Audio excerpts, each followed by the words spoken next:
Let's get ready to rumble!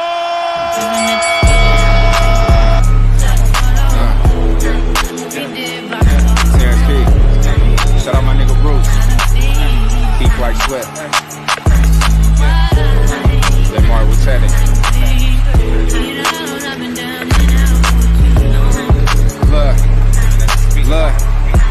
Look. I'm living at the speed of light cause I'm just trying to make it. Shit is too real, nigga. I can't even fake it. Early morning moving. Hey, what's going on, everybody? What's going on? Grab your chair, grab your drink, come on in and get comfortable. We're going to talk a little boxing tonight. I'm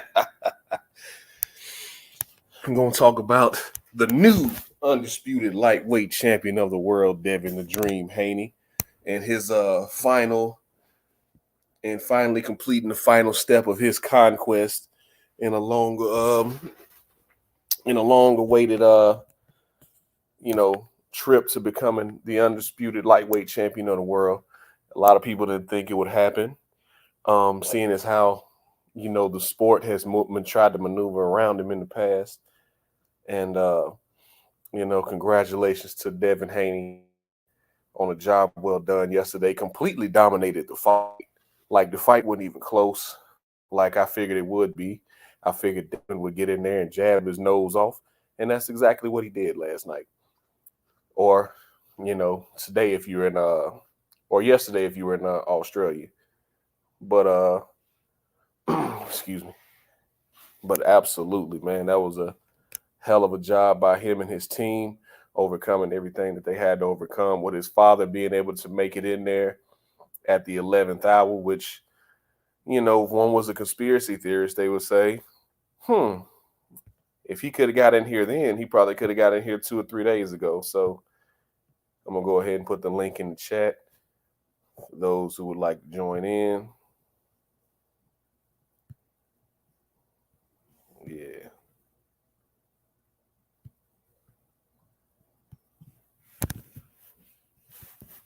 But yeah, man, it was absolutely sensational performance last night. And I think we can also put the questions to bed about Devin's chin, because I saw him get hit with the same punch. One of the rare times that Kambosos actually did hit Devin yesterday. I saw him get hit with the same shot that put Tio on his ass, and it didn't do nothing, didn't phase him. So is Tio chinny? Because, that was one of the narratives that was going on about Devin. Is Devin chinny? Is he chinny? Because he got hurt by Linares at the end of the 10th round in a fight that he won 10-2 or 11-1, in my opinion. Is he chinny? You know what I mean? So, I think he and I also saw him get hit with the same punch that dropped Lomachenko. So is Lomachenko chinny? I think Devin killed a lot of narratives yesterday about him. How can you hate on this kid? He doesn't have any mug shots anywhere. That's why I didn't understand the whole quote unquote thug thing that they were promoting over in Australia. Kid doesn't have any mug shots anywhere. All he does is fight. So what? He dresses flashy. A lot of people dress flashy. Everybody's not just going to be in suits and ties. In his business, in his line of work, he doesn't have to do that. That's just his style. He's 23 years old. You look at how the average 23-year-old is dressing. That's how he's dressing. He's grew up around a lot of flashy people. That's how they dress. So you only gonna do what you know. So I have no problem with him dressing the way he dresses, because he goes out there in that ring and he performs. And he doesn't have any mug shots around here. So let him continue doing what he do and killing these narratives out here. So a lot of people that were upset that Devin actually won yesterday, because whatever narrative they had about him, it no longer exists. Now he is the undisputed, can't forget that part, the undisputed lightweight champion of the world, the real undisputed lightweight champion of the world. My man didn't get franchise fever like Teofimo Lopez and Lomachenko Eventually, George Kambosos got it, which kind of disappointed me because salute your son, bro. Salute. It kind of disappointed me when Kambosos got it because I actually like how the man was talking when he beat T.O. We were actually rooting for him to beat T.O. because it was clear that Teofimo Lopez wasn't going to fight Devin Haney. He wasn't going to fight him. He was talking about Josh Taylor the whole time leading up to that fight with Kambosos. So we were happy that Kambosos won the fight because, look, maybe, just maybe, he'll give Devin the fight. And even though he started talking crazy leading up to the fight, the man was a man of his word. He gave Devin Haney the fight. Devin Haney got the fight. Now, there's a lot of things going into that, but, we all know. We all know who he actually wanted to fight and who was being pushed towards him. But at the end of the day, Devin got the fight. And what happened in that fight is what we all believe would happen. It was a clear dog walking. And now we see why these other lightweights don't want to fight Devin Haney. You got Lion Ryan Garcia out here having the nerve to even want to open his mouth and say the fight was boring. Excuse me, sir. When you actually fight somebody, we'll be able to critique your fight. Fight somebody who actually wanted to fight, because the guy who was in there with you last, Tahoe, to go, whatever his name is, he didn't want to fight. He showed up to be an opponent, and it showed. It showed in the fight. I would like to see you fight somebody with some actual resistance, and hopefully, if you even fight Fortuna, ain't no guarantees you're going to fight Fortuna. So if he fights Fortuna, and Fortuna actually offers some type of resistance, I'd like to see what Ryan looks like after that. We all know he can't beat Ben Israel, my guy. What's going on? We all know he can't beat Tank Davis.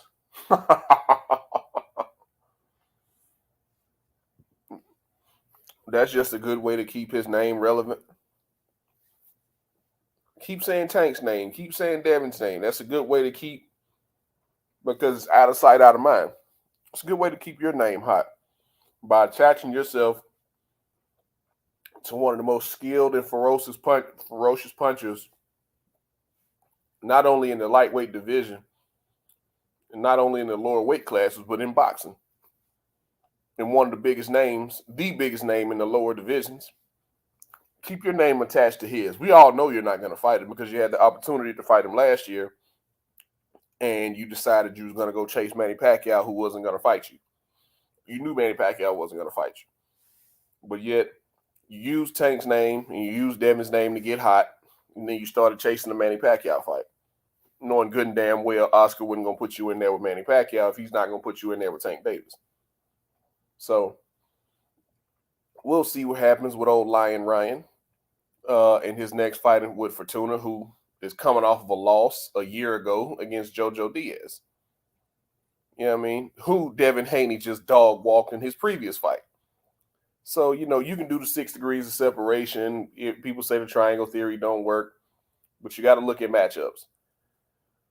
You were supposed to fight Fortuna a year ago, right? Lion Ryan Garcia, and you didn't get that fight. But we're not gonna get too much off on Lion Ryan. This is Devin's night, and eventually we're gonna get to Cool Boy Steph, who I currently have number 6 in the pound for pound. I've been very high on him. I probably saw who did he fight before he fought Angelo Leo? I can't remember his name, but that was the first time I saw him fight.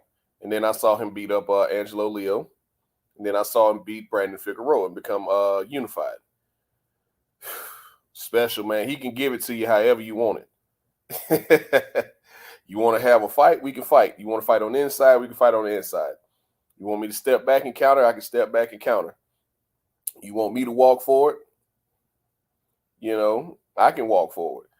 That's the beautiful thing about Cool Boy Stephen Fulton Jr. He can give it to you however you want it. Whatever your style, however you want to fight. He knew the only way that Brandon Figueroa could win the fight was even though he was the taller, longer fighter, he likes to fight on the inside. Well, cool, we'll fight on the inside and I'll beat you there. And that's exactly what he did. You know, the fight wasn't as close to me as people like for it to be. Some people had it a draw or even Figueroa winning. Personally, going back and looking at it, I had it 8-4, maybe 7-5, but I definitely had it 8-4. It's the second time I watched it. But I look forward to seeing what they offer Stephen Fulton, Cool Boy Steph. I look forward to see what they offer him going in the future, because I don't see too many fights out there at 122 for him unless it's Raif Salim, which would be a good fight for him next. Alim's been called him out. He's undefeated. I think Raif Salim's 18-0, 19-0. Powerful puncher. Real good skills, but he was underwhelming in his last fight last time I saw him. So we'll see what happens in his next fight, man. I'm not sure if he already has a fight lined up. I had to get in contact with my guy L-Dub. And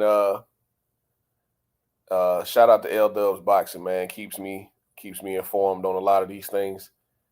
Everything boxing pretty much. I'm constantly in his inbox. Hey man, how does this fight? What do you think the chances of this fight happening? You think this fight will happen? What do you think about this matchup? Because I want my guy to take Mike Coppinger's job. And I've told him as much. I mean, hell, he has better sources and knows more things than about this sport of boxing and keeps us with better news. He announces fights 2 and 3 days before ESPN announces them. So why not get him in there and get Mike Coppinger's job? He's not biased. Of course, I'm pretty sure he has the guys that he likes, but he watches everybody and he gives everybody their props. Even guys I've never heard of from different corners of the world. He was like, yeah, he fought such and such, and he's probably going to be next up for the IBF title. Look at the rankings. I did a show on the rankings. Look at the rankings, and they got him at number 3 or whatever. I was like, man, I've never heard of this guy before. So shout out to my guy L-Dub Boxing, man. Everybody needs to go holler at him anytime you want to know anything about your favorite fighter or if a fight may happen. 9 times out of 10, he's going to know, and my guy's got a 98% shooting percentage. So, you know, shout out to L-Dub Boxing. But anyway, back to Devin Haney, man, and that beautiful performance last night. What's next? I mean, you hear guys like Kambosos and back to Lion Ryan, you hear them saying that he won the fight. All he did was jab. The fight was boring. All he did was jab. See, these dingbats don't understand by saying that you make yourself sound basic. The fact that I beat you with one move, the fact that I literally beat you with one hand, which wasn't true. Devin was throwing good combinations. He was changing the angle on that jab. And he also, you could hear Eddie Hearn. I mean, not Eddie Hearn. Oh, Lord. Why did I say Eddie Hearn? Maybe Eddie Hearn out there doing some BS right now. But you can hear Bill Haney telling him, all right, bring the right hand behind it. And he stung him a couple times. I saw him sting George Kambosos and stop him dead in his tracks a couple times, which leads to my next point that Devin Haney got a lot more FU on his punches than people think. Because I didn't see George Kambosos go in there and try to run over Devin.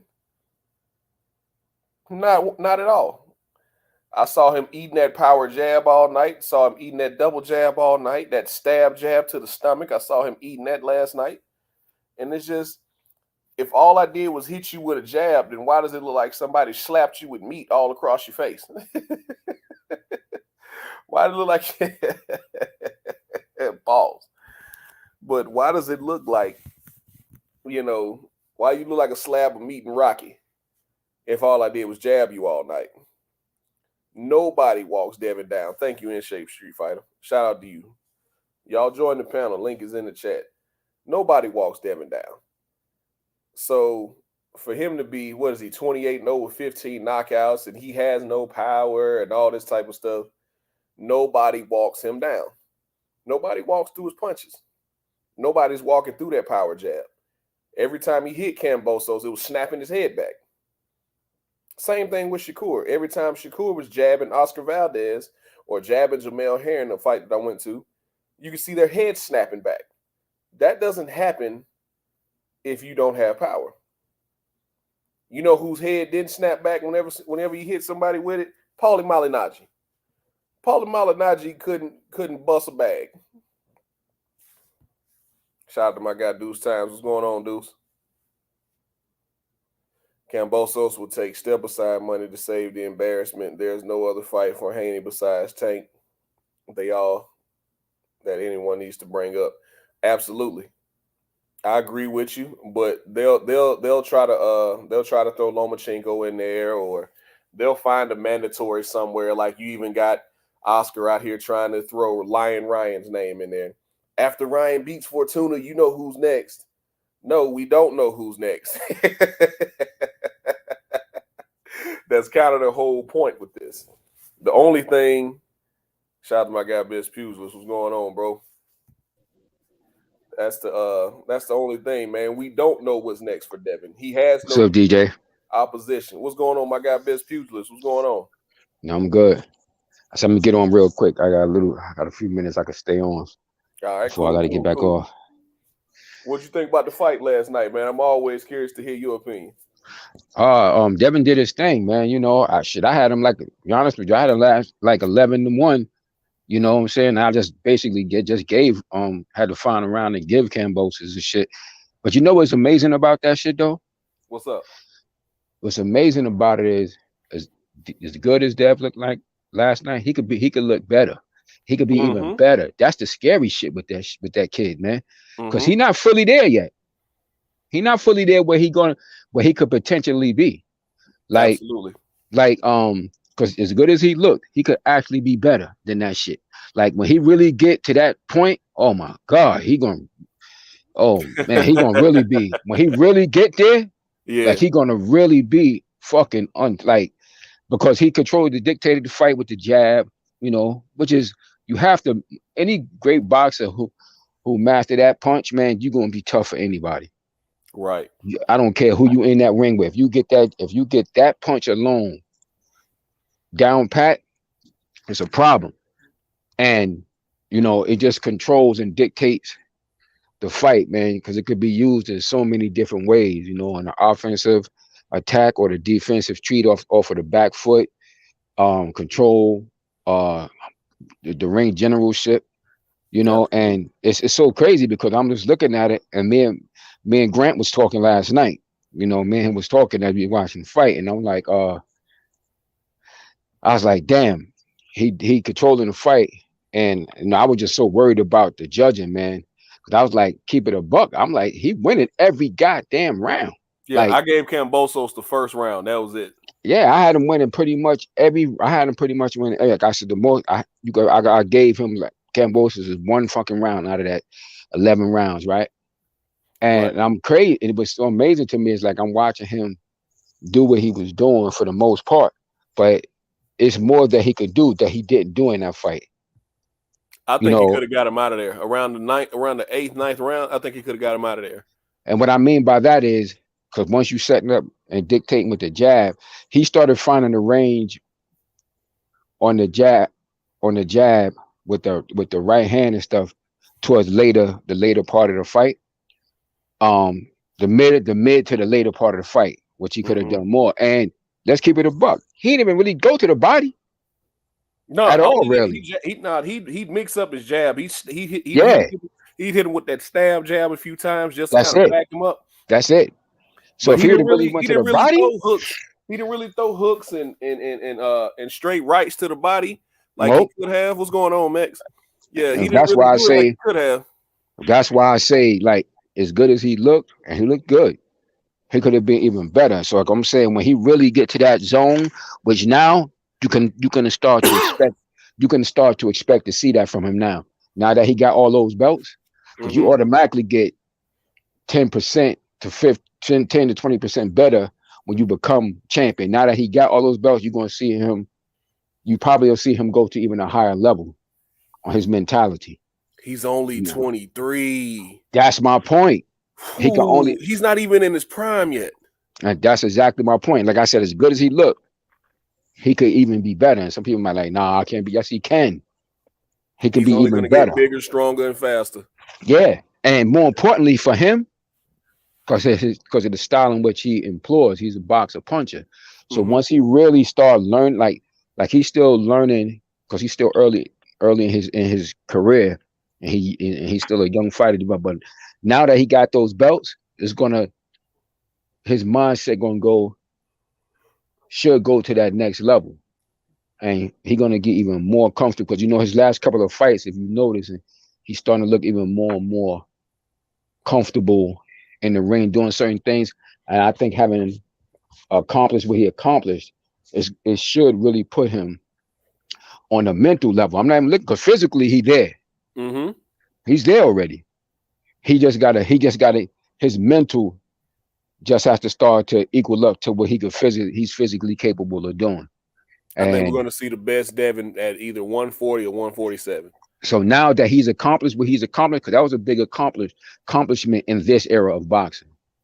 Having all four of those belts, that's a big thing for this. So it should take him to another level mentally, and then you'll see all his physical gifts should start to come out. Absolutely. I was like, wow. And to go over there, and I guess he figured, because he put all the chips on the line. Right. He had to win that fight. And I think that's why he didn't go for the gusto. I think that's why he didn't go for the gusto trying to knock him out yesterday. He was like, I got this shit in the bag. I came over here to get the belts. I got the belts. I'm the man now. It's like, I really can't speak to what he was thinking in the ring, but that's my best guess. But I would figure, his father and his team, they're pretty strategic. So I wouldn't even think that it would be so much that he figured he wasn't going to try to go for the knockout. I think that they had a plan, and Devin thus far seems to be able to stick to whatever plan that his father and his team has designed for him. He seems to be very good at that. So you don't think he gets hit and says, fuck it? Not yet. I don't really see that with him. I think that was easier than he anticipated. Yeah, I think it did. I think he had way bigger plans. It was like, wait, this motherfucker can't stop my jab. Yeah. Because they have a plan. You know what I'm saying? They have a plan going in, and they have a plan going in. His father, he done been around a lot of brilliant boxing minds since he got his son into boxing. Absolutely. You know what I'm saying? He's been around a lot of brilliant boxing minds, so he understands, that you got to have a strategy and a plan going in, particularly when you see guys that's boxer punchers first. Those guys always have a strategy going into a fight. So you want to box early, you want to box early and heavy, work behind the jab and setting up the fight early. And then maybe for the middle of the fight on, you may start the plan should be to start sitting down on your punches from the 6th round, 6th or 7th round on, because Devin, like, he's still getting it.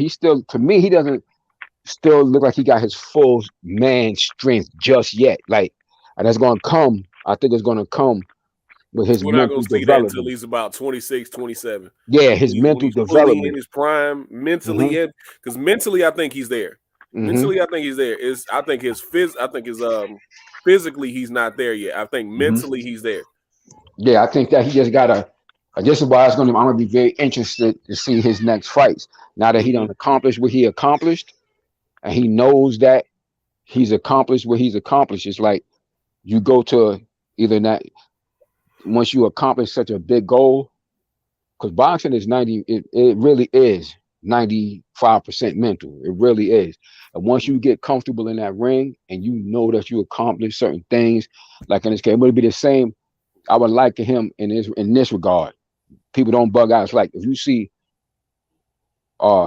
Cassius Clay, aka Muhammad Ali, he was 22 when he beat Sonny Liston. After he beat him, he was already confident. But after he pulled that shit off, if you see the difference in the fighter, the difference in the fighter that he became after that, from that point on, 23, 24, and he got 26 before the exile. That's what you see, like, and that's what I want to see with Devin. Now that he's accomplished that, you'll start seeing I want to see if he's going to make that Grave digger, what's up? What's up? that movement of that mental jump that guys of that ilk do. Yeah, so who you guys got between Haney and Tank if the fight is next? If the fight is next, we know it's not. But judging off where they're at right now, it's a great fight. Stylistically, it's a problem for Devin. Could be a real problem for Tank. Excuse me, in that if he employs that movement in boxing, because you remember you've heard me say before, in the ring, the geography of the ring ain't gonna change. Tank ain't gonna suddenly become in there 5'10". He's gonna still be 5'5". And if Devin employs the right strategy, he could present real problems from Tank, even though Tank is a damn good boxer. I think he's underrated when it comes to boxing. I think he's underrated when it comes to boxing. I think everyone just sees his power. But like I told you, most of I've seen in my years of boxing, most of them guys from that area, from that DMV area, the boxers I've known from that area, both personally and fighters I've watched growing up, they produced a lot of very excellent boxers. And I can go, like I say, I'll go all the way back, starting with, let's go with Ray Leonard, all the way up. You got from him, and then in Virginia, you got fucking Pernell Weddick. Like, they produce great boxers and very good dudes. Even on the pro ranks that may not have achieved superstardom, but them guys was excellent boxers because they're very good coaches down there in that area, and they have always been. From Dave Jacobs with Ray Leonard, James Morton's, Pepe Correa, even up to now to may he rest in peace, Gary Russell Sr., Calvin Ford. Like, it's a lot of really good trainers in that area, man. That's unheard. Like, if you look in the amateur ranks, a lot of those kids be very good. Who's training Troy Isley right now? I know Troy Isley, Keyshawn Davis is with Bomac. What? He went to Bomac, yeah. But they got a lot of good trainers and shit. They fundamentally sound like on that level of their boxing IQ usually be pretty good. And see, what happened was Tank, because a lot of people, they get so caught up because he was scoring all these knockouts, not noticing that really it's his skill that set up them knockouts. Absolutely. You understand? Because he's a little dude. Tank is little. Tank is one of the best trap setters in boxing. Period. Hell yeah. I think in any weight class, I think he set some of the best traps in any weight class. Yo, isn't it crazy how people always seem to walk into his best punch? Yes, yeah, he's a setter always, right? But you know what that is, because like I was just telling, me and my cousin was talking the other day. He was asking me who he reminds me. I said he reminds me of who he reminds me of, but he's not as reckless. Believe it or not, is Aaron Pryor. Aaron Pryor was a little dude. Right? See, Aaron Pryor was just more reckless with shit, but he could box when he chose to. Because the guys that came up in the amateur program in that era, from Leonard, Hearns, Pryor, Howard Davis, all those guys were very good boxers. That program, they produced very good, excellent box. Like the boxing program at that time, most of those guys were very solid boxers. But Aaron Pryor always fought with such reckless abandon because he had such a big chip on his shoulder because of what happened coming out of that Olympic shit. Well, from the Olympic trials to the Olympics and him not making that team, when he was one of the favorites to make the team, but he ended up not making it because his rival Howard Davis ended up beating him.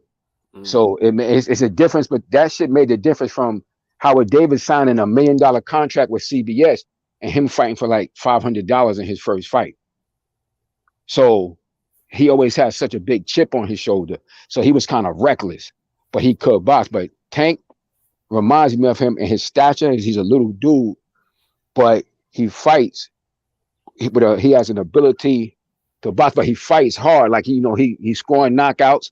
Because it was a time when Pryor was doing the same thing. He had about the same amount of knockout streak that Tank had for a while. Like, he was knocking everybody out like 16, 17 straight like that. They small guys, 5'6", 5'5", but because they're scoring all these knockouts, they were underrated in their boxing ability. And that's what he reminded me. But he's just not as reckless. He's not as reckless. Tank is not as reckless, though. That's the difference. Like, the Hawk will go out there and just let it hang all out. So Yeah. Tank is just sitting back. He's reading you. He's using his footwork. He can. He'll flip the jab out there just to kind of find out where you are, where your range is. But anytime he really throws, he's sitting down on everything. Yeah. That's why he really don't throw a lot of punches. If anybody's ever noticed that, Tank don't throw a whole lot of punches. But whatever he throws, it's with purpose. It's with a purpose. Like, power. I got you hemmed up right here. Tank can throw power on the move. Like a lot of these power punchers have to like set their feet. Like Tank can be moving and catch your ass backwards, forwards, sideways. He won't catch you. And that's what Tank, I think I've seen more from Tank than Haney so far, right? Because we saw the broken hand and how he adjusted. We saw him get caught by Rolly. He did get popped. First thing he said in that thing was Rolly got power. Yeah. He got caught by Barrios. He got caught by Barrios. He got by Barrios. Yeah, he was getting caught. Yeah, we've seen him like make these adjustments in fights, and I think that's kind of maybe the advantage he has right now, experience and age, and I think he's at his man strength where Haney's still growing into that. And that's why I say, styles is what always going to make a fight, and that's why I say, although like I said, both of them got pretty high boxing IQs, and like the one thing I'm definitely an advantage Tank would have, but he's going to have to be able to get to Devin is on the fighting from the inside out. See, because Tank, Devin don't really do that. Devin can keep you at the end of that fucking jab, right, and just trouble you all day. Now, but Tank is, like I said, he's very a lot more crafty in that ring. Like when I'm saying, I watch him doing things in there, and like people be like with this last, like the fight with Rolly just now. People reaching out to me like, yo, like he losing. I'm like, no, he not. Y'all ain't saying what he doing, kid. I'm saying what he doing. He boxing nice. I think a lot of people saw Tank walking Rolly into them shots because it was an uppercut that he missed. It was an uppercut that he missed in like the third, fourth round, I want to say. And he was like, ooh. Yeah. He was like, ooh. I just missed that shit. Yeah. He had just missed it. Yeah. He's like, I just missed that shit. Man, another thing that I've also noticed about Devin, his eyes are there right now. Yeah, like he sees these shots coming. It going back to the fight last night. Every time Kambosos threw that overhand right, did you see how Devin would either step in and tie him up, or he'd duck to the side and it'd go right over his shoulder. Yep. Like his eyes are there right now. He's seeing the shots, so that also makes him dangerous. But at the same time, Kambosos sets no fucking trap. Kambosos doesn't feint. He doesn't do anything worth reacting to. Yep. He's got that Manny Pacquiao, Shane Mosley type of style where it's bounce, and the blitz is coming. Yep. It's just he's either gonna step back and try to counter you, or the blitz is coming forward. So, like I said, Devin's eyes are there. He saw all that shit coming. So all I'm gonna do is just step to the side. I'm gonna duck under, or I'm gonna step in and grab you, turn you. It was a couple times he turned Kambosos, and Kambosos almost went through the ropes. Yep. And once Devin, like I said, once he get to that point, which I'm expecting to see, I'm looking to see now, like when somebody do get inside of him, not just tying him up, but working on that inside out. He didn't really throw any body punches or none. Like I said, that's the thing. He didn't have to, because he was tying them up. But there was opportunities for him to do more damage to Kambosos on the inside. That's what I'm saying. That's what I'm saying. He's still as good as he looked. He could be better because once he gets to that point where he's comfortable, where he's fully comfortable, the same way he got the confidence on the outside, he don't got that on the inside yet. He don't have it yet. That's why you don't see him do it. It's because people are like, oh, it's not that you can't do it. No, that's not. He can do it, but he don't got the confidence there yet. Like once you get to that point, when you confident enough that you can sit down on the inside and fight on your inside out as a boxer, that's when you're untouchable. Like you take something like good guys, like you take somebody like Sugar Ray Leonard, for instance.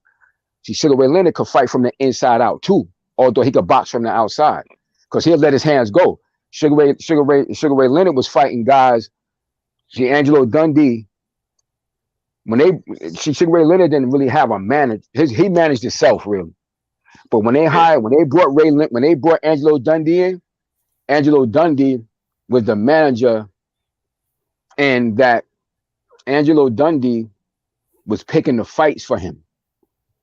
You understand? Because see, Angelo Dundee with his brother Chris Dundee they had a promotion in Florida, and they was his brother Chris and them. They was doing fights. So Angelo Dundee, he knew the fighters, every goddamn body. So if you look at Ray Leonard, for instance, it was a lot of fights, and people were saying, "Damn, he fighting a lot.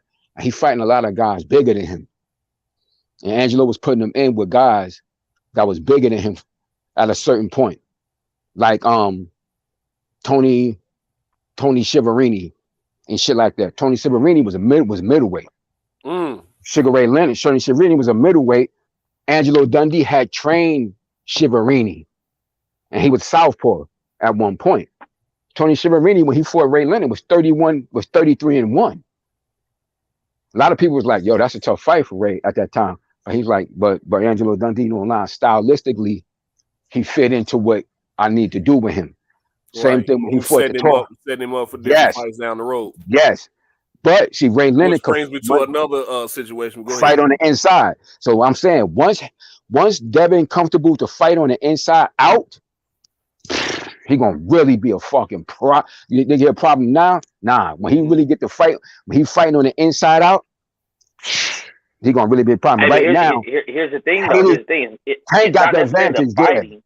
Tank got the advantage at that point. It's not necessarily the fighting on the inside. And the thing that I've noticed with Haney, which is why I think he just clinched and kind of held on this fight, it's his defense when he's on the inside. He can hit, but he can't get that. A lot of times he doesn't get that hand up when he exits or when he's in the process of trying to hit. He's got caught by JoJo. He got caught by Linares.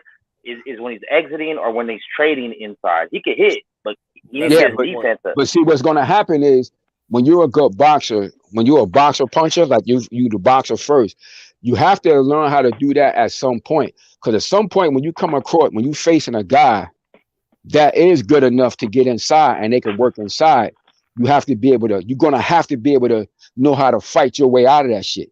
When you fight, because at some point, if you fight long enough, you're going to be afraid. Like Floyd Mayweather learned how to fight from the inside out, although he could box. But Floyd wasn't just going to stand there and just totally clinch you the whole time. Floyd will fight out of that shit because he learned how to fight from the inside out. That's why if somebody like when Maidana was attacking him in that first fight, Floyd wasn't clinching him all the time. Floyd was fighting out of that shit. Even when he fought Canelo. Exactly. He's fighting out of that shit. He fought Canelo mostly in the pocket. Exactly. He'll fight in the pocket. You got to be able to do that shit. Because you have to, at some point, whether you going, even Muhammad Ali, and Muhammad Ali was the quintessential headhunter.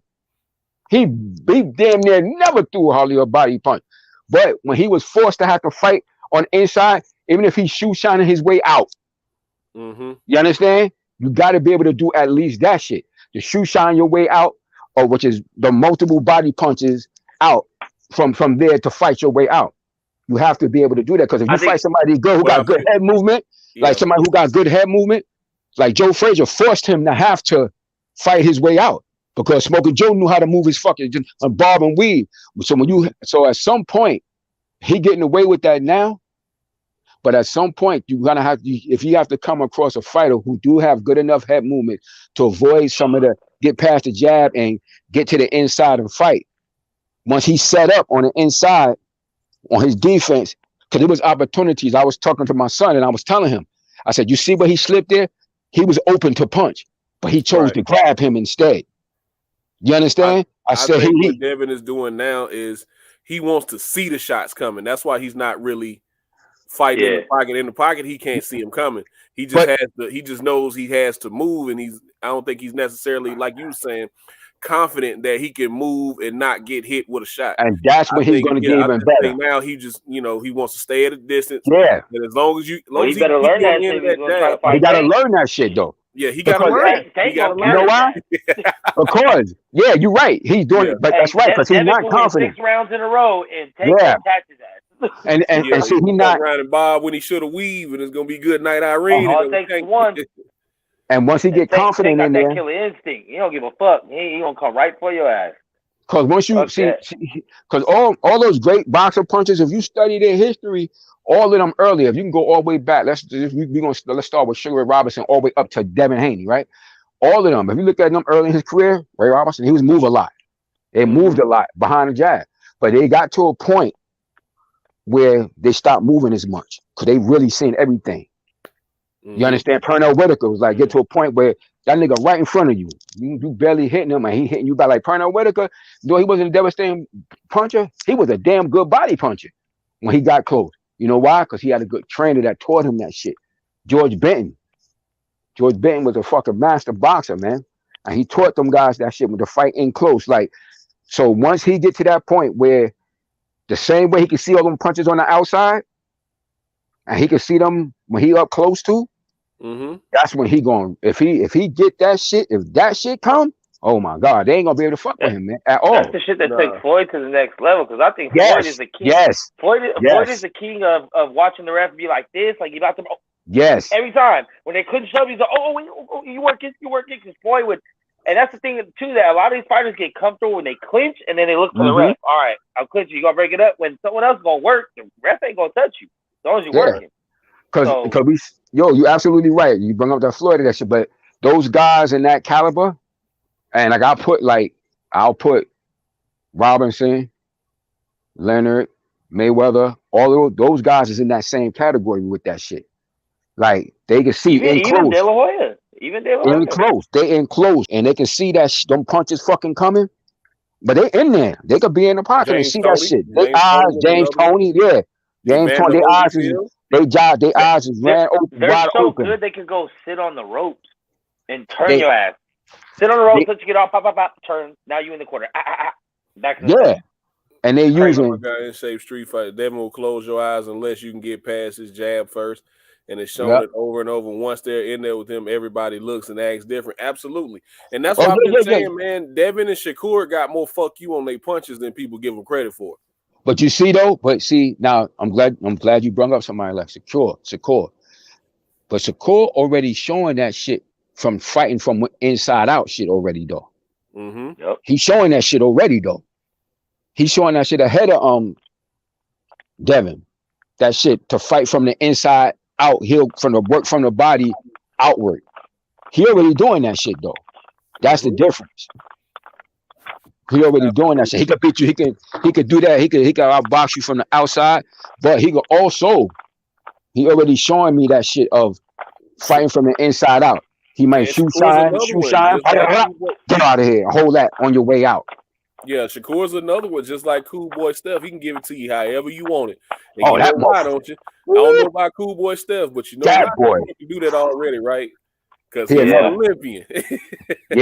But of course, you know, but you already know how I feel about that shit. I'm Olympic motherfuckers. You already know. Especially them high quality Olympic motherfuckers like Shakur is. Cool Boy, the medalist. That Cool Boy Steph, man. He was fucking impressive. I don't see nobody fucking with him, man. I really don't, dog. He's impressive. I don't, man. Even the winner of Inoue and Donaire, I think Donaire is still like a 4-1 underdog in that fight, which is way too high. Got to go for that undisputed right now. There's only one person got to beat for the other two belts. That guy. That guy was vacant. The other guy got the 2 belts. The guy who beat you talking about at 122? I thought you were talking about at 118. Yeah, the guy who beat Roman. That dude actually had the fastest pass to the championship too. I think he beat them. He's 10-0. He got the belt. He only 10-0. Yeah, he only 10-0 right now. Yeah, and shit. But he go up against that Cool Boy Steph. That's a bad motherfucker right there, man. He's probably the most underrated boxer in boxing right now. Yes, I absolutely. got number 6 on my pound for pound list. On without question. Yo, that boy is bad. I cannot front. Like, I just look at his skill set and the things that he do, and to be able to like out fight somebody in their style. See, that's gonna be his detriment, though. That's his detriment. He makes his fights harder than they need to be. He didn't do that shit last night, though. That's my only problem. He didn't do that shit last night, though. I mean, he didn't do it last night. He wanted to make an easy payday last night. But he had a bone to pick with Roman. He said this would be my toughest fight. End up being my easiest payday. He had a real beef with Roman. Roman didn't give him a title shot. Barely won that fight.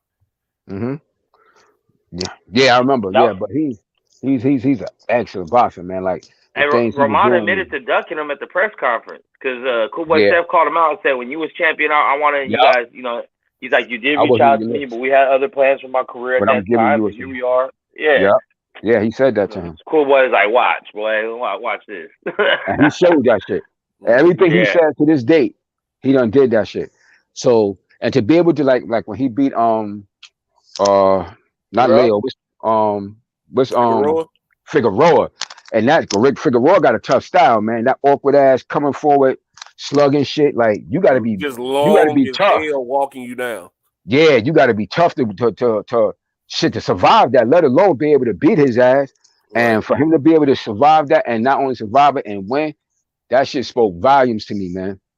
I had it. The whole fight, I was mad as a shit, right? Even though I had him winning the rounds, I was like, "You're gonna give him a chance in the fight that he don't have to have." Right. But I got to give it to him. He willed his way through that shit. Figueroa stepped forward, he was walking into that uppercut. Yup. He willed his way through it. Like his skill set is high as hell. And I agree with Max, man. He's probably one of the absolute most underrated, untalked about fighters, let alone champions in the sport of boxing. And you look at his resume, so many undefeated fighters. Yes, already back to back. He done beat. And then champions, resume. Like if this was the era of free TV, he'll be becoming a big star. Yeah. He would be becoming a big star. I just think now, like we see the skill set and we see the guys with the quality opponents that he's beaten. Now he needs the fight. Yes. You know what I'm saying? He needs that showcase fight to where it'll take him to the next level. But who's it gonna be? Monster coming up? That'd be the only thing, right? Man, no, Nito Donaire's still a big name. He is. Nah, they fighting on Tuesday. What are them going to That's what I'm saying. Whoever wins that fight. I don't know if they'll he fighting Donaire again? That fight is they fight again Tuesday. They fighting 5:30 in the morning. Okay. Yeah, this Tuesday. They're like 5:30 in the morning. They fight in Japan? Yeah. In Japan? Yeah. I don't know. Man, Let's see how it broke his face last fight, bro. Yeah, I don't know, man. That was a close fight, man. That was a close fight. Nonito tough, but that dude's like 50 I just have already. to favor. Yeah, I have to. But I like him. And he slept his last two opponents. So, he's still dangerous. But we're gonna see, man. I'm not gonna say much until after this fight about what happens. But I'm not gonna front. I haven't been overly impressed with the so-called monster like that, like a lot of people seem to be. But I've seen a lot of flaws in his style from early on. Now he could punch, but I feel like he hasn't fought the best opposition. He fought the type of opposition. Yeah, you can look sensational against that shit. That's why when he came across somebody who was really good, and actually shit, Nonez was on the downside. Is on the downside of his career. Even though he looking good, he not on the upside. He's past his prime. That's past his prime. But he still could fight. He's almost 40. Could fight. Yeah, he can still. 40. But he can still fight, and it's a little.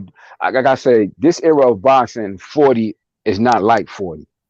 This era of fighting of 40 is like 35, 34. Yeah, really? He takes care of himself too, man. Yeah, because they don't fight. They're not fighting the same way that the niggas did 50 years ago and such rough fights all the time. You have such a long time to recuperate, and dieting and health and the training regimens is better now.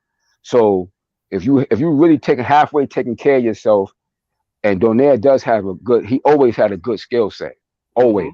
He had fast hands and he could crack always, and he had a good skill set. So he maintained that. So his 40 ain't like shit. Muhammad Ali at 36 was like 1,000. You understand what I'm saying? And he's Filipino, man. Filipino, yes. They got some good genes, man. It's something about that shit. They can fight a lot of them good ones. They last a long time. And they got their coaching and shit, they cultural things. But needless to say, it's gonna be interesting. I want to see how this fight go. But I wouldn't be shocked if Nonir was actually win this shit. Because like I said, I haven't been all over the moon about like a 4-1 underdog. So if you think so, put a header. That's good though. But I just don't. I haven't been overly impressed with the so-called monster like that because I don't think his opposition has been that great. But how's anybody impressed with Boot? How's anybody impressed with Boot? Huh?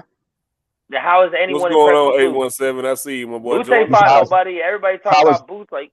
Yeah, you keep saying, everybody keeps saying that shit, but I hate to say this shit because I know you know a little bit. I know you know a grain of salt about boxing, but you don't really know shit either. To keep it a buck, you understand? Because if you did, you wouldn't be saying. Because if you really knew boxing, you wouldn't be saying that shit. No. Let's take somebody like, I'm gonna go to somebody recently who I know that you respect and love. Floyd Mayweather. If you look at Floyd Mayweather opposition prior to him fighting the great Gennaro Hernandez, he hadn't beat no fucking body. If I told you the last 3 guys' names on his list prior to fighting Gennaro Hernandez, most of y'all won't know who the fuck they were. Now, when I say the name Pep, most people are gonna think of Willie Pep, the Hall of Famer. He beat a guy named Tony Pep. The nigga was like 36-3. He beat another guy 2 fights before that was 8-1. Floyd hadn't beaten no goddamn body worse. Me even thinking, because I only bet against Floyd. I bet against Floyd twice in his career. And once with that fight against Gennaro Hernandez, because I didn't think he was fucking ready. I was like, Gennaro Hernandez was the best fucking 130 out there. The nigga had 1 loss. And I thought he was the best dude. I was like, yeah, Floyd is nice. I know he got the talent to be the dude at some point. But I saw his fight, the fight he had just prior to fighting Gennaro, and I was not overly impressed. So I was like, shit, I don't know, man. I said, I like this kid a lot. I like him because, you know, and I knew the Mayweather family. So I was like, I like him for that reason. But I ain't going to lie. I let some other boxing people kind of tinker with my brain on that shit too, that I was around in the gym at that time. And I let they shit kind of got into my head. Because first I was picking Floyd all day, but then I was like, I listened to some of the shit that they were saying, and then I have a lot of respect for Hernandez. But right now, if you matched up Boots and his record to what Floyd was, now Boots got more fights than Floyd had at the time before he fought for his first title already. But if you matched it up, Boots has a better resume than Floyd had going into that fight. And he fucked Gennaro Hernandez up. He made Gennaro Hernandez look like he was a fucking amateur, man. So when everybody keep talking this shit about who has he fought, there's many great fighters who have done that. Muhammad Ali, Cassius Clay, a.k.a. Muhammad Ali, hadn't beat nobody worth shit prior to beating Sonny Liston. The best motherfucker he had on his resume was a 1,000-year-old Archie Moore. Mm-hmm. That was the best motherfucker he had on his resume. But he went in there and beat Sonny Liston. Man, it's like old times. I never go with that shit about the resume, because if you match up resume from resume, but that's what you just said about Monster. Boots' resume is better than Floyd's resume going into the shit. But I was going on the eye test with Floyd too. That's why initially I was picking him against Gennaro Hernandez, but I let some other boxing minds turn me against it. You understand? I let some other boxing minds around me who I respected turn me against it. They changed my thought a little bit. But initially, I only made that statement because you said Monster's resume, he ain't fought the best opposition. Yeah, so I'm like, then why do we give credit to the other dudes? But you also heard me say first. Let me just say this first, DJ, and I'll give you the floor. But you also heard me say I wasn't impressed with him I wasn't impressed with what I was seeing from him stylistically. That's what I said first. Then I said his resume. Okay. Because when I look at the eye test, I don't see nothing that make me feel like, wow.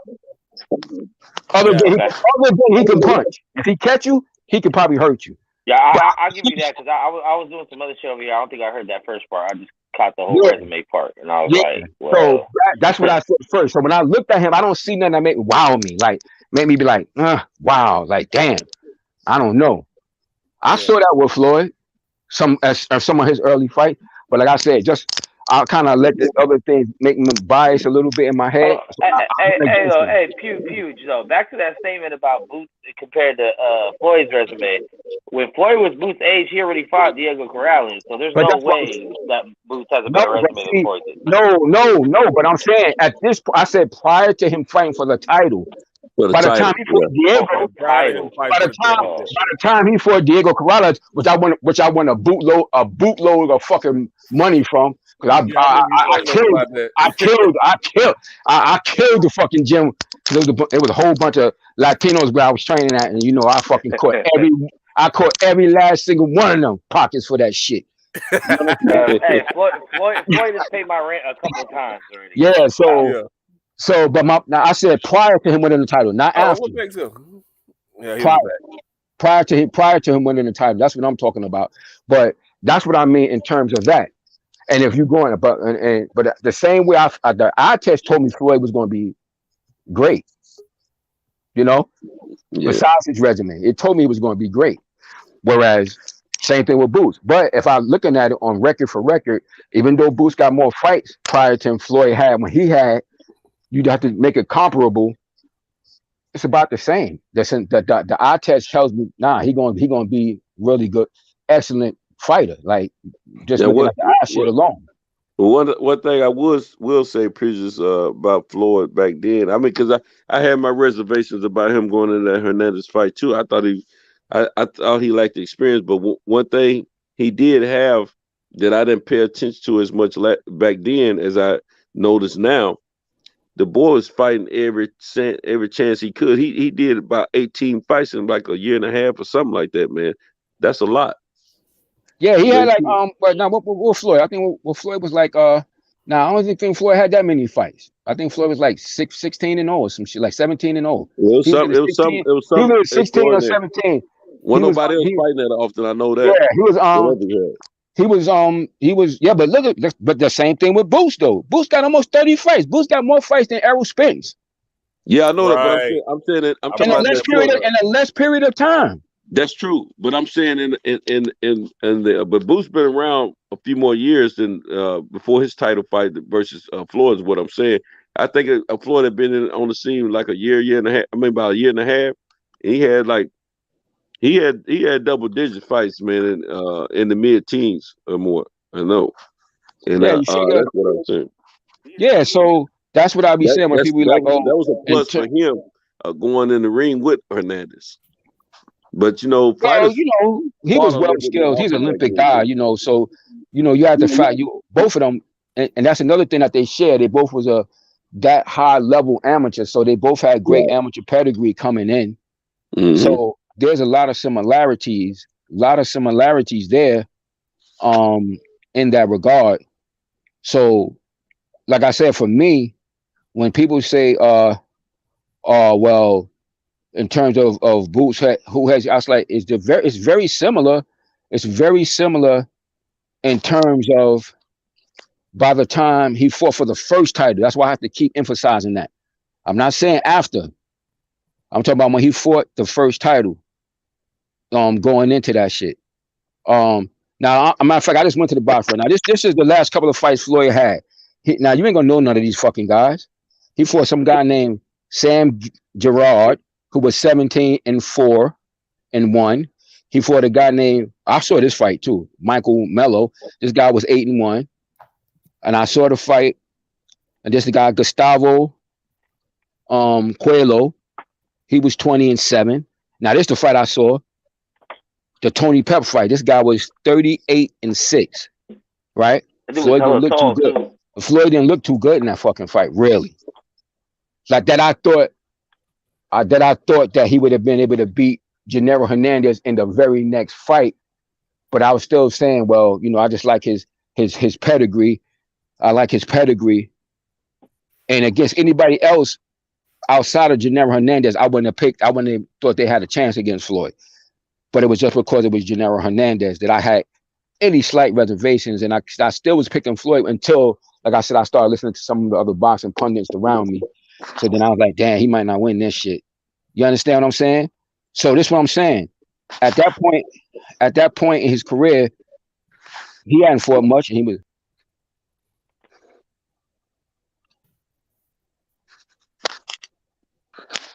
Hey, what happened? Yeah, he was yeah, I was right. He was 17. He only had he was only 17. I only had 17 fights. You know what I'm saying? At that point. He had only had 17 fights in that point.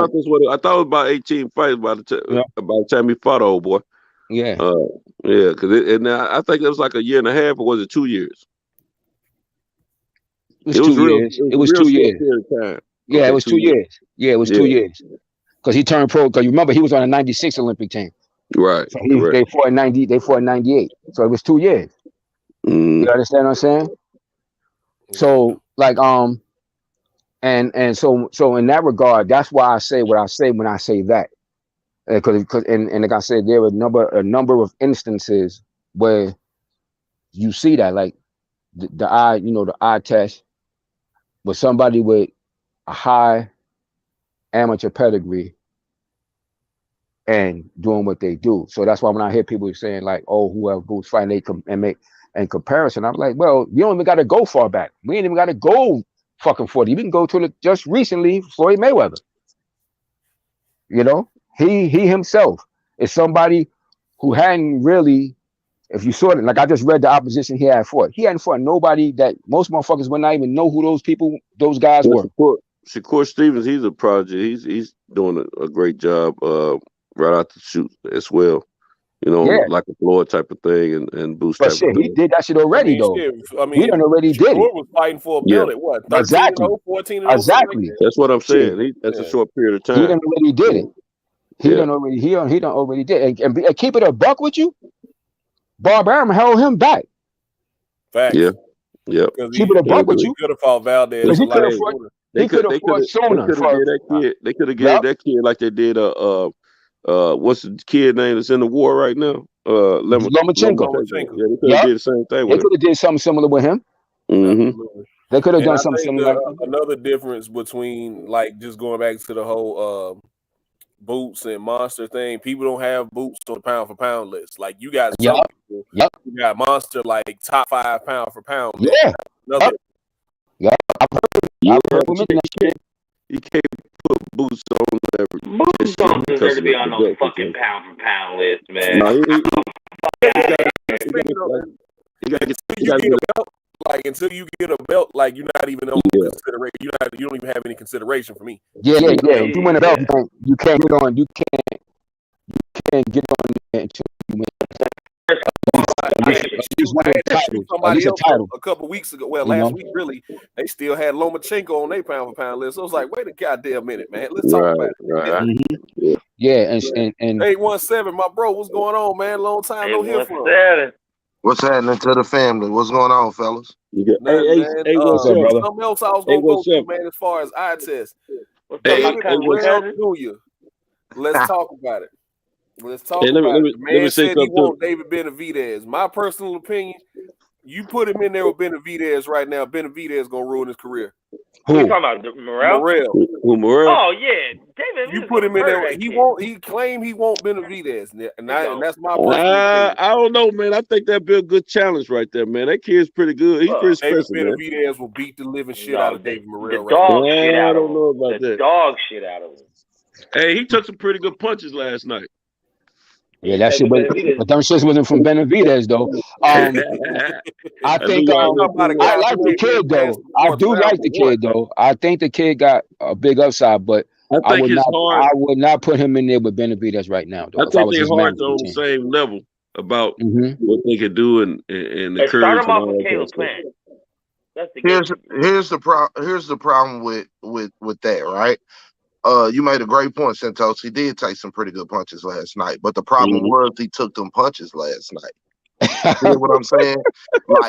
Like he's not supposed to take them punches from motherfucking Carl Hernandez or whatever. Henderson or whatever his name was. He's not supposed to take them punches from Calvin Henderson with a K. Calvin Henderson, right. He's not supposed to be taking them punches from him. Say, look here, I'm not going to be taking punches from Calvin Henderson if I'm talking about fighting David Benavidez. You feel what I'm saying? Because it's a given with the way that he punches, you're probably going to take some punches. So if you're taking them from a guy like Calvin, it's too early, bro. It's too early. He's a good fighter, But I'd like to see him get a few more fights with a few more guys that were former champions, maybe on their way out or whatnot, that will give him just some rounds on experience alone. They won't, you know what I'm saying? Because at this point right now, he whooping motherfuckers on talent. You dig? But he running, but you want him to run into some veterans. Right. Now, say, look. No, they trying to build Berlanga and they trying to build Morrell. They're not going to throw them in there with each other. Right. In the because sense we saw what happened with Frank Sanchez and F.A. Ajagba. Right. Don't put them in there. You need to put them in there with more vets or whatnot. Somebody that's just smart enough to go some rounds. You know what I'm saying? The motherfucker that just ain't gonna throw him in there with got to be. Yeah. That's a good. That would be a good somebody that you got to work to finish. Somebody that's gonna be smart enough to do some tricks, maybe elbow your ass, some shit like that. You know what I'm saying? It's like the kid out of Flint, Michigan, man. Andre Darrell. Yeah, Darrell. Yeah. Hey, that's somebody like that is a good one too. Right. That's a good one too. He's gonna give you a good hard. He got a good high 5 rounds in him. You feel what I'm saying? Yeah, that's a good one too. Man, Darrell ain't gonna show up for a t-shirt. He gonna actually go in there and try to fuck that kid up, man. Fact. But I mean, really, it's gonna be a good high 5 rounds that Darrell got in him before. If the kid he get cut, right? If the kid is on his, he always busts up. Right, he always busts up. So once he get cut, the fight over. There you go. Yeah, that's about right. Those would be better tests for him right now. Yeah, he need to work his way up, somebody like Uskatagi who coming off of a long layoff. He was supposed to fight last October. Put him in with Yildirim. Yildirim, that's another one. Yeah, it's a good one. But that's the trend now. For what? Stop, Mitch. Sponsors. Stop. Sparring session. And look, I hear y'all with the argument about the eye test and things of that nature, right? And let's just akin it to the fight that we just saw, right? Because let's be honest. Motherfuckers had to go back and look at the Lee Selby fight if they wasn't watching that production. You feel what I'm saying? Motherfuckers had to go back and look at the the other fight? Mickey Bay fight. Mickey Bay fight. If they didn't watch that production. You feel what I'm saying? Yeah, I watched that fight. So what you did, we did. Most of us saw the T.O. fight, right? Most of us saw the T.O. fight, and that's what we were using. Right, but if you actually went back, if you paid attention, and just like Ricky Williams say, shout out to him. It's not just about styles making fights; it's imposing your style. You feel what I'm saying? So if you went back and if you looked at the totality of his top fights or those top 3 fights, you could see, you know what I'm saying, as far as eye test alone, that his lead hand was weak. He didn't have a lead hand jab, and he didn't know how to vary it up and or throw it from different angles. So just eye test alone, right? And watching what Devin been able to do over so many fights, you knew that Devin had the win with the lead hand as far as his variation with it and his ability to jab with it. And then you have to think to yourself, okay, knowing that, what's Devin's ability to control range compared to this guy and his ability to continue that very jab enough to get up on rounds to frustrate this dude and start to dominate. You feel what I'm saying? So that's what I'm talking about with eye test. You did. If you knew what the fuck you was looking at, you knew that Kambosos didn't have a motherfucking shot, right? And I kept telling people it's not going to be close enough for him to get fucking robbed. And the 116 to 112 was some bullshit, right? I didn't give him no more. I gave him that first round. I gave him 1 round. What everybody's saying is they gave him. You hear what I'm saying? Words mean something to me. Motherfuckers look to give him something. I didn't look to give him anything, and he did not take anything. The Spartan warrior didn't take shit but an ass whooping. And I'm gonna say something else before I pass it, right? I'm gonna say something else before I pass it. Okay, good. It was a couple of times in that fight, I think late in round 3 or round 4, okay, and later in round maybe 7 or 8, as to which you seen Kambosos be frustrated and understand that he wasn't going to be able to do what he wanted to do, and he figured, I'm just gonna walk to him and give it to him. And Dev was able, all of that pillow fisted shit that everybody keep talking about, right? We always akin that sharp ass power to somebody like Mayweather or whatnot.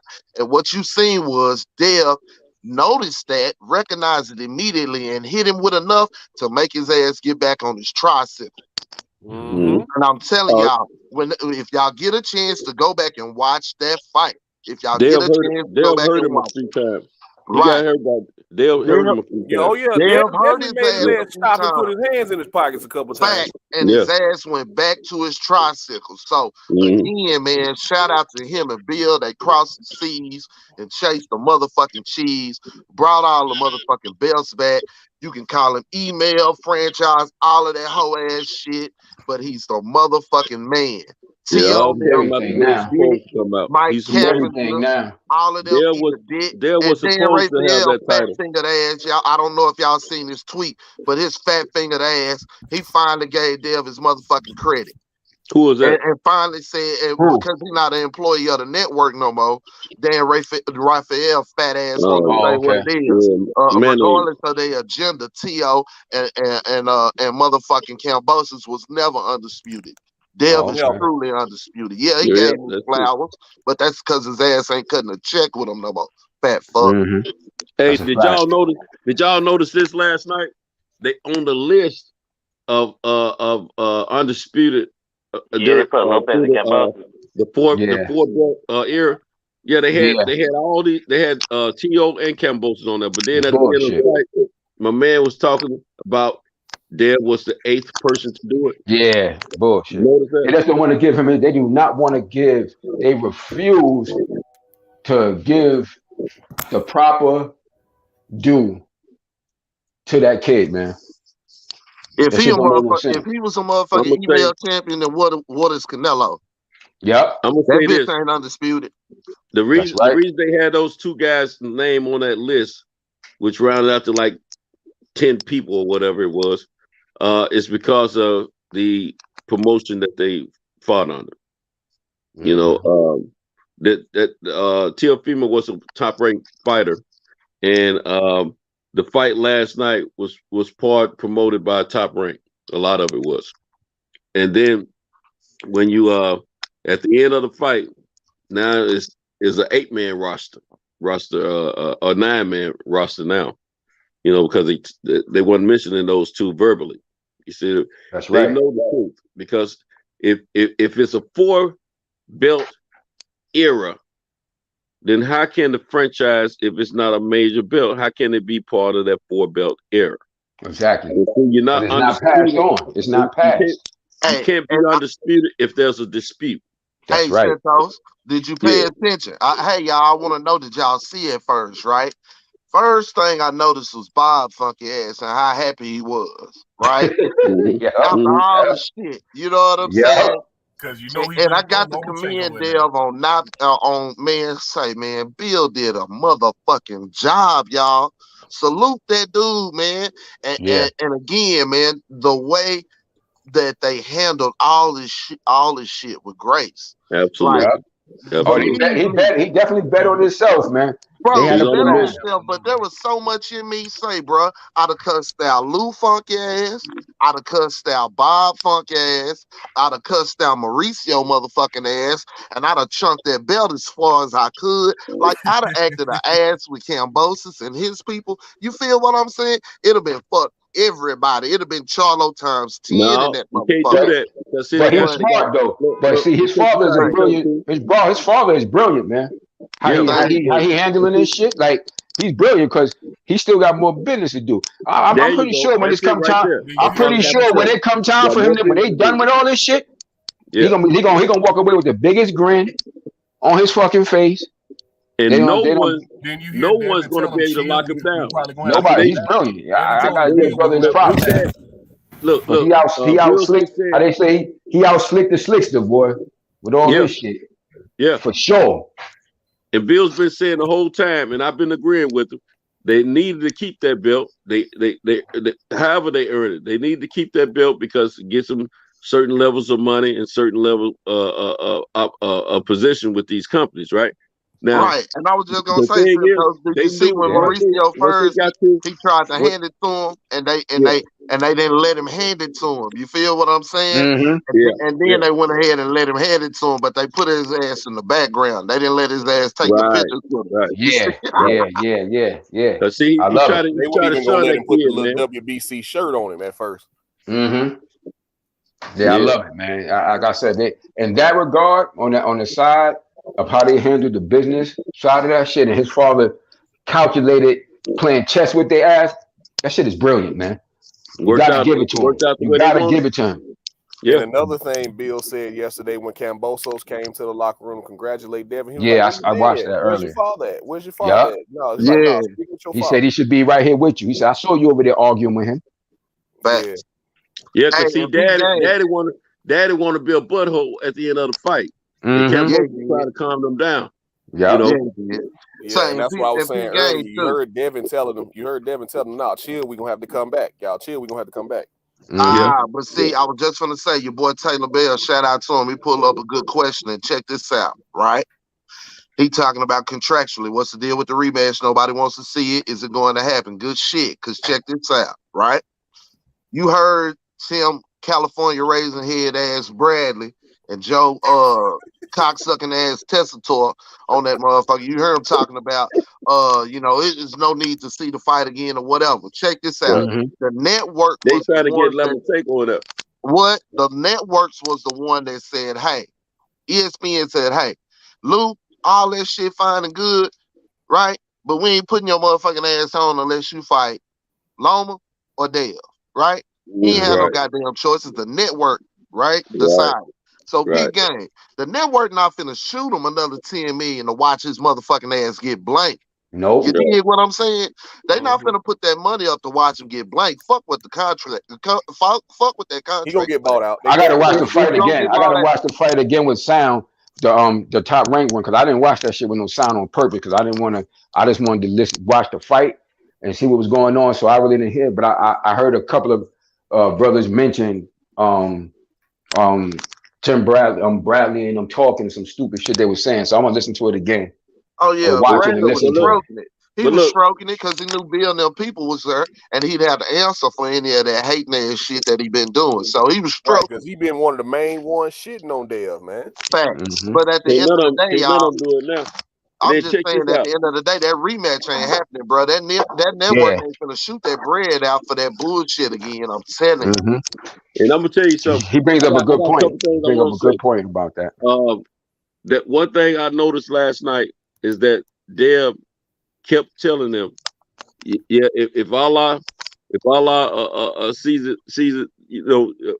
puts it in place for us to do, and everything makes sense. And he's talking about the business side of it at that point, then we'll do it again. So now they're gonna have to answer the Dev on a lot of things. That's why Dev said, Dad, make the fight. You know what I'm saying? Yep. Now the other thing I forgot the other thing I was gonna say now. But then but that's how you do it though. Sometimes you gotta do that. Absolutely. Anything 214, absolutely. You know, everybody know what Bob want. They want to put Lomachenko back on that pedestal. I know what else I was gonna say. If they're gonna try to keep these boys on that list for the undisputed in the 4-belt era, make a whole new list and put Dev. He the only one on there that's got all the belts in that division plus the franchise. Make a new list. Hell you mean? He's the only, Hell you mean? Well, I tell you, that franchise fever got a lot of dudes beat up this past couple years, didn't it? Hey, I was just thinking. I was just thinking to myself, as soon as he won it, right? And you know, we had all been talking about shitting on the belt once he won it, right? But I also thought about, I said, man, if Mauricio funky ass ever tried to come to me with any kind of you got to fight somebody next, man, I'll be pulling that franchise belt up. I'll be slapping that hoe in his face. I ain't got to fight nobody. Right. That's right. That's right. That's a fact. So it'll have to be the other sanctioning bodies that get something out of me, Mauricio. From here on out, you can eat a dick. I'm gonna fight Latanamo Mamanamo, goddamn me, if I want to in the WBC. He gonna be number 15 every time. I'm gonna run with this motherfucker until I get tired. So here's my question: do y'all think Tank can force that fight, being the WBA regular champion? Do you think he can force that fight if they really wanted to?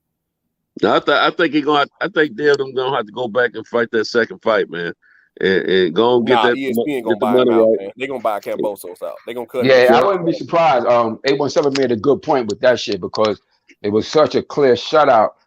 Like it was. You have no bargaining. You have they're gonna try to hold on to the contract shit, maybe, but very little bargaining to bargain with as far as the actual fight itself. And the point that he made that was pretty right on is like now that Devin, once you got that shit in there, really the ball is in your court more so. Yeah. And the business side, ESPN, because they the ones they got the money, they the network, so they gonna have a say so. He right about that shit. They gonna have a big say so about that shit. You know what? I got to retract my statement. You guys are right because at the end of the day, they support Lomo. Yeah, that's who they want to see. Right. They would rather see that. They want him to have all those belts. That's what the whole deal is. And here's another thing, Santos. You have to Bob was all the way for Dev yesterday. Yeah, right. All the way. It's not just the belts that gives him the leverage to do that, right? It's the way that he did it. It's him going in and dominating it. Facts. He dominated that kid. So when they sitting in that boardroom and they talking about justifiably selling that to the fans again and bringing it back and like him being in another place is gonna be the pressure and all of that. We seen him blank him with all that up against him. There's nothing else that we can sell to them. So yes, I think they're going to buy that shit out and they're gonna put on him and Loma and Bob gonna sit back. And he gonna smile anyway because at the end of the day, check it out. Either way, he gonna get paid either way. Now, if Loma wins it, then that's just all the more better, right? For him, for him. But he was very happy about Dev winning because what did he do to Lou? It got Lou out his motherfucking pocket. There it is. He got Lou out his pocket. Right. Lou ain't got no more bargaining chips. He ain't got shit else. Let me ask you guys this. So, didn't Dev have to sign up for at least 2 or 3 fights with ESPN? I think it was 2 fights, wasn't it? For ESPN? It was 3 fights. It was 3 fights. It was 3 fights. 2 fights with Cambosos and then plus another fight. So because we'll see it's all about Lomo. I think it's all about Lomo. That's a better bargain. That's a better thing for them. Force that fight, they could. The Lomo, that's the better thing. And they can sell that to the board. You know, the board as far as approving it, they can sell that easier. You know, Loma coming back from the war, all of that. You got so many more angles. Hell yeah, much more angles. He absolutely right about that because the fight is not like it was a close fight and there was some intrigue or some controversy. It wasn't none of that shit. You understand what I'm saying? He got totally outclassed. There's no at least if it was some kind of controversy to this shit or something, you could try to sell this shit or take it to court, but they got very little. They're gonna be sitting back in that boardroom like, nah, man. Let's go with this Loma. Let's go with this Loma angle. Why y'all think he took 10 million off the top, y'all? He knew he was gonna get that ass, cashing out, bro. He was cashing out, man. Facts. So he don't got a little less than 13 million in the last 2 fights. So Cambo gonna get that Denver's package if he don't do the rematch. And I think we forgetting something too. Bob don't really like rematches, man. Bob really don't do rematches unless it's in his favor, unless they all his fighters. He really don't do rematches. That's for his benefit. This whole situation started because Tio didn't take the Loma rematch. Right. Yeah, he preferred it if it's his. Right, and on the cool, Lou did that for protection for himself to get another check. You feel what I'm saying? Because he knew his fighter was gonna lose too, so he wanted that rematch. He need dates for it. There you go. There you go. And look, if he don't acquit himself good the first time, maybe I can sneak him in there the second time he acquit himself good, and they'll allow me to put some more fighters in. Because you gotta understand, Lou was fucking with the with the other people, right? He was fucking with the Pro Bellum, right? Right. I mean, and we know what happened with that, right? PBC. I mean, we know what happened. I mean, with the PBC, we know what happened with his first shit, but the Pro Bellum shit is defunct now, and y'all know why it's defunct. Yeah, I didn't know that. What happened on that? They was tied to your boy. MTK. Oh, yeah. MTK. The monster. Yeah. See, that's what's hurting Regis right now. Yeah. That's what I'm saying. So he was squeezed like a motherfucker. You dig? When Kambosos won, that was a lifeline for him. It gave him an opportunity to get somewhere because he ain't got nowhere to go. Yeah, he up the creek without a paddle right now. Up the creek without a paddle. He can't go. I mean, he not going to fuck. What's the name? Not fucking with him like that. Golden Boy will be the only place that he can run and go. Yeah, PBC ain't gonna touch him. Nah, he fucked that off with Wilder. So he out of there, bro. Eddie Hearn don't need him. He ain't got shit for Eddie Hearn. Nah, for real, because Eddie Hearn really ain't got no lightweights. Right. And then he got to share the spotlight with him and his shit. He ain't gonna do that. Lure personality without a home. He a man with no land, bro. Yep. Yeah, man without a country. I wouldn't be surprised if they put Devin. Nah. Richard Comey finna fight somebody. I just saw the shit. That's all he got, but yeah, but did y'all notice the turncoat in Lou? Man. Lou knew what was up. Lou knew what was up. Y'all noticed the turncoat in him. You notice Devin gave him some love for helping his dad to get over there because he went and spoke. Because Lou knew the vibe. He knew what was finna happen to his fighter, bruh. Why the fuck was he sitting up there with Dev after Dev won the belts? Who else have seen the other promoters sit up there with the champion and the other promoter? Right. When the last time y'all seen that? Yeah, Lou got to do a little brown nose and now to get some dates. So because even though Richard Comey, in my opinion, is on his way out, I think he still got another date or two that he needs to fulfill. So I think he's got another fight coming up. I think he's moving up to 140 to get smoked by somebody. But back to that MTK and Pro Bellum thing, like that's really what's hurting Regis Prograis as far as getting a title shot right now. That's why his shit in limbo. And it's also that Josh Taylor decided to stay down at 140 because, in my opinion, Josh Taylor knows in his mind, I think he believes that he lost to Jack Catterall that last fight. And not only that, but he ain't got nothing but ass whoopings waiting on him at 147. So, you know, I was disappointed when Josh Taylor didn't move up, but he about to fight Zepeda, and we'll see what happens with that. It's a lot of shit going on in boxing that a lot of people ain't paying attention to, and a lot of fighters, you know, shit, they sitting with they ass on their gloves on the cool because of who they was affiliated with. That shit wild. Hell yeah. Yeah. Oh man, it's a street fight. Right, exactly. He's trying to find a blade to work on. Facts, fam. He out of there, fam. He out of there. Man. He Bob Ho for show right now. You know what I'm saying? Wait. Who was Shacky Foster with him too? I think so. Yeah, Shacky Foster. Yeah. I think Shacky Foster just sued Lou DiBella. And see, that's what I hate for my man O'Shaquie. You know what I'm saying? Like he's starving. He was starving. You feel me? And I feel like he just took the first motherfucking meal that came to the door. You did, and it continues to stall his career and give fighters an opportunity to say, what would I fight him for? Nobody knows him. Bye. You feel what I'm saying? I feel like he got the skills and talent to be be within a Showtime space or a top ranked space and really get a lot of shit done. But the decision making, man, that shit will hold you back, bro. Yeah, it's management team. Yeah, made some bad decisions. That shit fucked up. Bad decisions. Man, boxing kind of hot right now, man. I mean, super hot. We had already talked about it though, DJ. We got the Terminator returning in a couple weeks. Belonga and my guy Xander Zayas is fighting next week. I'm gonna tell you, Xander Zayas will forever have a fan. I like Xander unless he jump out the window and say some stupid shit. Right. Like, when I watched him in Atlanta, ignore all the grown folks trying to get autographs, but he stopped for them kids. Took his boots off and gave them to them kids. Man, he signed them and gave them to them kids. Man, so he'll forever have a fan in me outside of his skill set. Yeah, he's a talented kid too. Like I told you, one of my dearest friends I grew up with, you know, he Puerto Rican, and so like I always find out about every young prospect from Puerto Rico. The moment them motherfuckers get 2-0, he starts sending me clips or writing something to me on the messenger. Look out for these kids right here, bro.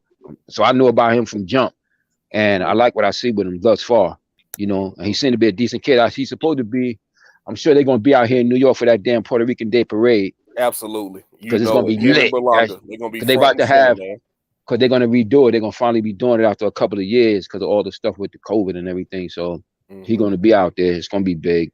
Yeah, somebody else from your neck of the woods too, man. That I am highly impressed with. Best pugilist, Shoo Carrington. He fights. Oh, Shoo nice, man. Shoo nice.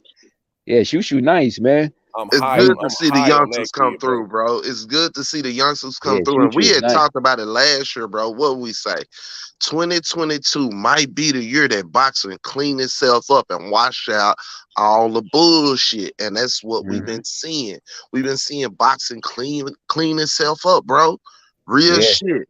We seeing undisputed champions, right? We seeing that shit really go down. We seeing the fakes have to shake. And the real is remaining like a motherfucking stain, bro. But it always do that though. It always like just it's just like nature itself. It's like nature cleaning itself out from germs and shit. Like it always happened. My whole life since I've been in this fucking sport, I've seen it. When old media trying to push this narrative and push all this shit on the public, it always clean itself. But it was kind of like we had a gap, homie. You know what I'm saying? It was like we had that era of great fighters. You know what I'm saying? And it kind of, after Jermaine and Winky and all them cats kind of wore off, it was kind of silent. You feel what I'm saying? For a little bit. And you had that new crowd coming through, hitting the Olympics or whatever. But the rest of them guys kind of filled in the spots. That's what, when we had that argument at 147, you know what I'm saying, and about how it was during that time when Earl was working his way up. I always go back to the fact that I don't think Thurman, Danny, and Sean were elite. You know what I'm saying? And when I say elite, we can drop them in that water with Winky and them. And they gonna make some shape. You feel what I'm saying? We can't drop them in that water. Them ain't the type of dudes you can drop in that water. You can drop them in some other water, just not that water. You feel specifically, me? I agree with you specifically with Keith Thurman because I never felt that way about him. Like I felt shit. I felt like if Errol Spence would have fought him back then, I felt Errol would have lit his ass up. When I seen Collazo hit him in the stomach, that's my bro too. Collazo hit him in the stomach. And I seen him run like that. That's my bro, Collazo, too, man. That's enough for me. That let me know right there. Yeah, you know what I'm saying? I was like, he no way in hell he could beat Errol Spence. The way he go viciously to the body, because Spence was a kid. That's from day one. That was our test, and I was like, that motherfucker, the truth, right? He got the right goddamn name. Right, but see, motherfuckers don't see his fighters like that, right? I mean, it's funny I brought it up, but it's fighters like that. A guy like Luis Collazo. You feel me? Yeah, my man. That's my dude, too. That's a fight. That was a fight. I got a shirt. I got a shirt right here from him.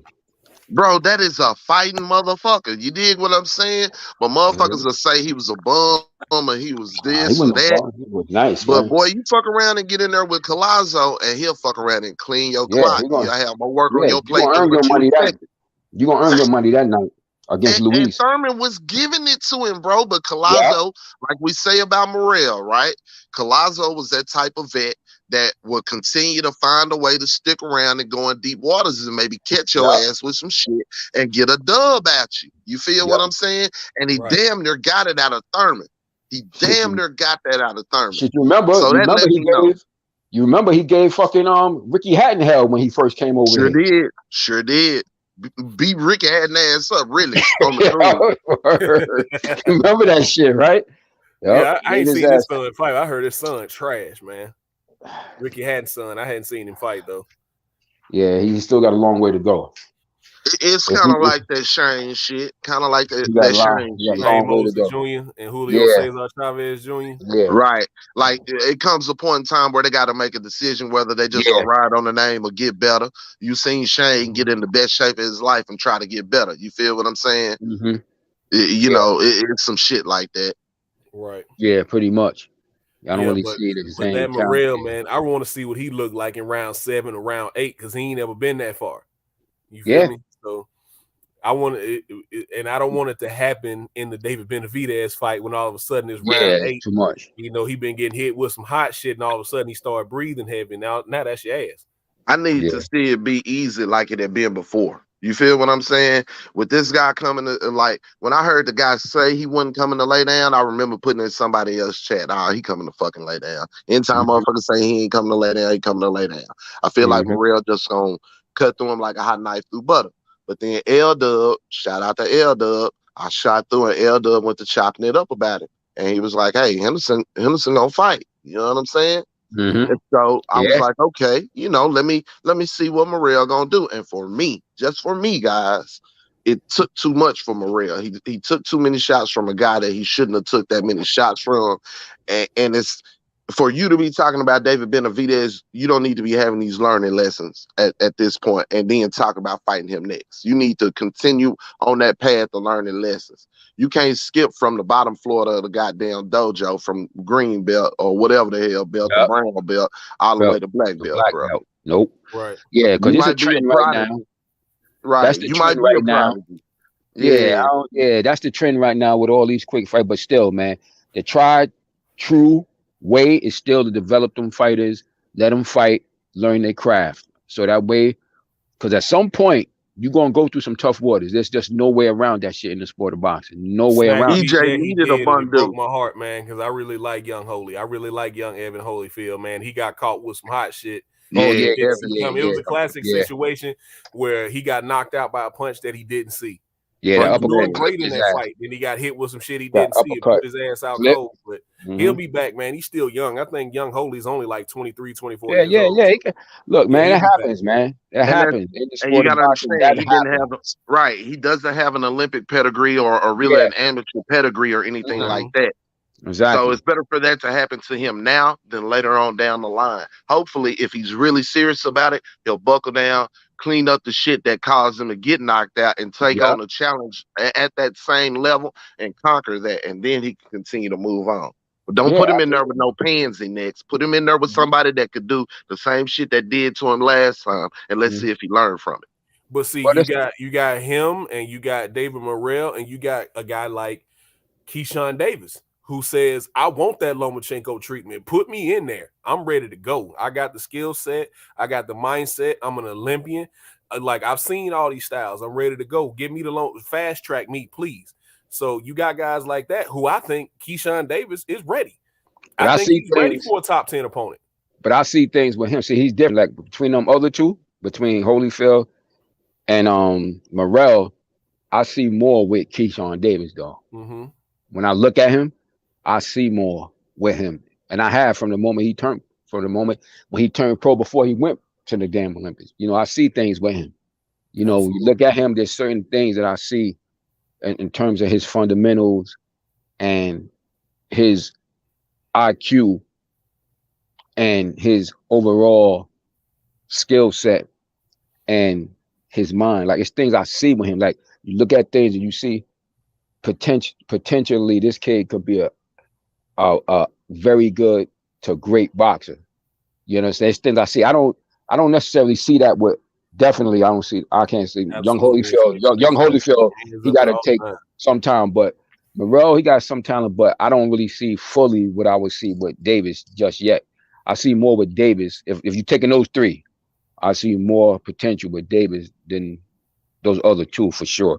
Because even Morrell show a lot of good stuff, though. He shows some good things, but he still needs time to develop. Because I agree 1,000% where 817, the brother 817 on this, he was getting hit too much with shit he shouldn't have been getting hit with from that dude that early. Yeah.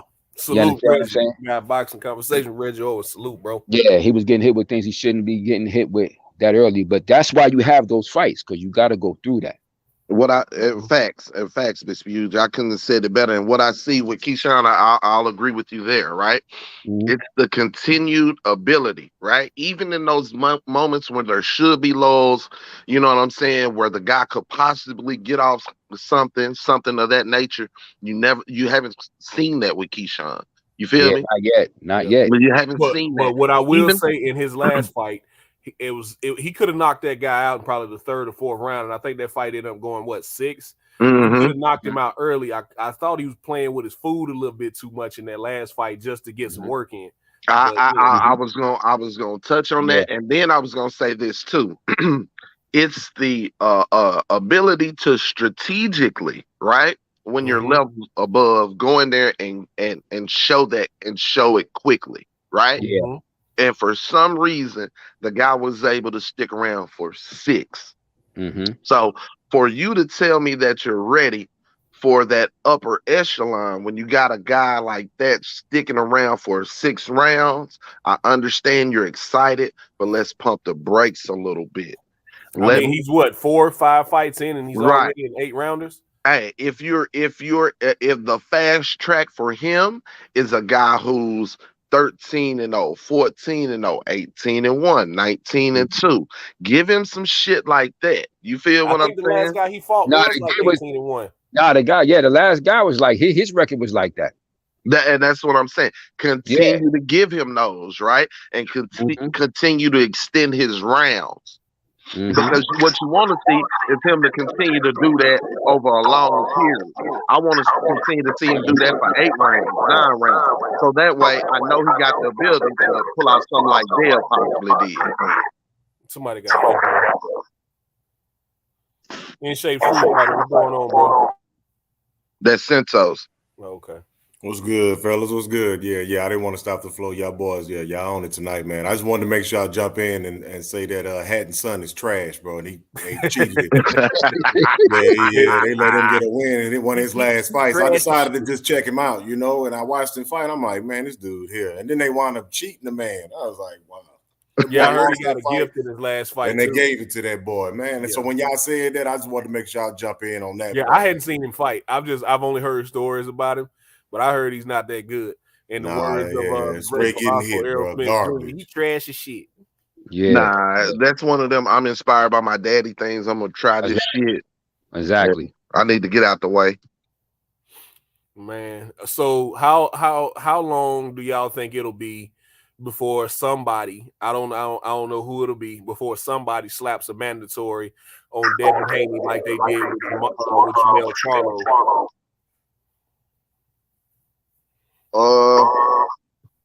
Go ahead, Santos. No, I'm just trying to fix the sound, man. Yeah, somebody's. I don't know why it's sounding. It was me. Crazy. How's it sound? When DJ was now? Oh, you sound better now. For me, on my end, it's better now. You sound better now. All right. Okay, well, let's talk about it. What we need to do, and I ain't got my laptop out, I can go grab it. But what we need to do is see who the potential mandatories are. You feel what I'm saying? Okay. And then we'll get. I can pull up the rankings. Right, pull them up and see. Then we'll get an understanding. We can at least try to prognosticate and understand. Okay, who might ESPN be willing to pay? You know what I'm saying? Be able to work with the sanctioning body and everybody be okay with making that a mandatory, and then they'll be okay with fighting it. Because again, I don't think a mandatory is gonna get in the way of him and Loma. I was gonna say that even mean anything. 817, man. Like, for real, what does mandatories even mean right now? For real, a WBC mandatory don't mean shit for him right now, do it? No, I don't. I mean, I know Devin probably didn't take it, but didn't y'all mention earlier something about the franchise, which would be raggedy anyway? But I don't think he gonna fade that anyway. Yeah, I mean, it ain't like he promoting that he got it, but he took all the motherfucking belts from him. He took like he said, email, franchise, whatever the fuck you want to call me. I'm all that. You gotta have it all. You earned it. You gotta have it all. Some guy, the new ones ain't came out yet, but as of April, some guy named Gustavo Lemos is the #1 contender in the IBF for Devin Haney. And then you got Lomachenko, who's #3, and Isak Cruz is #4, Michelle Rivera's #5. So, Come's way down at 8, Ryan Garcia's 9. You got check this out. Look across all 3 and see if Loma ranked all the way across, because check this out. Yeah, Loma's ranked like #2 in the WBO. I don't know about the WBC, but I know the WBA does not have a #1 contender because that was Rolly. And then Tank just fought him because a lot of people didn't remember that the WBA actually mandated that fight between Tank and Rolly. It just took Floyd and Leonard getting together and actually making that fight. But the WBA actually forced Tank to fight him. That's right. why Bullet was making that kept making that point. Tank didn't want this fight. We wanted this fight. The only reason this fight is happening because we want it. No, the sanctioning body made Tank fight you. He didn't give a damn about you. So okay, so what does that lend us? That tells us this, right? If he does fight Loma, that satisfies any type of mandatory shit for anybody, right? Absolutely. So I can ride with except the belt. except the IBF. Yeah, because Loma undefeated, and Loma right. got 3 golden tickets. He can just get all of the championship fights he wants. So, and here's the thing, like you said, except with the IBF, right? Whoever Luis Gomez, motherfucking ass is, Top Rank gonna step to him and shoot him probably $30,000, $40,000, $50,000 more money than he'll never motherfucking made and tell him to get out the way. You know what I'm saying? As far as that IBF mandatory shit, or they could put Loma in that fight, but Loma, they ain't gonna waste no time with Loma in that fight. He gonna get the fuck out the way. Yeah, Loma's number one in the WBO. Gotta realize this Devin Haney number we one in talking the WBO. Then you got BJ. Baranchek, who's number 2. Isak Cruz, number 3. You got Williams Zepeda way down at number 5, but Fam, you making a great point. It is the IBF, and they kind of hold shit close to the vest when it comes to their mandatories. You dig what I'm saying? Yeah. But I truly think in this situation, it's only 2 fights that we're looking at possibly coming down the pipe for this kid, right? Under the Top Rank banner. I can see him fighting Loma, and I can see him fighting motherfucking Shakur Stevenson, unfortunately. You dig what I'm saying? I think Shakur Stevenson wants to go undisputed at 130. I think he does. And with Cordina winning yesterday, which I had to go back and watch that fight, but he knocked Ogawa ass to the nether realm yesterday. Look, I think he does. But I don't think Bob willing to pay for it, and I don't think the network. I think that he gonna collude with the network for them not to be willing to pay for Shakur to do that. But they will entice him after what's the name whoops Loma ass. They will entice him to put on that extra 5 pounds and fight Dev and take all them belts off of them, keep him under the Top Rank banner, and sell him on them making him the superstar. You feel what I'm saying? Because Loma's on his way out. And on the cool, he got Keyshawn and Shakur. So and they wrong said way. they're not Y'all fighting. talking about who they gonna force to fight Devin. I don't think he'll fight him. Say again in shape, my bad. Who are they gonna force to fight Devin? It's still Devin Haney. You know what I mean? Who want to go ahead and get that L on their record? As far as because like if you said, it's besides Shakur, to me, if it's not Tank or Loma, I don't really know. Yeah, I don't think nobody gonna have the courage to want to be the the sacrificial lamb, because he gonna, if he does defend them belts, he a different animal now. You know what I'm saying? So just wanted to say that. Yeah, that's a great point. And again, to me, fellas, that's just me. You know what I'm saying? I think Loma's next, and then after Loma, I think they're gonna pull that Shakur Stevenson card. I think they're gonna say, "Hey, bro, you got a chance at all the belts. You the best shot. We gonna pay you a shitload of money. We're gonna promote the shit out of it. Like y'all cool. So regardless as to who lose, I mean, we could trilogy this shit. We could do anything. But regardless, I mean, both of y'all gonna be better off for it. That's the way they're gonna sell it to him. And Shakur not gonna back down from a challenge. And all it's gonna take is for Dev to say, "Goddamn me, bring it." I think with this nutritionist, I think he's gonna stay at 135 for these next 2 fights. I don't think he's moving to 140 with these next 2 fights, because if he does move to 140, you know what I'm saying, bruh, it's a litany of motherfuckers at 140 that he gonna have to fight through to get right where he is right now. Take back boxing. The thing is, the only name outside of, I don't think Ryan's gonna get the shot. Ryan ain't proved shit. So I think he'll tell Ryan to go to hell. Ryan and Oscar to go to hell. I don't think Tank and Mayweather Promotions is really going to push the issue, even though they could, seeing as how Tank has that regular belt, and if the WBC was serious about consolidating all their belts, they make that fight. They press the issue on that fight, but I don't think they will. Isak Cruz is interesting, but I think he's definitely going the WBC route. I think he has another fight, an eliminator, since somehow, some way, that Ryan Garcia fight went by the wayside with him and Isak Cruz. So Isak love that Showtime money. He ain't going nowhere. Fuck you. El Rayo is still young in his career. I think he's only like 11-0. If you put him in there now to get watched by Devin, man, how would that affect his mindset going forward? So right. Even though he's young, he's talented. I like the power. I like the precision in which he fights. I just think it's just too much too soon for him. If anything, you could throw him in there with somebody like Frank Martin if you're really serious. Frank Martin's 14-0, 15-0. So I think that'll be a great fight for El Rayo, and it makes sense in my opinion. But I don't think they'll throw him in there yet. But the only logical fight right now, two logical fights for me, as far as Devin Haney is concerned, is either Tank or Lomachenko, and I think Lomachenko. Is that Santos? Hold on. Who's snoring? Who that snoring like that? That's Santos. That's Santos' ass. Santos done went to sleep. Man, where my phone at? I'll call it. Wake your ass up, Stu. Man. Talking about wind up on here with y'all. Somebody laying it down. Santos knocked out. Santos in shape. What is it with us, bro? We just put motherfuckers to sleep. What is it? Well, I thought we was cooking good tonight. I thought we was cooking good tonight. Yeah. I thought we was on one. Hell yeah, that's why I jumped on. I was like, yeah, they own it, baby. They all over it. I'm talking about, Santos getting that good sleep. It's exciting right now. Boxing done kind of took back over his spot with the UFC.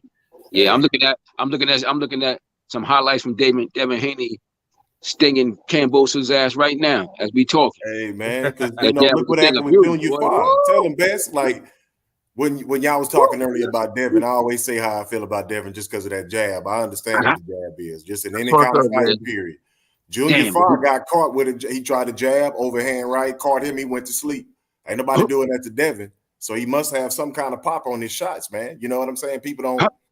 Yeah, I'm gonna jump back off on that one because I see cats get caught. Whoa! Look at that! I wish y'all could see what I'm looking at. I'm telling you, bro. It was about towards the third or fourth round. He got restless. You know what I'm saying? Midway towards the end of that round, and he just said, "Fuck it." I seen it in him because he tried a two-step where he tried to switch. He actually tried to switch his stance. Right, he tried to switch his stance to give him an angle to try to get some shit off, and Dev hit him with a two-piece. You know, he talked about them 1 or 2 right hands he caught. That was one of them right there. He caught a 1-2, and then after he caught that 1-2, Dev stepped back and invited him in and hit him with one from the waist, like kind of uppercut hookish shit. Hit him with 2 and then dipped out. Cambosa's ass went back to that tricycle. Me and my lady was watching that shit. She started laughing. She was like, he hit him with some shit. I was like, yeah, you see him back up? Fuck you mean? So all that shit, the motherfuckers talking pillow fists, I ain't see none of that weak ass shit. Look at his face. Look at Lenar's face. Look at JoJo's face. Man, Devin ain't pillow fisted, dog. That right hand is sharp, up low key, man. The Australian reporter even say your face looks like it. You remember when he knocked that kid out?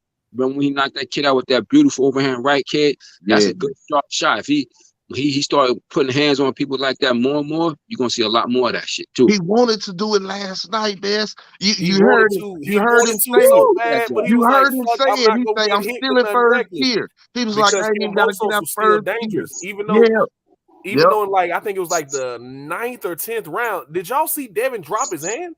Facts. Devin dropped his hand, bro. Yep. Yeah, because I'm right. He was like, he's not fucking with me, man. I'm in so that's when he started throwing that jab from the waist. It's funny you said that, DJ, because my old lady said, put your damn hands up. That's the ultimate sign of disrespect for me. It ain't the showboating. It's when a motherfucker standing right in front of you, drop his hands, and you still can't hit him. Because right there. That's the right hand. That was beautiful. And when Bill told Devin, all right, hit him with the straight right. And I swear, 10, 20 seconds later, Cambosos blitzed him, and Dev stuck his ass flush. Yeah, because come on, y'all. What would y'all do when you at war, man? If you at war and you just winning, you just gonna pull out your big guns just to do it. If you already, that'd be like overkill when you already destroying your enemy, keeping your enemy at bay. So when people say he only jabbing, like y'all say, that should be depressing for your fighter. But you say that your fighter was dominating with a jab. Like, bro, that kills me when people try to make sense of it, with one hand. Like, for everybody saying that, and you got Lion Ryan out here talking about all he did was jab, then you should be more afraid because he literally just beat the unified champion of the world with one hand. With a jab, exactly. And here's the thing. Dev didn't want to give him away back in the fight. by trading or mashing the gas on him. Because in order to give some, you got to take some, right? And he was blanking him so easy. With no sense in him going in and giving Kambosos away into the fight. Not that he would have lost the fight, but he would have made some rounds competitive going to mash him. He still would have mashed him, but it would have been a competitive match. You feel what I'm saying? Because Kambosos, that's what he was looking for. Though. Hey, right. Like you said, that ain't his season. And like y'all was talking about Tank earlier, Tank Gumbo, he liked that season. He don't mind. So he's used to, like Bess was saying earlier, he's, you know, he can be on the inside because he's a boxer puncher like we talk about. He sets people up, like you see me put in the chat earlier, he'll lull you, but he'll take a shot because that's part of his game.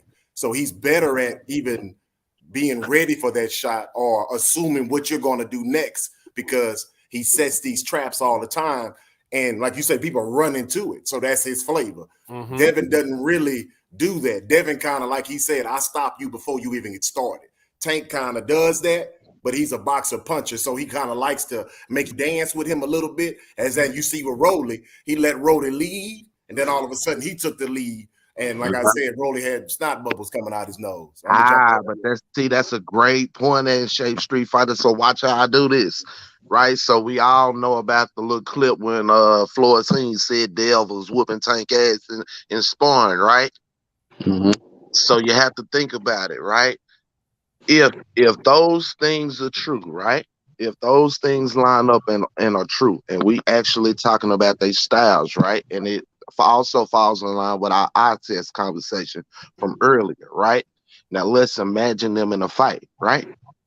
If that's the case, then Dev is going to lead the day, right? Because the Tank is looking to set traps, right? He boxes with who he wants to box with, right? But he didn't box with Rolly. The smart game was to let Rolly lead and let him set the trap. So with Dev, do you think he's a better jabber? He's not. He don't have longer arms or whatnot. So he's going to jab, but he's going to jab to try to land big punches. You feel what I'm saying? Yeah. Dev jab, right? And ability to jab and control distance will lead the day, right? Yeah. And what it'll take is for within 12 rounds for Tank to catch him with something. If Tank don't catch him with something, he not beating Dev. I mean, let's just.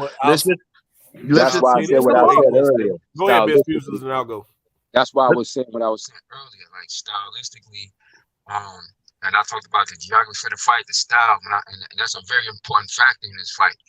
Is the style and the physical matchup, because they both got really good jabs. But in this case, Tank would be going up with somebody with equally good jab or better in that for this fight.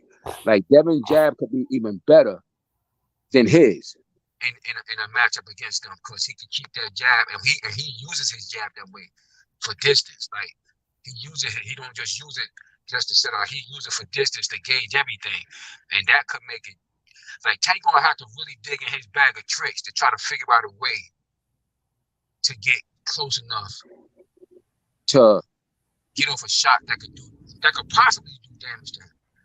I'm sure that's a fact. Free Smoke. I'm with you. I feel like the same thing. Free Smoke. That's what I was talking about. Everybody, the first time with Devin either. Almost everybody knows when they first get in the first round with Devin, the first word in their mind is pass. They got to get past his jab. Got to get past something with Devin. Because Devin finna start from jump. From the moment they say ding ding and he walk up to you and he looking at you in your face, you know what he finna do, but you got to get past that. I'm gonna jump back off y'all. Same with your core, fam. Same with your core. Even though the skill level is very, very different. Go back and look at when Tank fought Rolly. When he ate that shot to the body, what came after that? It was an overhand left, and he caught Rolly with that shit and snapped his head back, and Rolly had to back up a little bit, like, all right, cool. Yeah.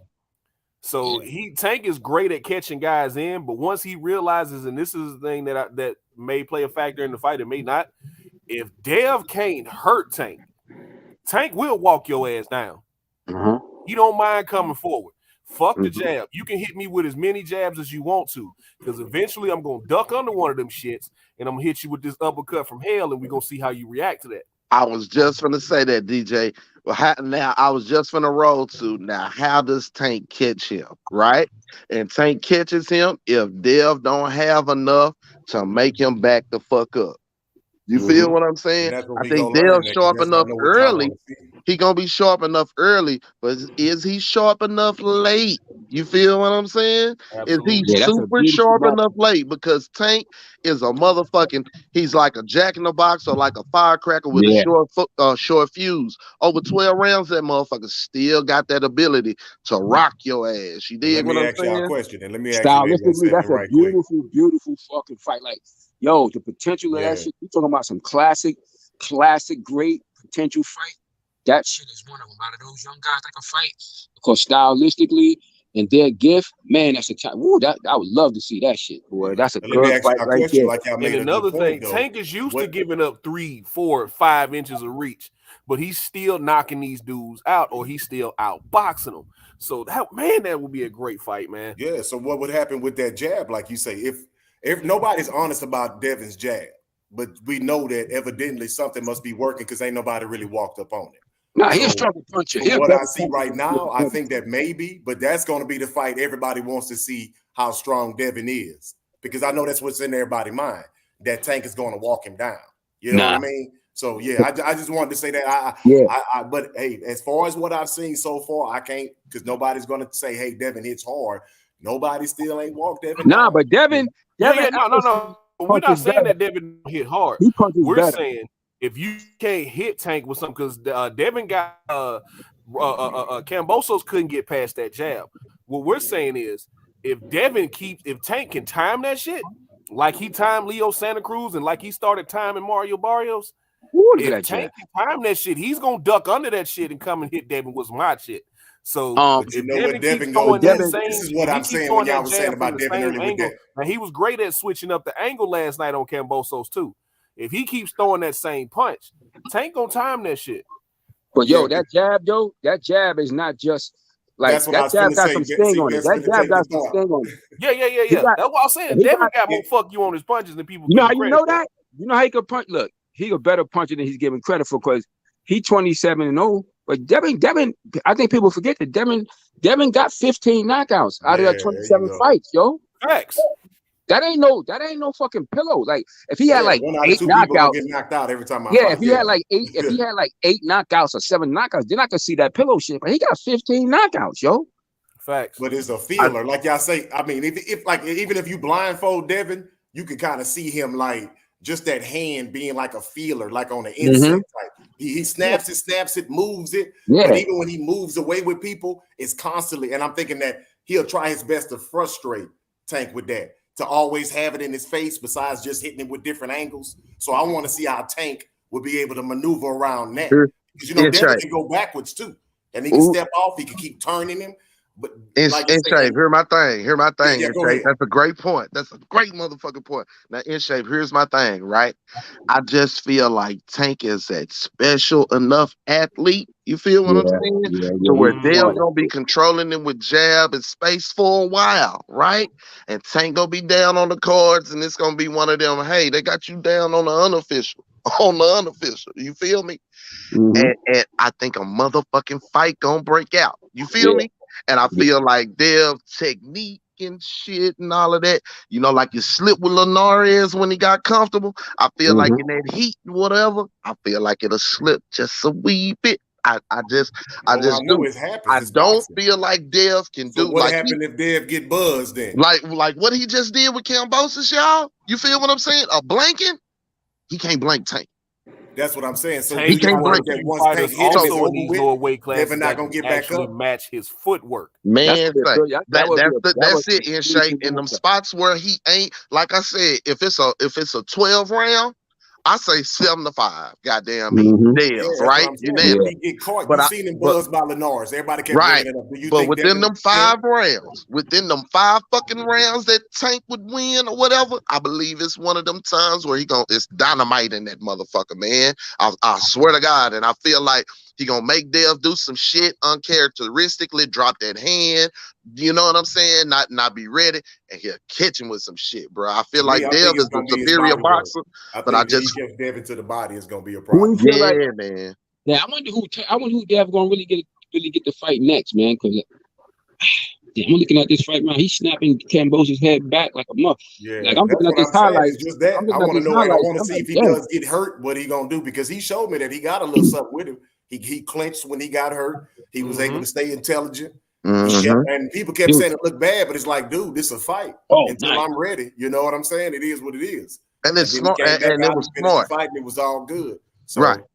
And it was smart. I mean, the greatest. We've seen the young kids that really understand boxing, such as like Shakur. We've seen him tie up at the proper time. You know what I'm saying? Reset, hit a motherfucker and tie up and reset and hit him on the way out. So, that's just boxing. Motherfuckers don't know boxing. Man. That's boxing, man. Yeah, see, he'll stop him. See, I don't know. Like I said, I didn't see. He said who would stop him? Yeah, Tank hurt everybody, but yeah, that's a great fight. Like that's a great fight, man. That is a great fight. Because I think Tank is smart about where he ties up too. That's another thing, y'all. That's another thing, right? When we talk about strategies within this fight, right? And the reset. Tank, and another thing that Devin doesn't do that a lot of Tank's opponents have done, Devin don't leave that jab out there. No, he don't. They'll pop your ass with it and bring it right back and recock it. But here's where I think Tank is better in spots. Now, see, Tank is better in spots, y'all. See, Tank and Deontay share something that I like, right? They share that off the break, they'll knock your ass out. Type shit. You feel me? Off the break type shit, they'll knock your ass out. Off getting broke up from tying up or whatever.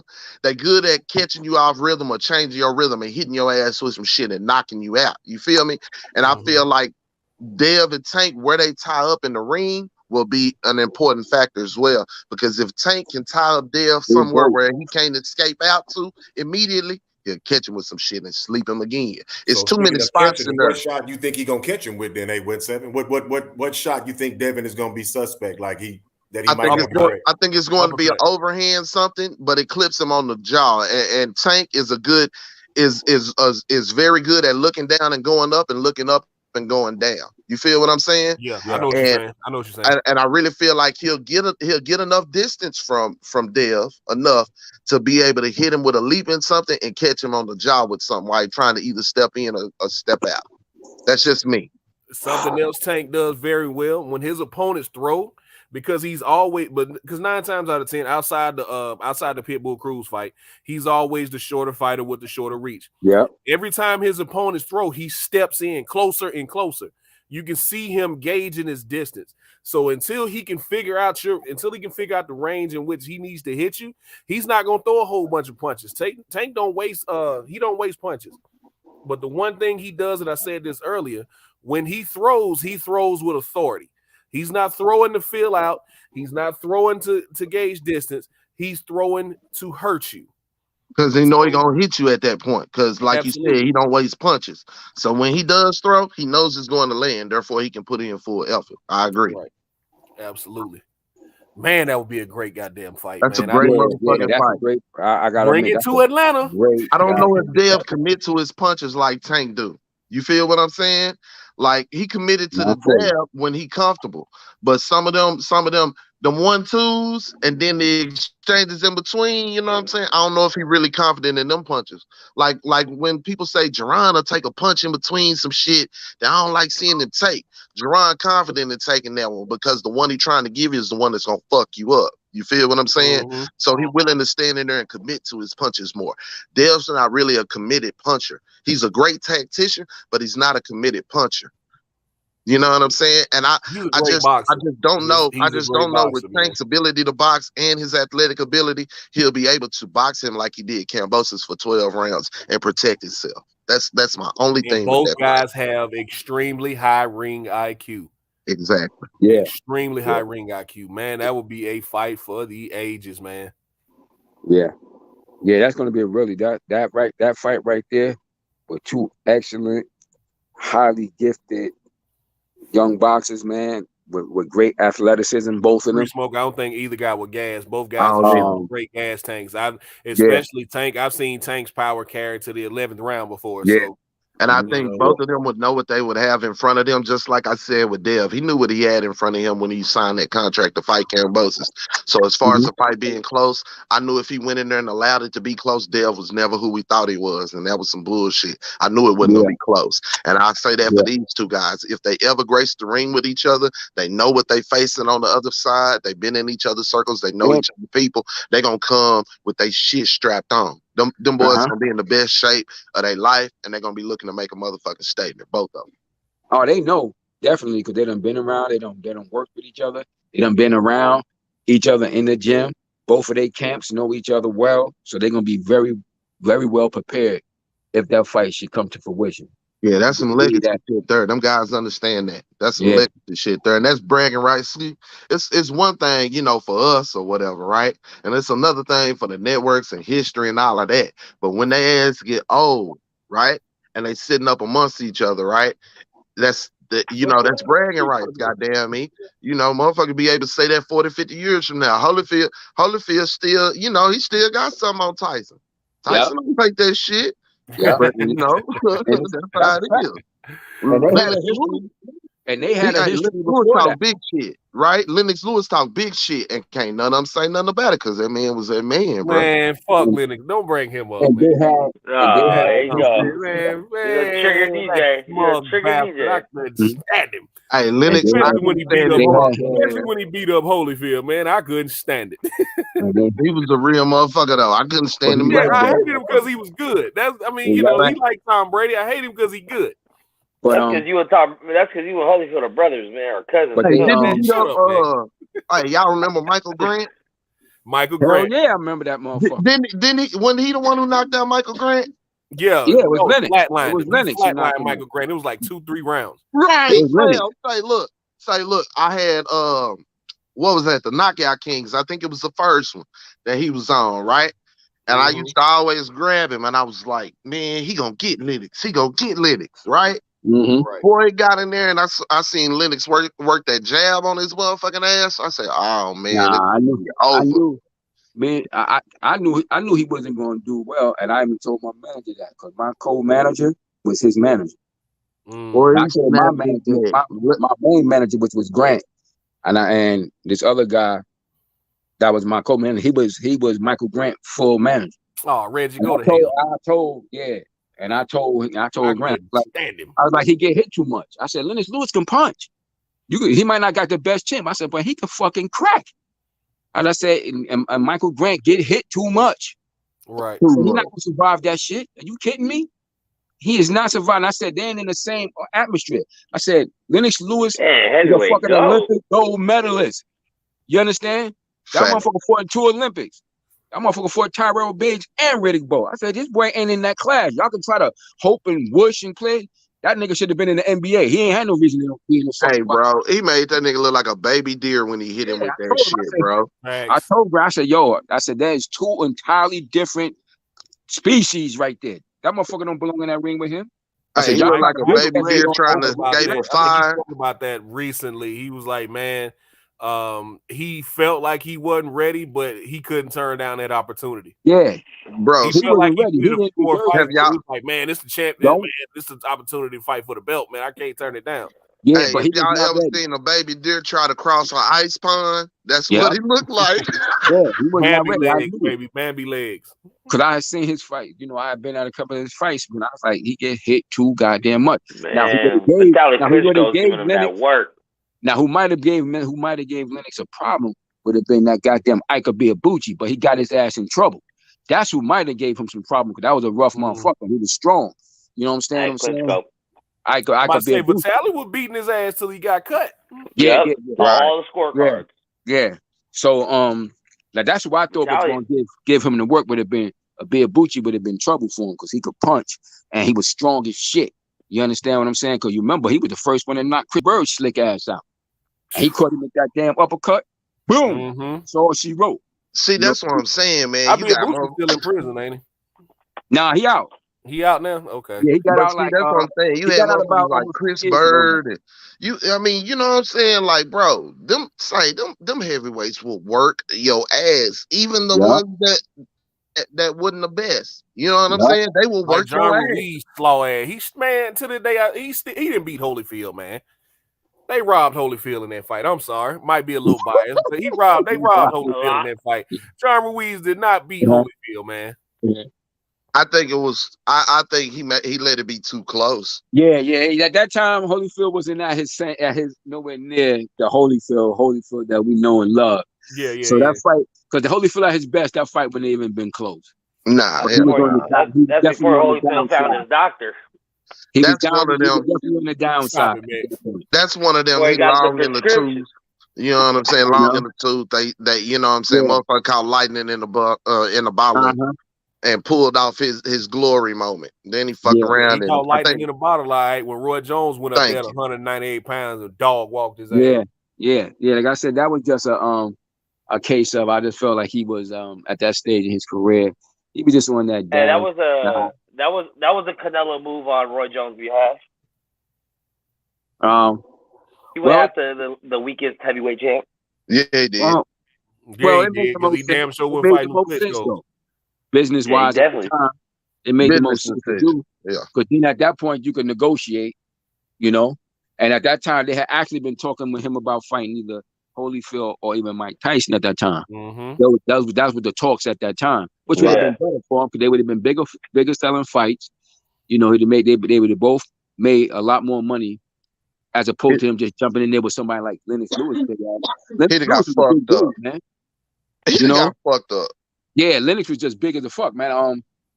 I think it was the night that he fought my boy Shannon Briggs. I shared the locker room. It was like the way they had set up with him. Yo, that motherfucker back. Cannon would beat up a lot of these niggas right now, bro. He'd be a problem in the heavyweight division right now. Young Shannon. Who? Young Shannon the Kid. Hell yeah. Young Shannon, yeah, Shannon. So that fight, I remember I was in you're right. David Stewart be knocking these motherfuckers out. Them niggas is big dudes, man. I was in the dressing room with him, and I remember his back was to me, and I was like, "That's a big motherfucker, motherfucker, bro." I was like, "God damn!" And Shannon was big too. Them was some like you talking about some big specimen motherfucker. I was like, man, some big motherfuckers, man. I'm like, shit. This nigga he was like 200 and he had to be like 240 or some shit, and that motherfucker was. I was like, God damn! All them boys look like they was on HGH, bro. 6'5". They were. Everybody was falsy back then. Yeah, man. 6'5". 90% of the 90s was on steroids. I was like, man, they was on salt water, man. Y'all got to stop that. They was on salt water. Yeah. Right. Let Meg tell it. They was all juicy. I never forget that shit. I was like, you know it was juice now. I know it sucks because that was our childhood, but we gotta keep it a buck. Okay, well watch this. Your boy Ray Mercer wasn't on shit. Nope. Ray Mercer. Merciless Ray Mercer. Ray Mercer will whoop the say a young Ray Mercer right now. If you dropped him in heavyweight, he'd be a top 10 motherfucker, bro. Yep. Top 10. Shit, a young Riddick right now. He's only like 5. He was tough. Say he was tough, bro. He was tough. He was tough. That was a mean motherfucker. That motherfucker military man. He a rough boy, man. He got a great chin. He gonna fight. You gonna have to beat him down to beat him. Have y'all heard him talk about that Tommy Morrison fight? Yeah, I was just gonna say that. Yeah, you like, man, that motherfucker hit me so hard, I just started fighting his ass. Cool as shit. I was at me, Frank, my cousin Frank. We was at the bar in New Jersey, man. He was there. He funny as hell, man. Good guy, man. Really good dude, man. Down to earth like a mug. Funny as fuck, but a legend, bro. Yeah. Yeah, he's a fucking legend, bro. I mean, you know, it's guys like that. You know what I'm saying? The Colazzos, the Ray Mercers. You know what I'm saying? The guys that really don't get the. Yeah, Emmanuel Augustus, bro. Motherfuckers that was real good fighters, bro. That had scrapping on any given night. They'll give the best some work. You feel what I'm saying? Some respect on Jamil Big Time McCline name too. Yeah, man. That's my big. That's a yo. You talking about a big motherfucker? That's a big dude. That motherfucker had a head on him, boy. Yeah, he's a big dude, man. And Muhammad, what's that dude, Muhammad? What's his name? From Nigeria. What was the dude name, man? Hit hard than a bitch, man. Not what I was just talking about. Oh, you talking about? I could be Samuel Peters. Q, right? Samuel Peters. Yeah. Man, he was trash. He just didn't have no stamina. He just gassed out, but he was fresh though. And he couldn't box. He wasn't really a box, but he could punch. He is trash, man. Okay, Peters hit hard. So Samuel Peter and Effie Ajagba. Yeah, he wasn't Samuel Peter. Huh? So Samuel Peter and Frank Sanchez. Yeah, he was a fight. Lost like a boy. If it was so lost in that fight, man. Bermaine Severn and motherfucking me. You know what I'm saying? Like, really, Severn and Peters might be a good one because they're both trash. So. Now Peter could punch though. Peter could punch though. And he could take a punch. Listen, Peter's thing was his stamina, bro. Yeah, his stamina. He was fresh. He had 2 sledgehammers on the end of his wrist. Right, but hey, look, look, Max. Right, heavyweights have heavy hands, right? Mm-hmm. But there's a different type of punching, right? Yeah. You feel what I'm saying? Like all heavyweights can hit, but George Foreman hit like a horse kick. You feel what I'm saying? It's different, motherfucker. It's different levels of that shit, even on heavyweight. Different, because. You might say all heavyweights hit hard, but it's some of them was just different, man. Well, of course, you know, Larry Holmes told me. I was talking to Larry Holmes. Right. That's all I'm saying. Yeah, he's different. I was talking to Larry Holmes. I'll never forget. We was talking to Larry Holmes at Gleason's gym, and we asked him because we asked him like, "Yo, who punched harder? Who was the hardest puncher for?" You know, everybody gonna think Mike Tyson. He's like, "Hell no." He's like Ernie Shavers. He said, "Ernie Shavers hit me so hard, I bounced off the ring like a goddamn basketball." That's what he told. Who was that got hit by Ernie Shavers and said he felt it down off in his toes? He said, who was that, man? He said he bounced I felt that shit on the ball of my toes, man. Because he said Mike Tyson, he said the thing that the problem with Mike Tyson wasn't really his power. He said Mike Tyson was faster than he thought. Right. He said quick. He said it was the quickness of his punch that got him in trouble. He said, but as far as pure power, nobody ever hit him as hard as Ernie Shavers, he said. He said, that motherfucker bounced me off that ring like I was a damn basketball. I was like, damn. He's like, yeah, he was the hardest hitter I ever faced in my career. Was that Ernie Shavers? Because you got Ernie Shavers had a high knockout record. He just never was champion. Like he out of his victories, then it was like, let's say it was a time when his record was like 56-3 or something like that. 54, his fights was like damn knockouts. Right, he's well known as being one of the most. He was brutal on the heavyweight, boy. Yeah, he weren't even known for. Yeah, he was like when you look at his record around that time. One time, like I think around the time he fought like Holmes or Ali, he was like 56-3 or 4, and his knockout percentage was like he had knocked out either 52 of his wins or 53. It was something like crazy shit like that. When I looked at his record, I was like, God damn. Right. I mean, look at Reg. Reg said it best. I mean, Sam Peters damn near killed Jeremy Williams. He ended his career. So what I'm saying is, Kawanaki, guys like Kawanaki that's getting pay-per-views and we watching fight and shit, bro. Them guys get fucking destroyed, you know what I'm saying, by just Samuel Peters and Ray Mercers and guys like that. So we watching a lesser heavyweight product, no doubt. You feel what I'm saying? Yeah, there's no doubt about it. I told y'all, I was being honest. I'm between both sports, but if it wasn't really with Wilder, bro, because people wanted to talk about his skill level and everything, but besides how his character is outside the ring and that right hand, Wilder, he's sturdy, bro. You know, and you didn't see a lot of heavyweights that was willing to go, you know, into the fire. So there's a lot of different reasons why I like Wilder. Besides, people always want to talk about what he lacked, you know. But man, as far as being a bigger guy myself, you know, raised with bigger guys, you know, the heavyweights was something we always watched until he came around. It's no disrespect to a lot of the other guys, but yeah, it wasn't nothing really moving and shaking. And you see how people excited about Wilder now. Whether he on or off, you know, you can't deny it. Yeah, I'm just because man, it just was trash. There's nothing against the Klitschko's and all that. You know, keep you at the distance with the jab. I can't be mad about that and all the other stories that come with them. But yeah, it was a while for the heavyweights, bro. Yeah, I mean, y'all. Samuel Peters caught Vladimir with some hot shit. And Sure did.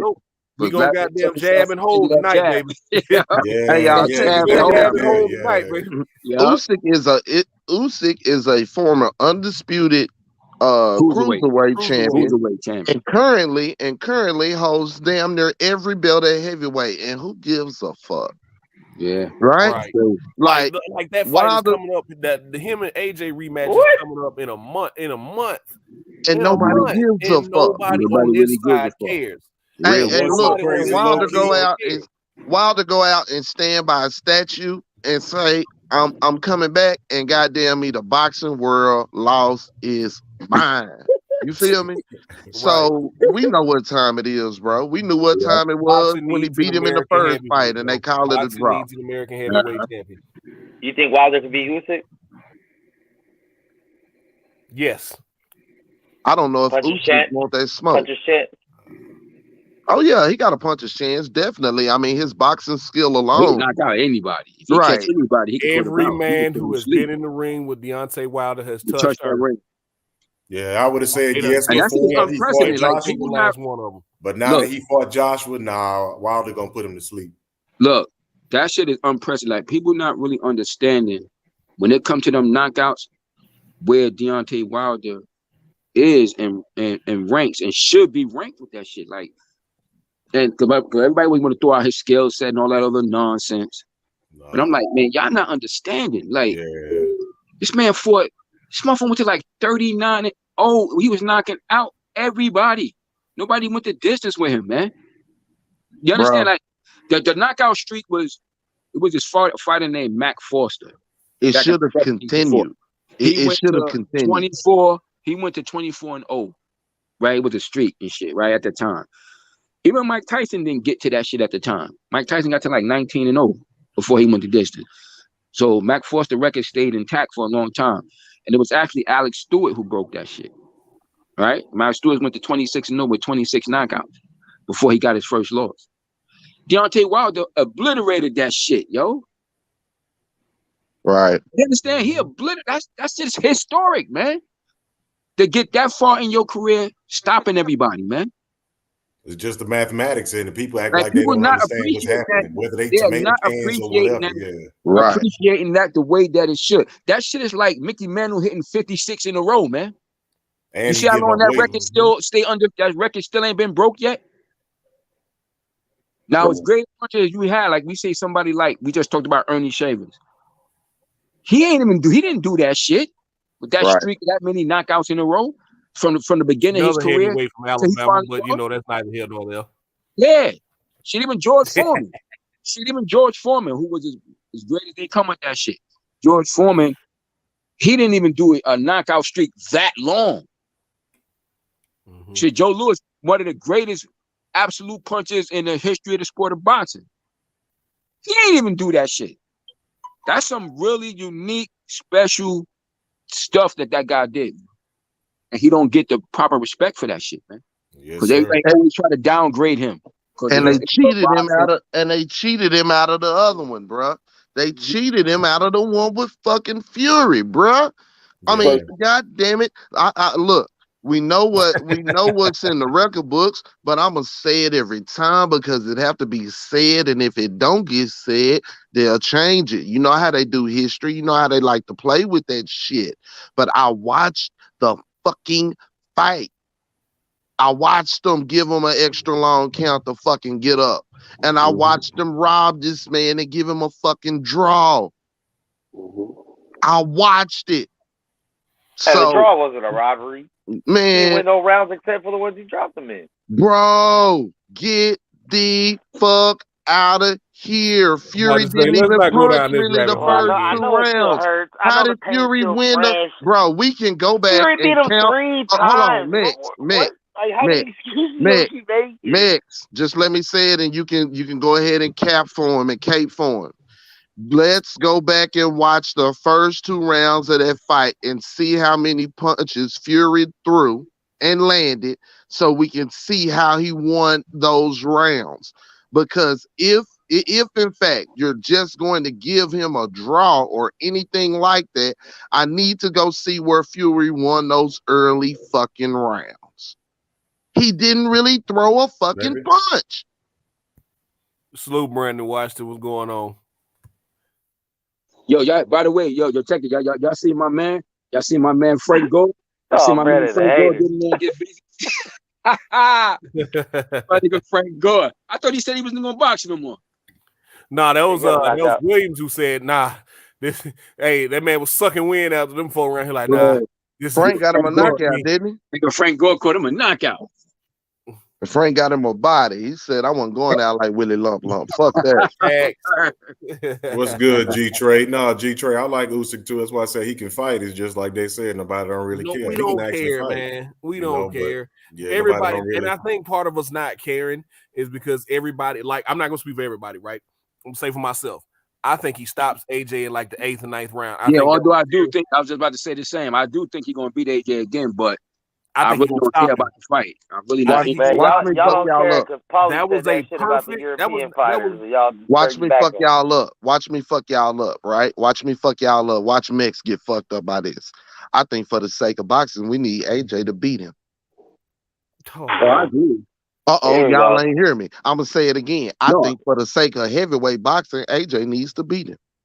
Mm-hmm. If AJ beat Usyk, then guess who's gonna come back? Guess who all of a sudden ain't gonna be retired no more? Man. Yeah. Man. And then not Wilder. Not Wilder. Guess who ain't gonna be retired no more? Fury, baby. Fury. We know this. But listen to me, right? He won't be retired no more. All this, that, and the third. But if AJ beats him, I think the cry for a Wilder AJ fight and the fact that Kinahan, Bob, and Fury had a lot of shit going on, and a lot of that shit is hitting the fan. Y'all just ain't paying attention to it, but a lot of shit finna start coming out. You feel me? I think that'll put more of a freeze to that. Somebody's gonna go to jail. Yep, I think that'll put more of a freeze to that. I think it'll be an easier pathway to get AJ and Wilder in the ring than to go fuck with Fury again and find them some money and representation and anybody that want to touch him with a 10-foot pole. You see, man, y'all already got his lawyers on it. He trying to separate as far from Kinahan as he possibly can. So thank you. You got a point there. And the first little piece of paperwork came out. Good fight, actually. Jay Smith, that would be a good fight, but I think Tony Harrison and Fedora got work to do. I don't know. I don't think Laura got the gas to be fucking with Tony Harrison. Laura top half work good, but them legs don't work good enough to be fucking with Tony Harrison. I think Tony Harrison hurry up and go ahead and send him on to the glue factory. Y'all don't fuck with Tony like that. Don't play Tony like that. Laura got good hands, but bro, how long did it take him? How many rounds did he go with that motherfucker? Right. I mean, he got one. It says that he's 39, but he got one of them Cuban birth certificates. We don't know how old Laura is. Laura good, bro, but his legs don't work like they used to. And his hands ain't good enough to compensate for his legs fucking with Tony Harrison. Bruh, are we talking about a Tony Harrison that just had a slight lapse and let Charlo get back? I mean, had he stayed on the bike, he might have beat Charlo twice. We might not be talking about an undisputed. Nah, man, Charlo dominated that second fight. Okay. Well, I ain't gonna dominate is a strong word. but outside the knockout, like it was close. You could knockdowns, man. He dropped to him. You saw the aggression in Charlo's punches. You saw aggression in Charlo's punches, but Tony was still. I mean, if that's the case, then Ortiz was dominating Wilder the second fight, but he got knocked the fuck out, so it don't matter. Ortiz won almost every round of the second Wilder fight, and they got swept. Yeah, that's why I get in an argument with people about effective punching, because they say, well, he was being more effective. I say, well, who was being more effective if somebody went to sleep, though? So exactly. I'm just saying, Harrison went to sleep in the next. He was real effective. He was sharp. I watched the fight, but it was like, in the end, man, we still fighting. So the effectivity was because I knocked you out. Right. You got to continue to do it for 12 rounds. You know what I'm saying? When you fighting in that manner, when you don't have the ability to drop a motherfucker into sleeping, you feel what I'm saying? Then you got to continue to do that shit for 12 rounds. When people say it's relative, because in a normal fight, we want to say quote unquote a normal fight, But that's what it is. In boxing, what Reggie say? I don't know, Reggie. I think for the whole race thing, I think people still like to see that, man. Just to throw race in there for that reason, actually for a good reason this time. I think a lot of people still see Wilder and AJ go at it, but I think it would lose a lot of luster because they seen how AJ kind of got, what I'm saying, his chin is, suspect to a lot of people now. They realize that, especially in that with the Usyk towards the end, it was just a bad look whenever he got some help. Everybody kind of saw the help that AJ got. And that was going to be my next point in Shape Street. Usyk could have stopped in that last fight, but they cut the round short. Mm-hmm. And his trainer was telling him, "Nah, pull back." It's some wild stuff that I've seen in boxing. That was a wild one. That was real wild, bro. Fellas, I feel Reggie. I feel Reggie, but I just truly feel like Fury time, you know what I mean?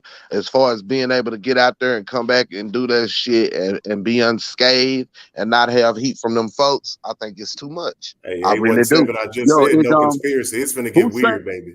I do see that in boxing. It's finna get weird with all this. Robert Garcia. That's why he's gonna get stopped. Is he with Garcia?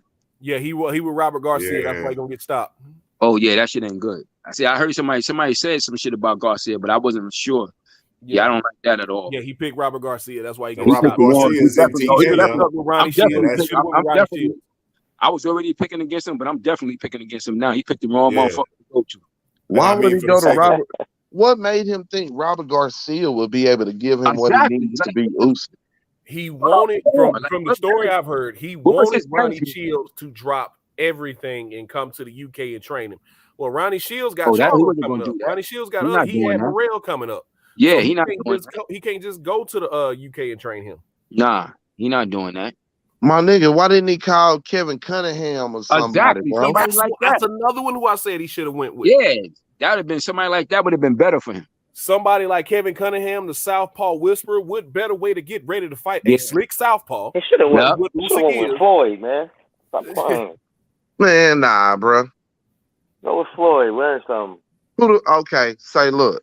Okay. Floyd who? Who the fuck is Floyd? I gotta look Exclusively trained. Mayweather Senior, not Floyd Jr. Right. Who is Junior? Fuck out of not Junior. Who Junior? Why not Junior? Hell Man, no. Stop, bro. Floyd ain't no train. If he was gonna go to a Mayweather, it would need to be Jeff or Floyd Senior, not no fucking Junior. And I don't think Jeff will be able to give him the game. I think if it was gonna be the game, if you're gonna go get it from a Mayweather, rest in peace, it's gonna be from Roger. Or it's gonna be from Senior, and Senior too far gone right now. Yeah, he's too far gone. You don't think Junior gonna carry the torch? Fuck no, bro. Junior got too much going on. Why you think Leonard Ellerby? Like I mean, crazy. We already knew this. Touch that gym is fucking someone special. Look, bro. Haney, Tank, Earl. Stop, bro. See, all they learned some shit. Bro, yeah, stop. But they learned most of that shit being around Floyd Senior, man, the trainer. Not the boxer. Bro, stop with that casual shit. Floyd flying, fucking hoes, and buying cars and playing real estate. He ain't training nobody. He get in and play. His thing. That's a hobby for him. That ain't some serious shit. For his father, that was his father's career at this point. Mickey Bay told you his career was a hobby to Floyd. He had other people doing this shit. Exactly. Because he got so much going on. So that shit is a hobby to Mickey Bay is not Anthony Joshua. Let's stop that. I mean, you seen him fucking around with Clarissa and he didn't show up to the fight, man. Stop it. Stop being a casual, man. That's a casual shit, Mickey Bay was a good fucking fighter, man. He's an Olympic boxer, Anthony man. Joshua? Yeah, but he was an Olympic boxer. Okay, that's fine. That's cool too. He still should have. But you can't. Floyd Mayweather Jr. is not no trainer, man. His father was the trainer, because the father is the one who trained his ass. So mentor, yes. The only mentor, Mayweather, yes. Trainer, no. Hey, all I'm saying is Mayweather offered to train him, and I don't think he was gonna half-ass. Mayweather offered to train a lot of people. Especially a lot of people. Floyd can't say train, but what Floyd Mayweather Jr. really means is mentor. He want to mentor these people. He don't really want to train. Nah, his life's not gonna be either way. Make the trip, whether it's name association, keep my name in the news. I'm boxing. I'm boxing. If you want to win, fuck with me, because I'm boxing. And ain't nobody in their right mind, especially at a top echelon or upper echelon guy, finna dim they star running up under him like that. That's why you ain't seen none of the rest of them do it. Tank is the only one, and he conditioned to it because he been there for so fucking long. And he not going. I'm gonna cut you, bro. But he not going. I'm gonna cut you. But Floyd, like you said it best a few minutes ago. Floyd got too much other stuff going on, man.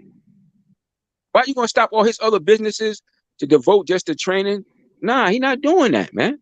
He make too much money doing. He make too much money doing all that other stuff. Keep his name in the news and on top of boxing because Floyd feels like he is boxing for 20 years. I've never seen him half-ass anything when it comes to the sport of boxing. Yes, you have, because you seen his promotion is half-ass. Fuck you mean?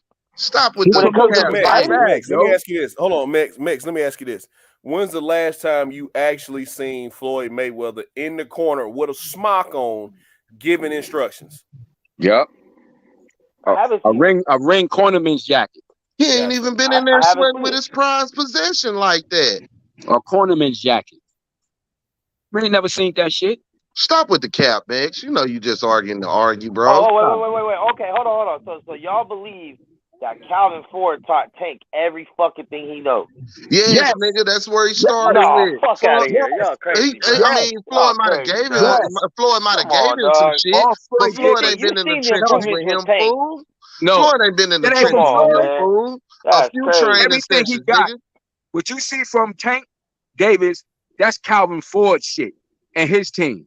All Floyd did was come and tell him a little mentory type of shit from here to there. He ain't teach him shit that he didn't really know like that. He touching him shit. Said, you can do this, you can do that. Such improvements in the past like 3 years. No, hell no. No, Floyd ain't do that shit. I'm gonna show you right. Man. Have you seen? Check this out. That's crazy. It's all coincidence. It's coincidence. You seen Floyd do pad work with like Tank and Devin Haney. Do it look like this shit that his father was doing or Roger Mayweather was doing? You talking about with him? When you see him working with Tank, when you see him doing pad work with Tank or Devin Haney, do that shit look like the shit his father or Roger Mayweather was doing? Oh no. You know why? Because he can't do that shit. Because he can't do that shit. And they can't do that shit either. Because he ain't no trainer. But Calvin Ford and his team, they can do that shit. He crazy, man. Hey, Max be arguing for the sake of arguing, bro. That's crazy. I think it's insane. Y'all don't want to give. Y'all are literally saying that Floyd has zero. Y'all said everything is Calvin Ford. You are capping. Everything. I told you, man. Max, hold on. Let's be real. I'm not saying they wasn't training them day in, day out. But they would have given all these fighters valuable. Let's remove the plausible. You know what I want you to do? What I want you to do, Max? I want you to, cause I was looking through my DVD collection. I was watching some Sugar Ray Leonard shit, right? Yesterday, right? I want you to go to YouTube and pull up this right here, right? I think it was Ray Leonard versus when he won the North American Championship, right? Against Pete Branzani. I want you to watch that fight. I want you to watch the hopefully it's the ABC version when they go over to the end, they're doing the interviews and shit, right? And at the end of the fight, when they was interviewing him, Keith Jackson, who did the fight that day, was talking about, they talking about how good he did and so on and so forth. And he tried to interject Angelo Dundee, and Sugar Ray stopped him in his goddamn tracks. It wasn't just him, because Angelo Dundee would come in at the very end of Sugar Ray training camps to give he was there to give little tidbits of his experience and shit like that. But it was Dave Jacobs and Jinx Morton was his trainers in the gym with him. 90% of the time. Angelo was a figurehead. Your mic fucking up, dude. Angelo Dundee was a figurehead, and Sugar Ray had to put them in his place like, yo, these are my trainers. We're a team, but Dave Jacobs, he specifically said Dave Jacobs and Jinx Morton. And that's the same shit with Calvin Ford. Like, Is that my headphones or his mic? Nah, it's his mic. But what he said, at the end of the day, I can hear you, but it sounds like you way away from the phone. Right, but what he's saying is at the end of the day, I get the point. That's my point. I'm not saying to make Floyd your head trainer day in day out. I'm saying to not go to Floyd and pick up whatever you can from him is crazy, and to say that Floyd didn't have an influence on any of these fighters is crazy. Matt, what we're saying is this: the majority of Tank Davis's success, the majority of his development, the overwhelming majority of the credit belongs to Calvin Ford and his team. I agree. Floyd Mayweather is a very hold on, Max. Floyd Mayweather is a very Floyd is a very small portion of the development of Tank Davis. You have to understand. Floyd did not discover Tank. Fool. AB did. AB is the one that brought him to Floyd. So Tank was damn near, I'm not going to say a finished product, but as far as fundamentals and shit, that's where he got it all from Calvin. I get you. I never denied that. And look, and if Floyd was such, and to finish it off, if Floyd was such a great fucking trainer, right? Then when he came with the plane, the money, the glitz, the glamour, and everything else, the spotless record, the history, the family, all of that shit, right? Tank did not pack up and leave Calvin at all. He took the team with him. He rejected the shit first of all and reluctantly went up there. Bro, Floyd had some sprinkling in. He fly in, see the shit, make sure he there when the cameras is there. Bro, the motherfuckers in the trenches with him is the same niggas you see on the Rise podcast. Them the niggas that deserve the credit. So that's it's motherfucking disrespectful, bro. Them the motherfuckers that deserve credit, bro. Max, to bring this all back full circle, right? To bring it all back full circle. To bring it all back full circle, what we saying to the original point. He was not gonna be that for Anthony Joshua.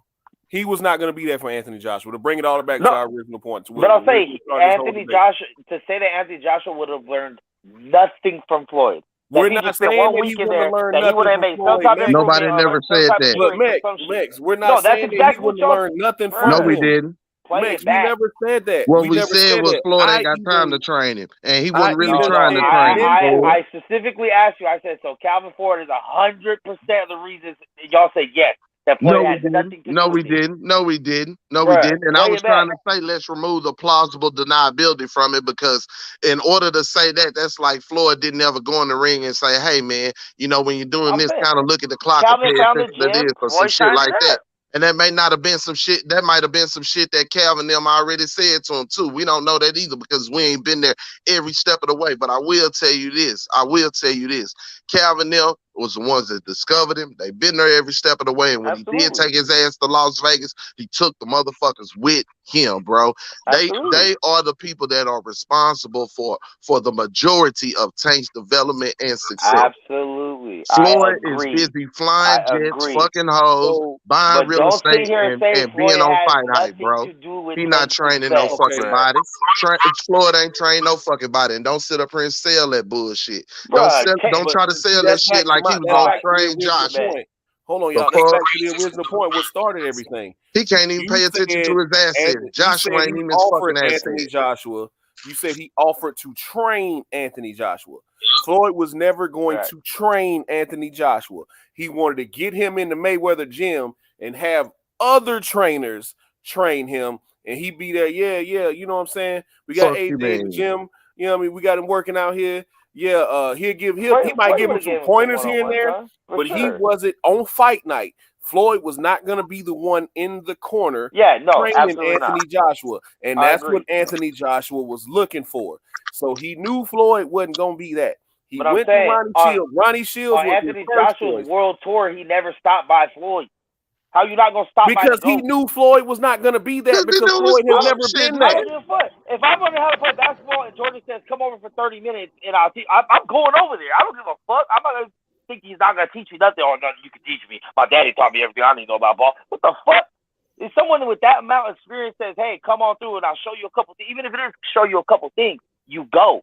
Okay, then also if I'm looking for a trainer or a coach, I want to see who else you've developed. Hey, if Mike ain't even pulling up on his son shit, but he told me he gonna give me a hot 30 minutes, I'm finna go fuck with it. He ain't even pulling up at his son shit. He in Dubai getting his dick sucked and his son over here playing basketball. But he gonna give me that hot 30 minutes. Man, I'm not finna waste my motherfucking time. And you said, but Max, you said, go ahead, DJ. As we see now, Anthony Joshua wanted a trainer who was solely dedicated to him. That's why Ronnie Shields is not with him, because Ronnie Shields has two other fighters. That's what I was going to say, champions DJ. Right now that are also fighting. That's why he did not go over to the UK and train Anthony Joshua like he wanted to. That's what Anthony Joshua wanted. He wanted somebody to be solely dedicated to him. That was not going to be Floyd Mayweather. So Floyd Mayweather was not a candidate. I mean, what's the argument about Tank and Floyd being together now?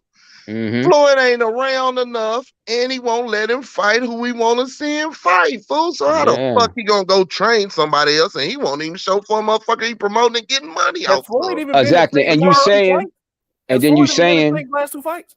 He wasn't at this last one. I ain't see him there. And then the thing is crazy. Fight, but was he at the Cruz fight? I know he was at the bar. And they both, and mind you, they both was under his promotion, and he wasn't there. But check it. Now you saying, well, if he gonna tell me some shit, he could tell you something over the phone. Nah. You understand what I'm saying? You talking about, yes, he can. You could tell me something on the phone, but you talking about training. You train over the phone? No, but what I'm saying, you saying tell me something. Like you could tell me something over the phone, but now when you're talking about training somebody, I mean, you got to be in that gym with them on a regular basis, teaching them. Because you can't show somebody something one time and think they're going to get it. We'll find another name. Since training, you thinking about full camp and everything top and bottom. Yeah, because going for a week, get some pointers. You're a better fighter. You're going to learn some shit from one of the GOATs. No matter who it is. And Mike Tyson says the same shit. Hey, slide through. Same shit Akeem Olajuwon was doing for a lot of the centers that didn't go. He said, "Hey, I'm open. Come, I'll show you some post moves. I'm not gonna train you for your but he had a real camp though. But he had a real camp that you're gonna go there and get schooled by him, and he gonna be there invested in teaching you. And if Floyd ain't doing shit, then how come Tank got mad when he was fucking with Devin Haney? If he ain't doing shit, why get mad? Why he ain't doing shit? Because he signed to him, and you working with one of his opposition. That's his fucking opposition. You're not Devin. Devin is not signed to signed to him. Listen, hold on. That's somebody he could potentially fight. Stop going down the rabbit hole with this dude. Listen, shit. Nick is doing a great job. Pay attention to what the fuck is going on. Mm-hmm. He's doing a great job of tying one bullshit thing into another. Mm-hmm. You feel what I'm saying? He just tied Mayweather basically fucking flirting with a fighter that ain't signed to him. Exactly. Into this. You feel what I'm saying? But that's Don't continue to go. I'm just saying, pay attention, bro. Don't continue to go down the rabbit hole with him and this bullshit, bro. At the end of the day, we all understand Floyd Mayweather is the motherfucking Ric Flair of boxing. Absolutely. And he never wants another name to be bigger than him, and he feels he is boxing. If there's anything hot in boxing, he's either going to talk about it or associate his name with it, and that was just another fucking case. Yeah, man. To that point, even you bringing up Devin Haney, right? And I don't want everybody to jump on Max, but even to that point of you bringing up Devin Haney, right? Tell you themselves they learn shit from Floyd, and y'all gonna try to say no. Max, we sticking to the training point. We're sticking to the training point because that's what started this whole argument. Well, they didn't learn it over the phone. Even bringing up Devin Haney in that situation, who was training Devin Haney in that gym? It was Senior. There you go. When he was younger. Okay, so did Floyd not take what was it 2 days to work with? What's with that? I don't want to use the word train because I'm gonna trigger y'all. To work with Devin Haney. Okay. 2 days. 48 hours.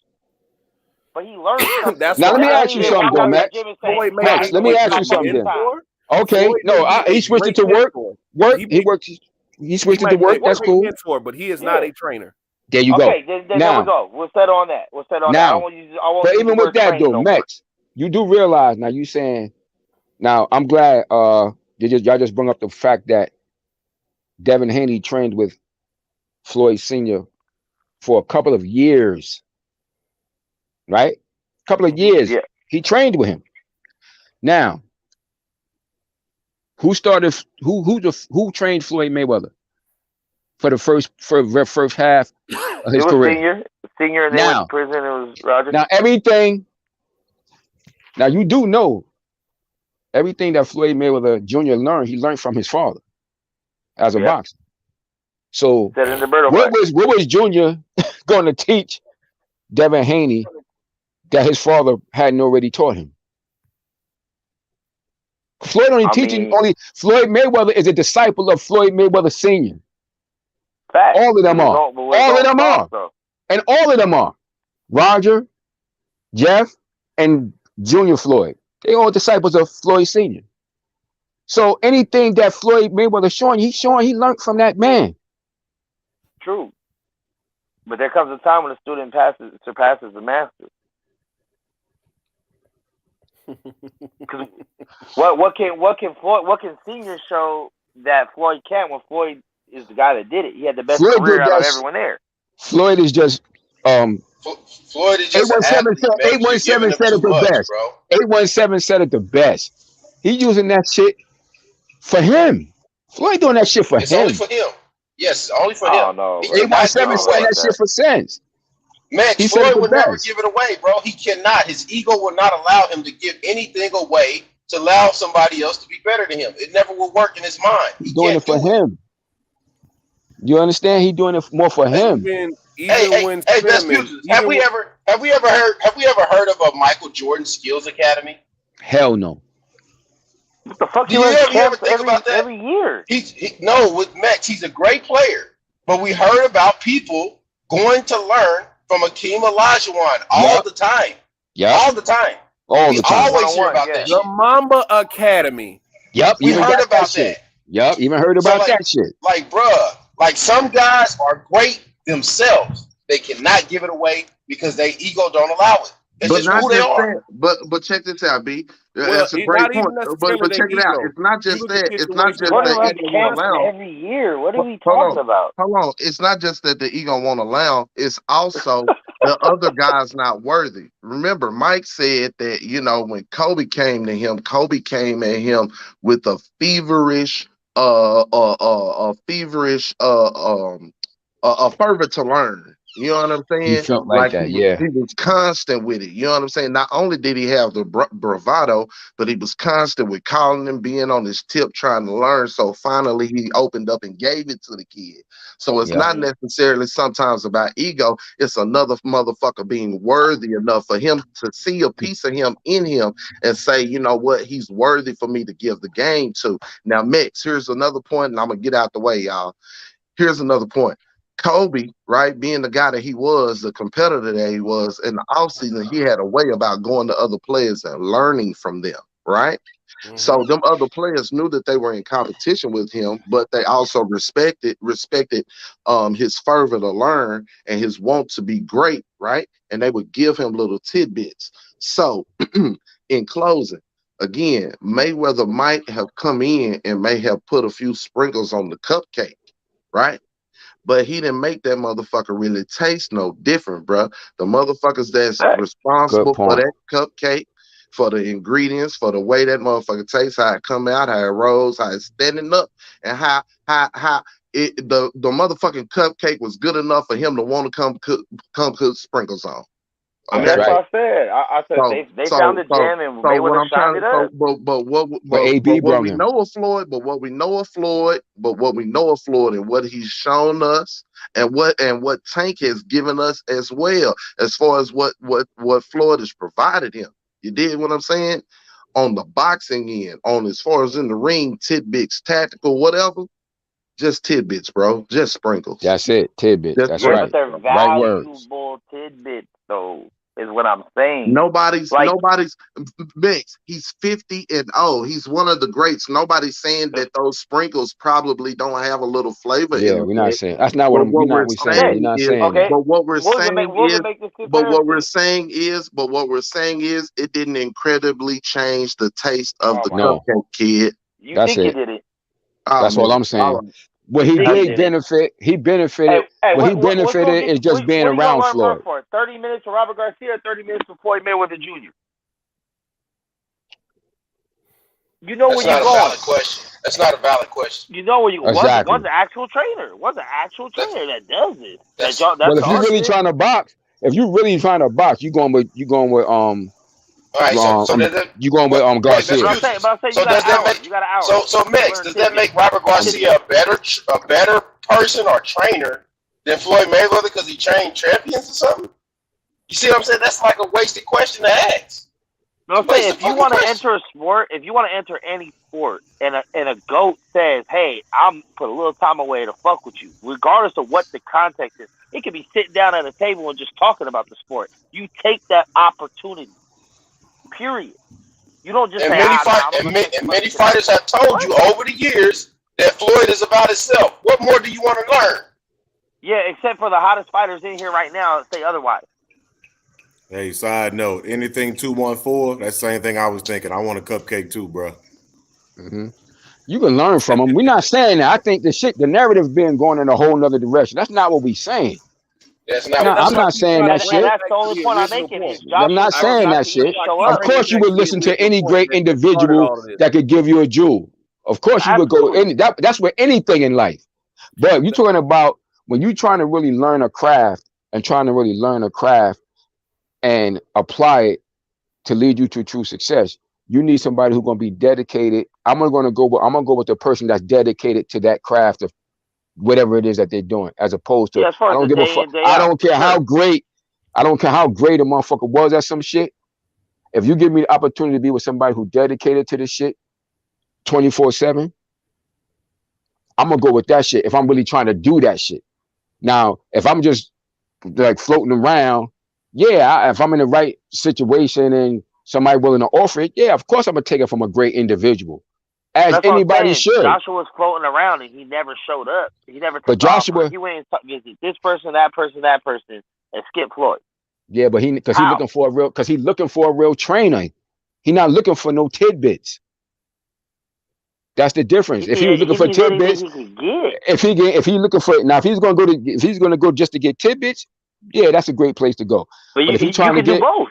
But if he's trying to get a full meal and not some tidbits, trying to get the full serving, you got to go somewhere where you can learn. I think he picked the wrong. I think personally he picked the wrong place to go. He finna get his ass beat. He finna get the shit brutally beaten out of him. It's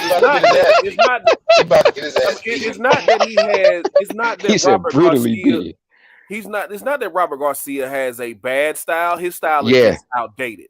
Mm-hmm. It's outdated in a lot of I think it evens out, man. A lot of men ain't the same after war, man. It don't fit him. It just don't fit him. It ain't gonna fit him. Anthony Joshua is not built for that type of style, bro. Yeah, it don't fit him. That's really what it is. Because I think Garcia is good. Garcia is good at doing what he does, but it don't fit him. You know, it just don't fit him. The way Garcia trains, the high guard pressure. Yeah, it don't fit him. You running into a slick southpaw who's great at countering you. Remember that was his detriment to the left. Didn't Usyk just crack your orbital bone the last fight from that counter left hand that he didn't miss with? So you go get a pressure. You go get a trainer who's used to teaching guys high guard and pressure. That's a bad move. That was a bad move to me. You know what I liken this shit onto? And y'all might laugh at this shit, think this shit crazy. Same thing when Floyd Mayweather Sr. trained Ricky Hatton. I knew he was going to get slaughtered by what's his name. I said, this shit going to be a fucking massacre. I said, this shit going to be like, it's like putting a piece of meat. Yeah, I said, putting a fucking piece of meat through a chainsaw. I said, I knew that shit. Some shit you just don't do. You just do not do it. I don't care what the names say.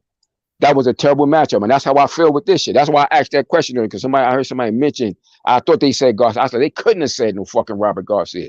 I had to hear that shit wrong. Robert Garcia. Oh man, yeah, Garcia good trainer, but not for him. Yeah, man. AJ not for him. Virgil's gone. After he get fucked up, I don't know. Maybe we'll get the Wilder fight. I'd still watch it even after AJ got beat up. I'd still watch that fight. Mm-hmm. I think that fight would sell more with no belts on the line. Both of them coming off losses than Usyk and Joshua. I think it'll sell just the same. I don't think anybody really necessarily cared about the belts. I just think at that time everybody felt like these are the two best guys in the world and we want to see them fight. Now at this point, everybody just want to see him fight because we don't want to have another Riddick Boy and Lennox Lewis situation where these guys never fight. Like fuck it, they both in the same point in their career, just like they was at the same point in their career. Let them fight. Just let them fight. 4 or 5 years ago. Fuck it, just let them fight at this point. Just let them fight. That's where I'm at with it. If he comes out of retirement, that's one of the fights I want to see him fight. Is is Anthony Joshua. And that's really what it boils down to, just so you can say, we're not be sorry. Andy Ruiz, because I think Luis Ortiz is about to beat the shit out of Andy Ruiz. But, that's neither here nor there either. Mm-hmm. That's just my opinion. I think that's a sneaky good fight, man. I was looking forward to that one, actually. Teases. It's going to be interesting. It's going to be interesting. Yeah, I want to see if both of them, what shape they both coming in. That's my thing. Both of them. I want to see what both of them going to look like. What they camp look like and what they look like on that scale. Mm-hmm. Yeah, they both look shaky the last performance. Mm-hmm. Yeah, that's going to be interesting. Fight. Yeah, because both of them conditioning. That's all I'm thinking about. I'm interested to see how Usyk comes back after war, man. He's really out there. He might not be the same after that shit either. Mm-hmm. Now, let me say this much. I would say this much about Usyk and his camp. They've been very strategic in the way they've guided his career, and pretty much every move they've made has went to the T. And I really don't feel like that, and specifically now, because of the shit that's going on with their nation, they got a lot on the line. You understand? Like, I don't think that, he's a hero to those people. I don't think that they would put him in a situation because they need him for moral strength. Put him in a situation. Put him in there if they didn't feel secure that he would be able to handle and represent himself well and shit. They got a lot on the line. So I'm pretty sure he going into that fight, he gonna be prepared, Or I don't see, because his management team, they've handled his career excellently thus far.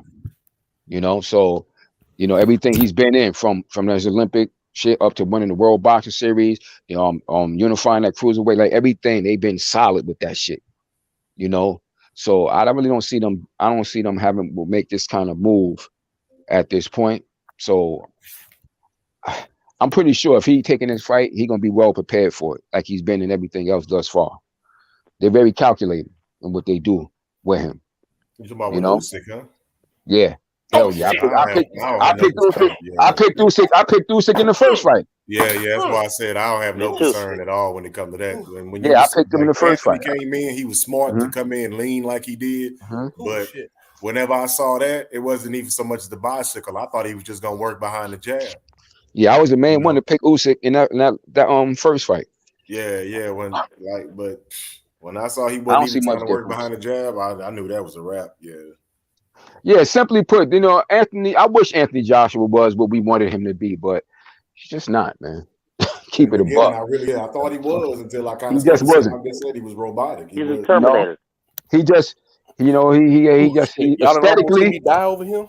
Aesthetically, he had that look we wish he could have been something, but he just really don't have a right hand. So he don't have the. He just don't really have that what we wanted him to have, the temperament and shit. Because it was a time, believe it or not, and it was a time I was picking him to beat Deontay Wilder. Yeah, I did too. I was honest about that. Anybody that I talked to all year, after they didn't make that fight, and that year went by, and I started seeing Deontay Wilder do certain things. Even despite everybody was like, oh, he ain't got no skill and shit, I saw some things that I liked him more, and they took too long. Like, I felt like if Joshua and them was going to take that fight, they should have took that shit then. soon as they could have. But they let that year and a half go by, and I was like, nah, he can't win this shit. Nah, dude. When I knew he can't win this shit. Was gonna beat Anthony Joshua. I said he can't win this shit against Deontay Wilder. I'm sorry. When Anthony Joshua got dropped by a 40-year-old Klitschko. Yeah. This shit over with. Wilder pretty much. Yeah, I that kind of added to it to me too. Yeah, I was like, nah, I can't see him surviving that shit against Wilder. But I remember talking about this fight a year ago, and Best Pugil was like, man, that's a terrible fucking fight for AJ. I was like, for real? Yeah. Man, AJ just wanted to clean up his side of the street, man. What's wrong with that? I was like, that's a terrible fight for him. When it came down to it, I really watched everything like y'all said. He can't get out of the way of a right hand, and his chin is suspect. Period. Mm-hmm. Now that I've seen it, Ruiz made sure he drove it home when Ruiz did it. So I would say this. Shit. You know, a lot of people, like, when it comes to heavyweights, they're talking about the punch and all that shit. The best thing you got to have as a heavyweight fighter is a fucking chin. Your chin got to be better than your punch. Because everybody hits hard. Your chin got to be better. Muhammad Ali may not have been. Evander Holyfield. Muhammad Ali may not have been the most devastating of punchers, but he had one of the best goddamn chins ever, because he fought in the era of probably the hardest punching heavyweights in the history of the sport. From his career in 1961, when he turned pro, to when he retired in 81, he fought some of the hardest punching heavyweights. He fought in probably the best era of actual good, talented fighting heavyweights ever in the whole history of the sport. From motherfuckers he was fighting like, from fighting people like, from Floyd Patterson, Sonny Liston, all the way up to these motherfuckers he fought in the 70s. And by that time the 70s came, he was on the downside. But that motherfucker fought George Foreman, Joe Frazier, Ken Norton, Jerry Quarry. These guys could all crack. Oscar Bonavena. These guys today in this era would be good fighters today. Those guys would be top contenders today in this era. And these guys were some of the hardest punching. The man who Frazier knocked out. What was his name? Chuck. What was his last name? Chuck Webner? No. Was it Chuvalo? George Chuvalo. I just said him. George Chuvalo. George Chuvalo. Yeah, he beat him. Shit. Matter of fact, that guy I mentioned that had the knockout record streak. Mac Foster. Muhammad Ali beat Mac Foster. Yeah, and this is Ali in the 70s. This ain't the superhuman Muhammad Ali from the 60s. See, the Muhammad Ali in the 70s was more human. But that motherfucker in the 60s was superhuman. I think it was an alien. But the Muhammad Ali that came back after that 3.5 year legacy, he was more human. And he fought most of those guys we talking about and that iteration of himself. He didn't fight them guys when he was that superhuman dude that beat Ernie Terrell. You understand? That's the different dude. He was more human-like, you know? To be able to beat George Foreman when George Foreman was 40-0 with 37 knockouts. And both of the men that had beat him, he annihilated both of them. Joe Frazier and Ken Norton. Yeah, 93 octane kind of along the lines of what I meant. Because I don't, people always say who you fight and you got pillow fist and your chin is not this. I was just going to read 93 octane and seeing what I'm saying. Having a solid chin is supposed to be a secret weapon, yet you never want to rely on and you end up like Cheeseman. What I meant Chuck Liddell in MMA. The thing is that I know a lot of younger people or who didn't keep up with the sport back in the day. Shut your mouth, DJ. Shut your mouth, DJ. No. Chuck Liddell had an iron fucking chin, and that was his biggest weapon. He would eat shots. He took pride in being able to eat a guy's best shot and then knock his ass out. That was Chuck Liddell's one of his biggest weapons back in the day was his chin. And all of a sudden, like I say all the time, you've heard other fighters say this, you've only got so many times that button gonna get pushed in that chin before it go away. So, but I say that about I say that with the heavyweight thing about having a good chin for the heavyweights in regards to, of course you're gonna say that shit about it's a secret weapon you don't want to have it, but that shit ain't realistic in boxing. Shit ain't real. I was telling my son this. I was just telling my son this the other day.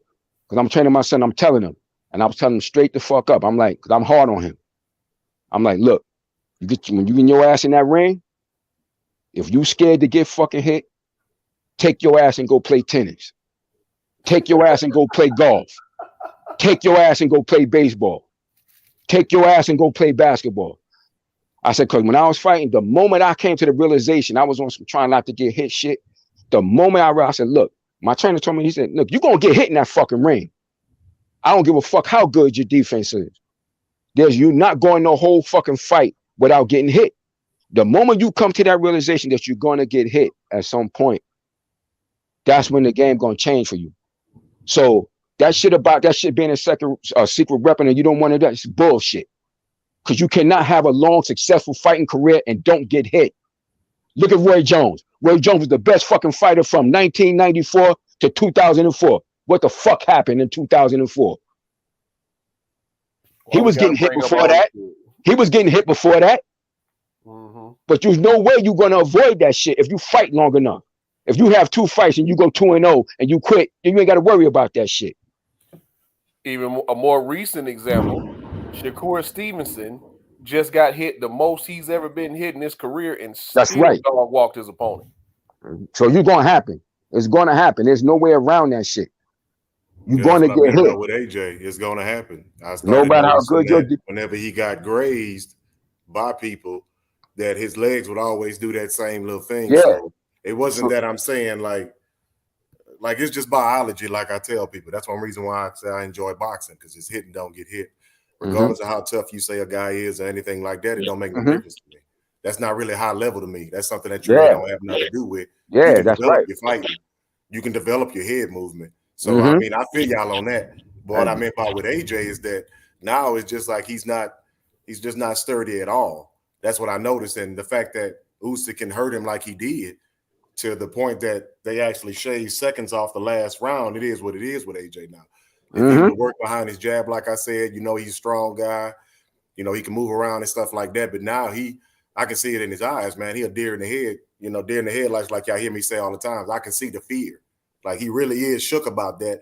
And I know in the back of his mind, he know his chin is suspect now. So that changes his whole fighting style too. So early when I was saying that, I was like, yeah, that's what I just noticed. So he's just a dead man walking when it comes to Wilder for sure. It's only a time thing. Even if he puts his guard up, if Wilder lands something, flush enough, even with his guard up, he gonna start doing that noodle dance. It just I can't see him surviving. At this point in their career, Wilder's on that tip too. He took some hard ass shots from fucking Fury on that last fight. And I mean, Fury caused some damage to his head. You're right about that. But what I'm saying with AJ is like you could just see it. Even when Usyk kind of grazed him a couple of times. Yeah. I'm like, damn, dude, you see? Like you can, if you've been hurt and you just see it, whether you like the guy or not. And that I'm just trying to be as honest as I can. In that fight, I was like, dude, that dude got hurt a lot of times.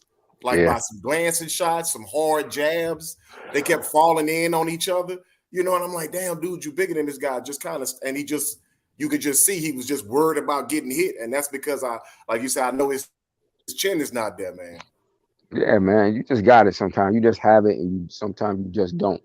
One of my spiritual teachers taught me, man, it's like some people are just born with certain shit. You either got it or you don't. And when it comes to that, like he's saying, grazing punches. Yeah, Deontay got knocked down. So them shits Deontay Wilder got hit with was good fucking shots. Good, clean goddamn shots. Good, clean, solid shots. Now, no glancing shit.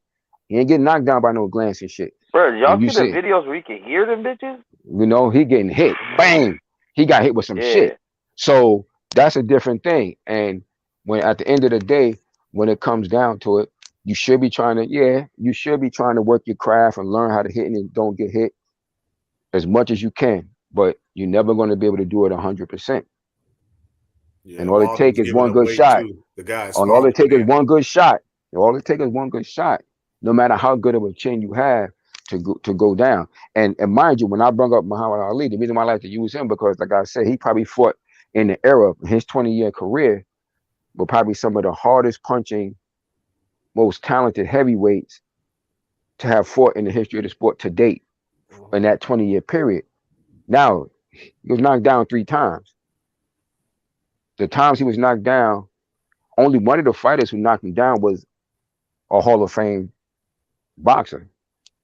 He got knocked down by a guy named Lamar Clark early in his career. He got knocked down by Henry Cooper. The only other person knocked down was Smoking Joe Frazier. That's a Hall of Famer, first round ballot Hall of Famer. Leaping left hook. You understand? But shit, the other motherfucker, Sonny Liston was the Mike Tyson of his era.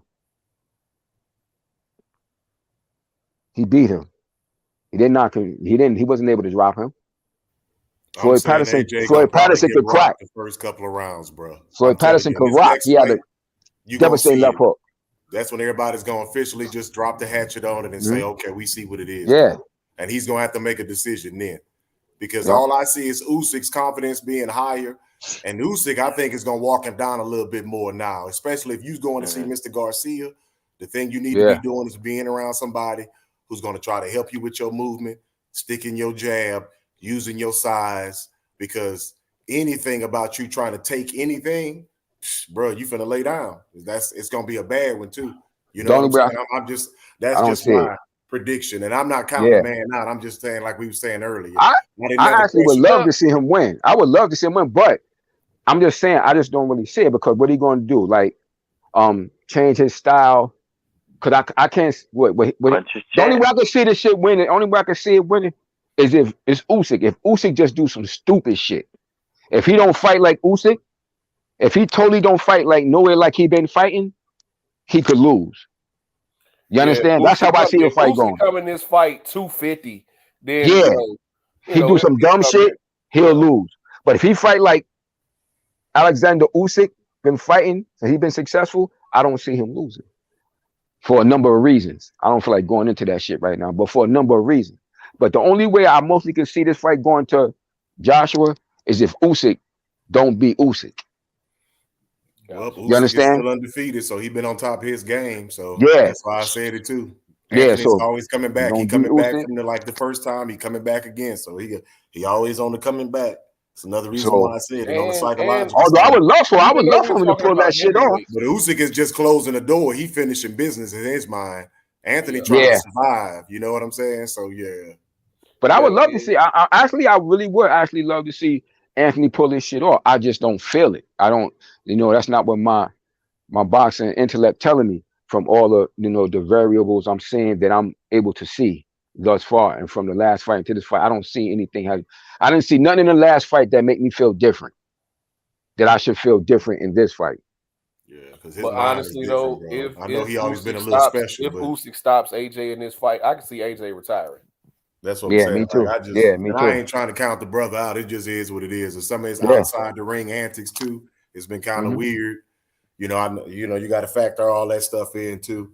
You can just tell he under a lot of pressure. Yeah. Yeah, he got a lot of weight on his shoulder. He got a lot of weight on his shoulder, man.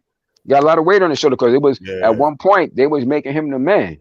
They was trying to make him the man. And that shit went drastically. Lennox Lewis and all that. Yeah. Lennox Lewis got a lot of hate over there when he said that. He was like, for lack of a better word, AJ just ain't about this shit, man. He went a whole different, his track went off a whole different way. So they was trying to really make him, they was grooming him to be that dude.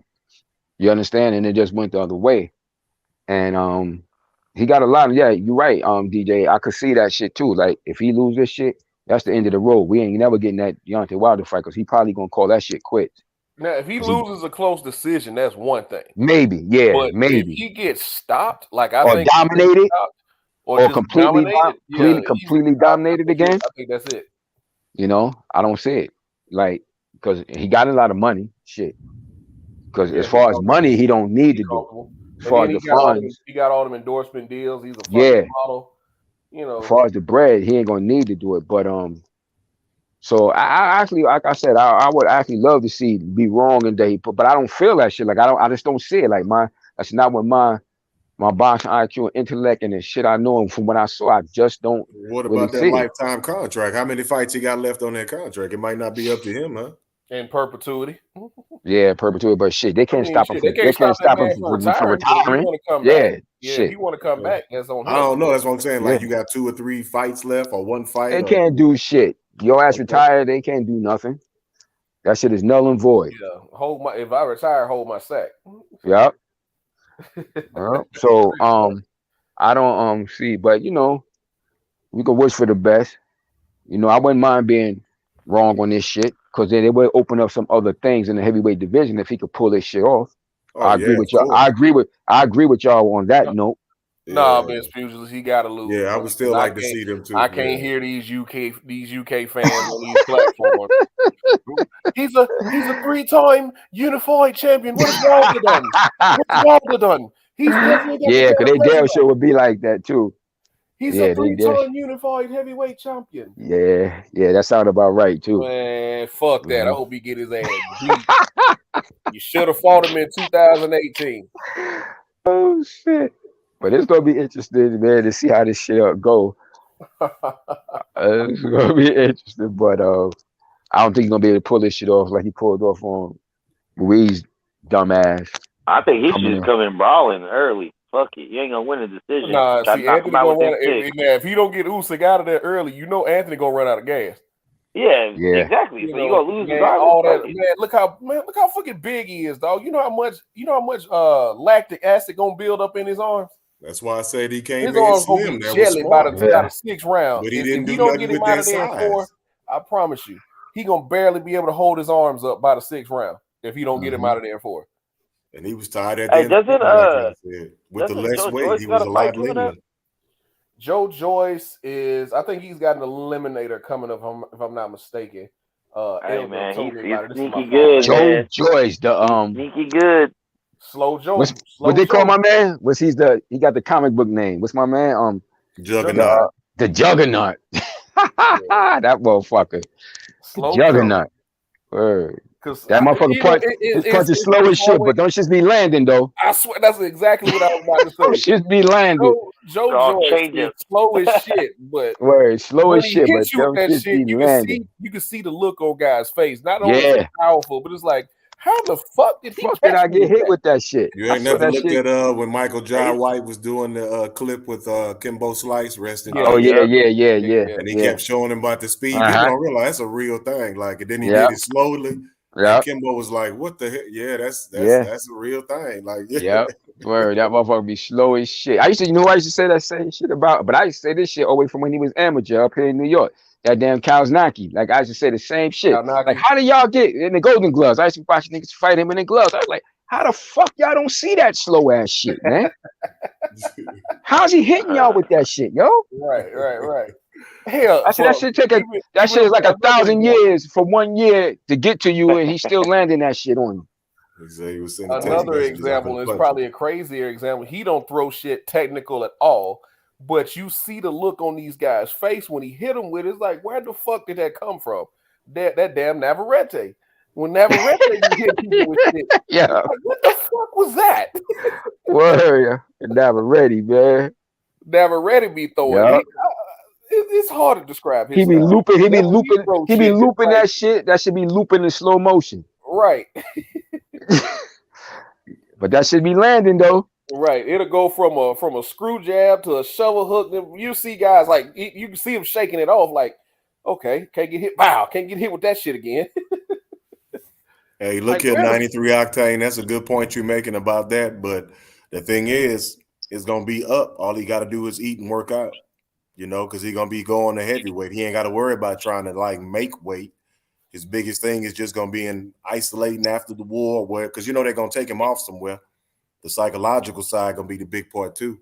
Man, Usyk, they can get him somewhere, keep him calm, eat, work on his drill, you know, keep his mind right, bro. He ain't got to worry about his weight. Yeah. Oh, yeah, believe that. Believe me, they're not going into the fight if he ain't right. Usyk ain't there, man. You ain't got to worry about his mind state. Ain't nothing up there. Yeah, there's nobody home, bro. Usyk crazy than a bit. Yeah, Usyk off the chain. That's another reason why I picked him. That's another reason why I picked him over. He just got some shit with him. You can see it. You can see it, bro. You can see it in his eyes, man. Usyk ain't nobody there, bro. Yeah, you can see it in him. You can see it in him, man. Usyk is batshit crazy, man. How the hell you in a war zone smiling? Like, come on, bro. Nah, he got some shit with him. When I looked at him, I was like, yeah, you know, even from an Olympic, I was like, this nigga look kind of bugged out in the eyes, man. Like, nigga look like Charles Manson or some shit in his eyes. He got that crazy ass, deranged ass look. Have y'all ever seen him doing bag work and he head butted the fucking bag? It was yeah. Mm-hmm.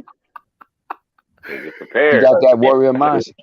He got, like I said, he been successful, man, like for a long time now.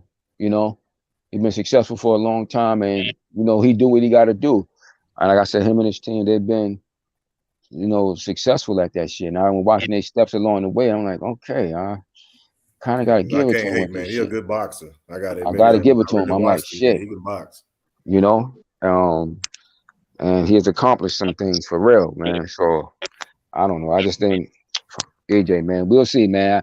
I hope AJ prove me wrong on this shit. Oh yeah, I ain't going another like question. I ain't going I against don't think nobody. anybody's brought this up. Is Papachenko gonna be training him for this fight? I don't know if Papachenko's still in country either. Is Papachenko still gonna be training Usyk for this fight?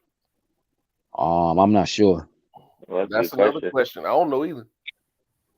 How old is Papachenko? I know he ain't 65. Because they wanted every man between they wanted every able-bodied man between 18 and 65. So I don't know if Papachenko's that old. Yeah, if they say 65, I thought it was like 61 or something. Yeah, I think it was 65. 61. I think it was 18 and 60 or 18 and 65. Yeah. I don't know. I don't know. I don't know his age and shit. That could also make a difference as well if Papachenko ain't in his corner. I don't know. Well, I don't know what he have to do different. I mean, AJ the one that's going to have to change his plans, you know. Man, Usyk don't need him in the corner. He could get Teofimo Lopez Sr. in the corner. Just fuck him up. Come on. Yeah. We going to party, baby. Because it seems like almost everything he was doing was effective after a while. Right? Well, they desperate, man. Tio need to change trainers. Who?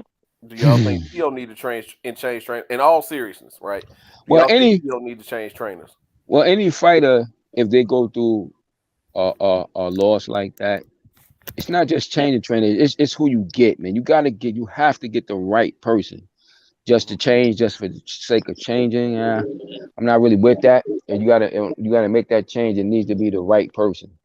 That's why I bring up the scenario with Mayweather and Hatton going to the fucking slaughter. You got to get the right person, man. Not just because they got a name and I don't care how good their resume is. They got to fit you. They got to be able to fit your style of fighting and help you bring out the best of your style. Not necessarily trying to bring some new shit. You understand? To Mex's earlier point, Berlanga went down to the island with Felix Trinidad for a little while, man. We'll see what kind of fruits that bear. Yeah. Hopefully they're selling for him.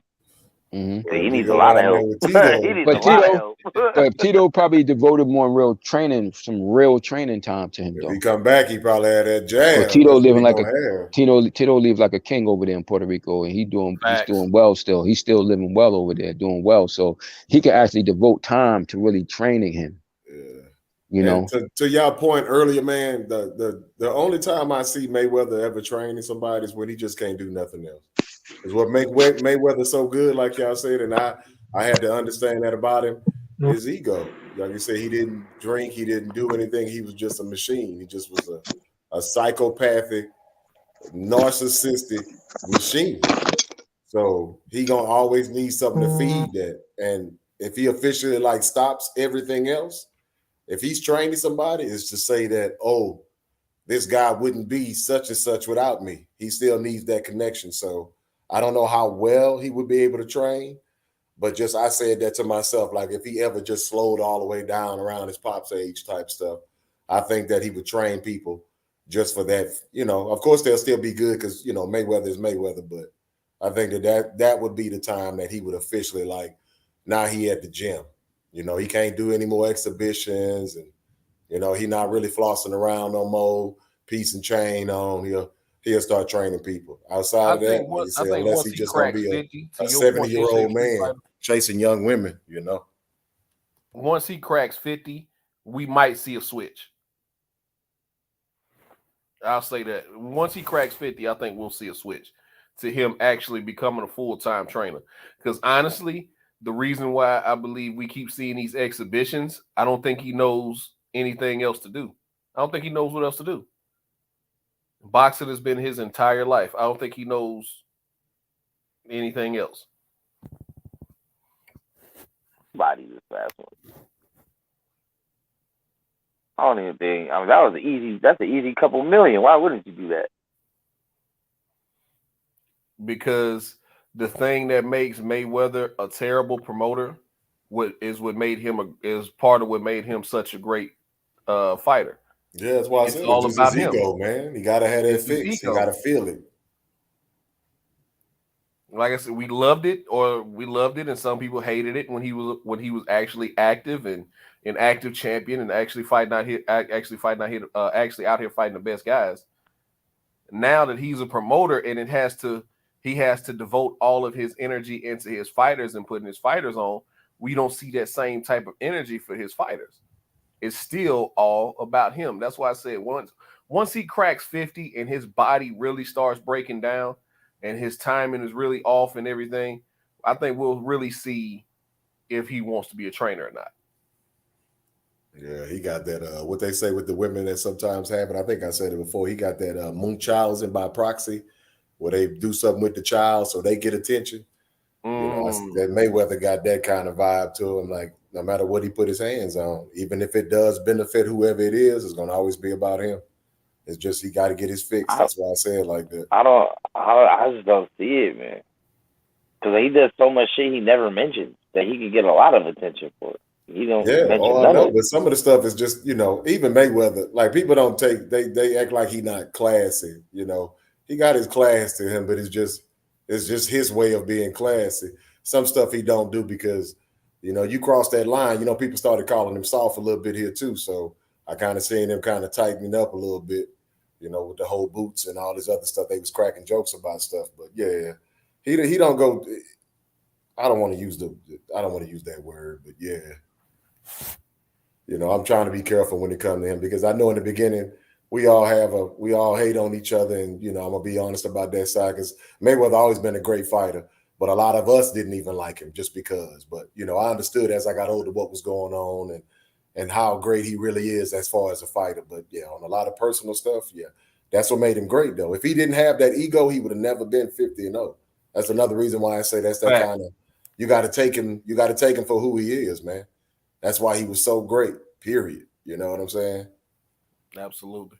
Yeah. Only time I ever really disliked Floyd was leading up into the Zab Judah fight because I was a huge Zab Judah fan. Who you talking to? I admitted that. I'm a Zab fan. Yep, sure. I was a Zab fan. Yep. Zab Super Judah, man. And that's the only time I dislike Floyd Mayweather. Yeah. I'm a Sugar Shane fan too, so you know it is what it is. And I know they had special sauce, and I know the other one wasn't dedicated. I always hear people say it. I'm gonna admit about my fight. Shane didn't want to fight because he had to get a nose job or some shit like that. It was special circumstances, a lot of different medications. You know, people had different stuff going on with him. But Zab didn't. You know, it was a mental thing, but. Yeah, I had to. You got to admit, like they said, if you good, you good, bro. I can say whatever I want and I can feel how I want to feel, but you still 50-0, hands down. And just hearing Zab talk about it, he was like, "Yeah, everybody loved me now, but they hated me when I was fighting." I was like, "No, that's not true. At least not on my end." Yeah. But yeah, man, I was a huge Zab fan. Zab, Roy, Evander, and Marco Antonio Barrera. Those were my guys. It's a nice little list. A lot of cats don't know Barrera. Barrera after that Prince Hakeem, man.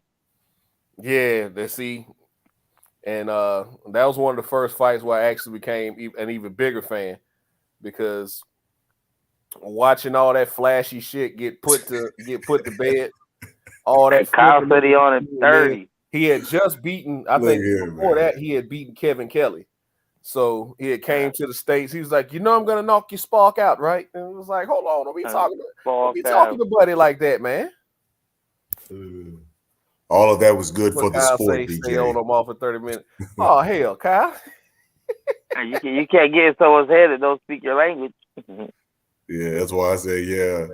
Oh man, I enjoyed all that type stuff. I ain't gonna lie. Yes, I did. I hate that he retired after that loss, man. He should have I think he rematched or fought got one more to get time. that. I think he fought one more time. That was it. That was My it. other phone had died. Yeah, Man. I didn't even recognize my boy when I seen him again, boy. That boy, woo. Yeah, fat. He got fat as fuck. Hey, I wasn't gonna use that word. That's a mean word. He got obese. Y'all must be talking about the Prince. Y'all must be talking about the Prince. Yeah. I was talking about the fighters that I loved growing up, but I was saying the only time what sparked it off was the only time I really disliked Floyd was when he was going into that fight with Zab Judah, because I was a huge Zab Judah fan. Oh yeah, that's my people. You know, yeah, those my people. Zab, Evander, Marco Antonio Barrera, and Roy Jones. Those were my guys, man. And seeing Marco Antonio Barrera absolutely dismantle the Prince, that shit made my day. Yeah, that was a good fucking fight. My dude just sent me a picture with him and James Toney too, man. I forgot. I'm gonna have to start trying to. Some of that the guy I be telling y'all about. Yeah, he was down in Houston, and he tripped me out just out of the middle of the day. He sent me a text. I looked, it's him and James. I said, man, where you at? He said, I'm down in Houston, man. Him and Tony, James Toney, sitting there laughing with him. I was like, oh, seeing the champ. That's one of the ones I like too, Mr. Tony.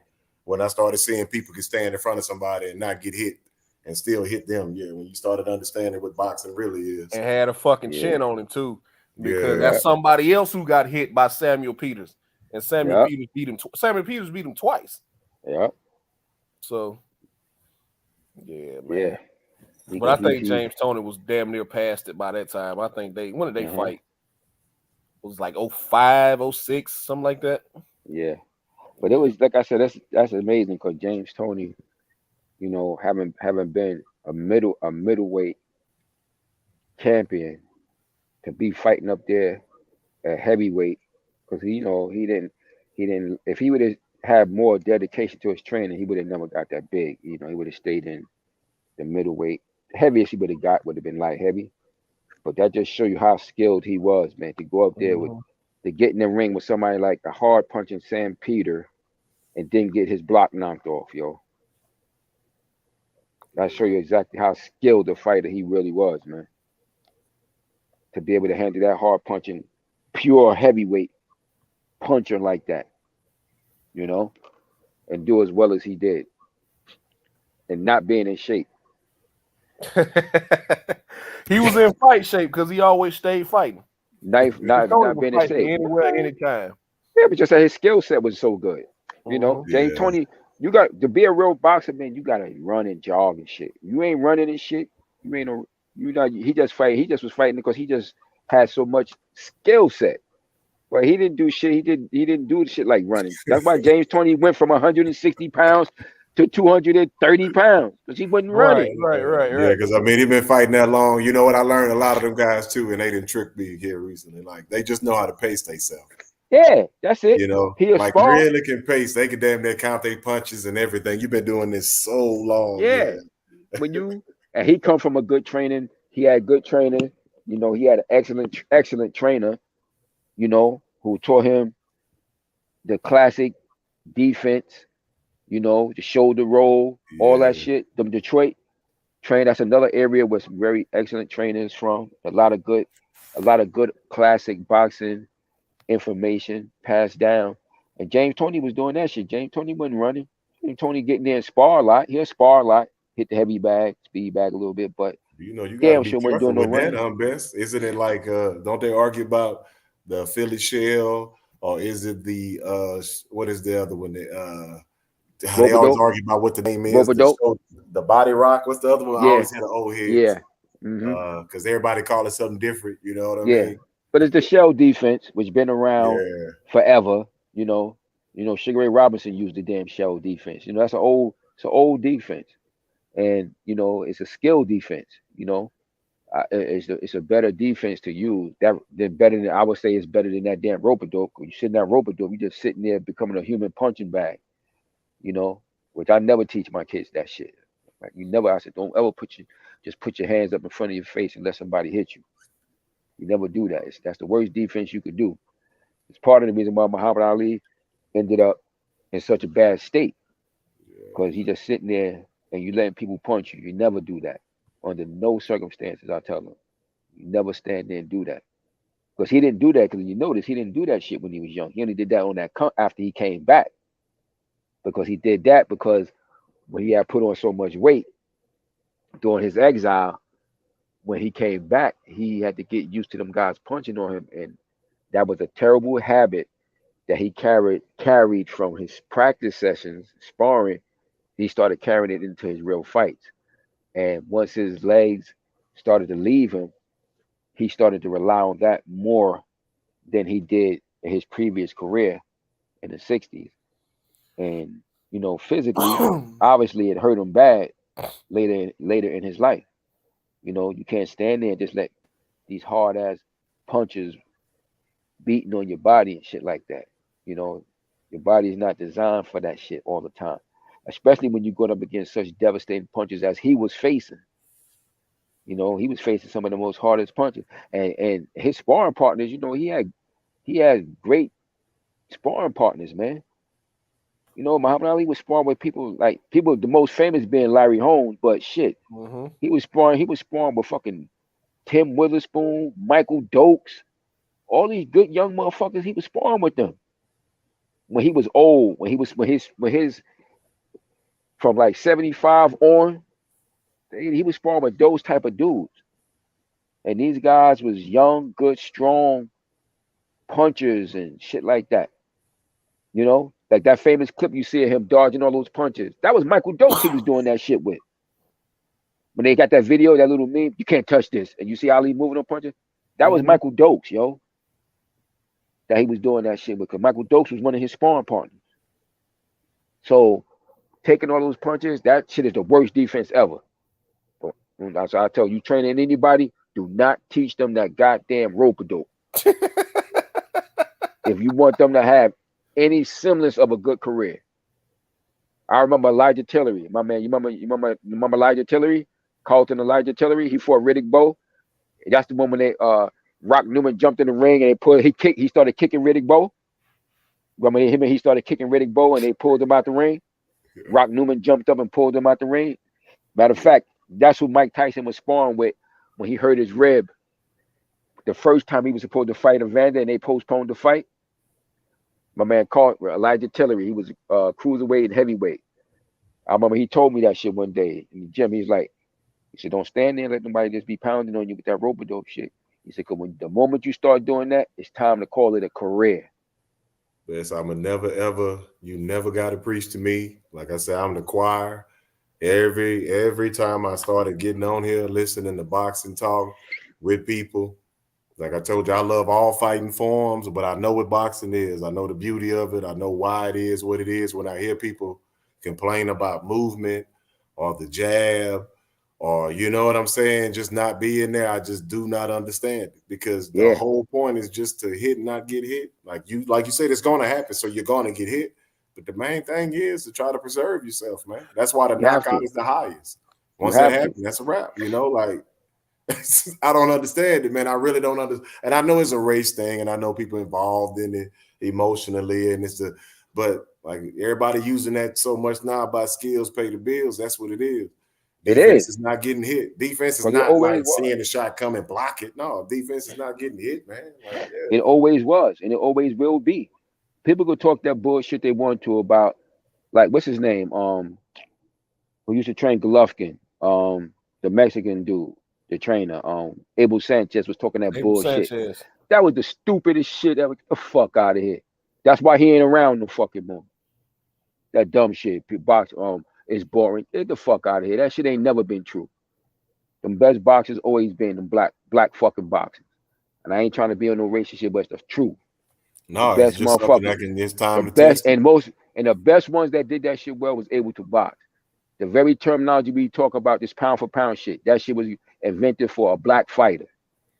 Yes, sir. Sugar Ray Robinson. You just happen to be a black man stating something that if a white man said it, it'd be accepted. I don't give a fuck what they think. I'm just telling you, like, you know, that's what's so weird about it. If a white man said that the best black boxer, he'd be like, well, you know, you have an argument there. But since you black, they're going to say you picking a side. Like, but it's weird to hear that. So he could say the exact same thing as me. And I'm actually a person, you know what I'm saying, that's melanated. And like when I said, the guy said it before in the chat, talking about, you're not a fan of boxing, you're a fan of blacks. I'm like, I'm a fan of both, bro. Like, how are you trying to make that like bad or even?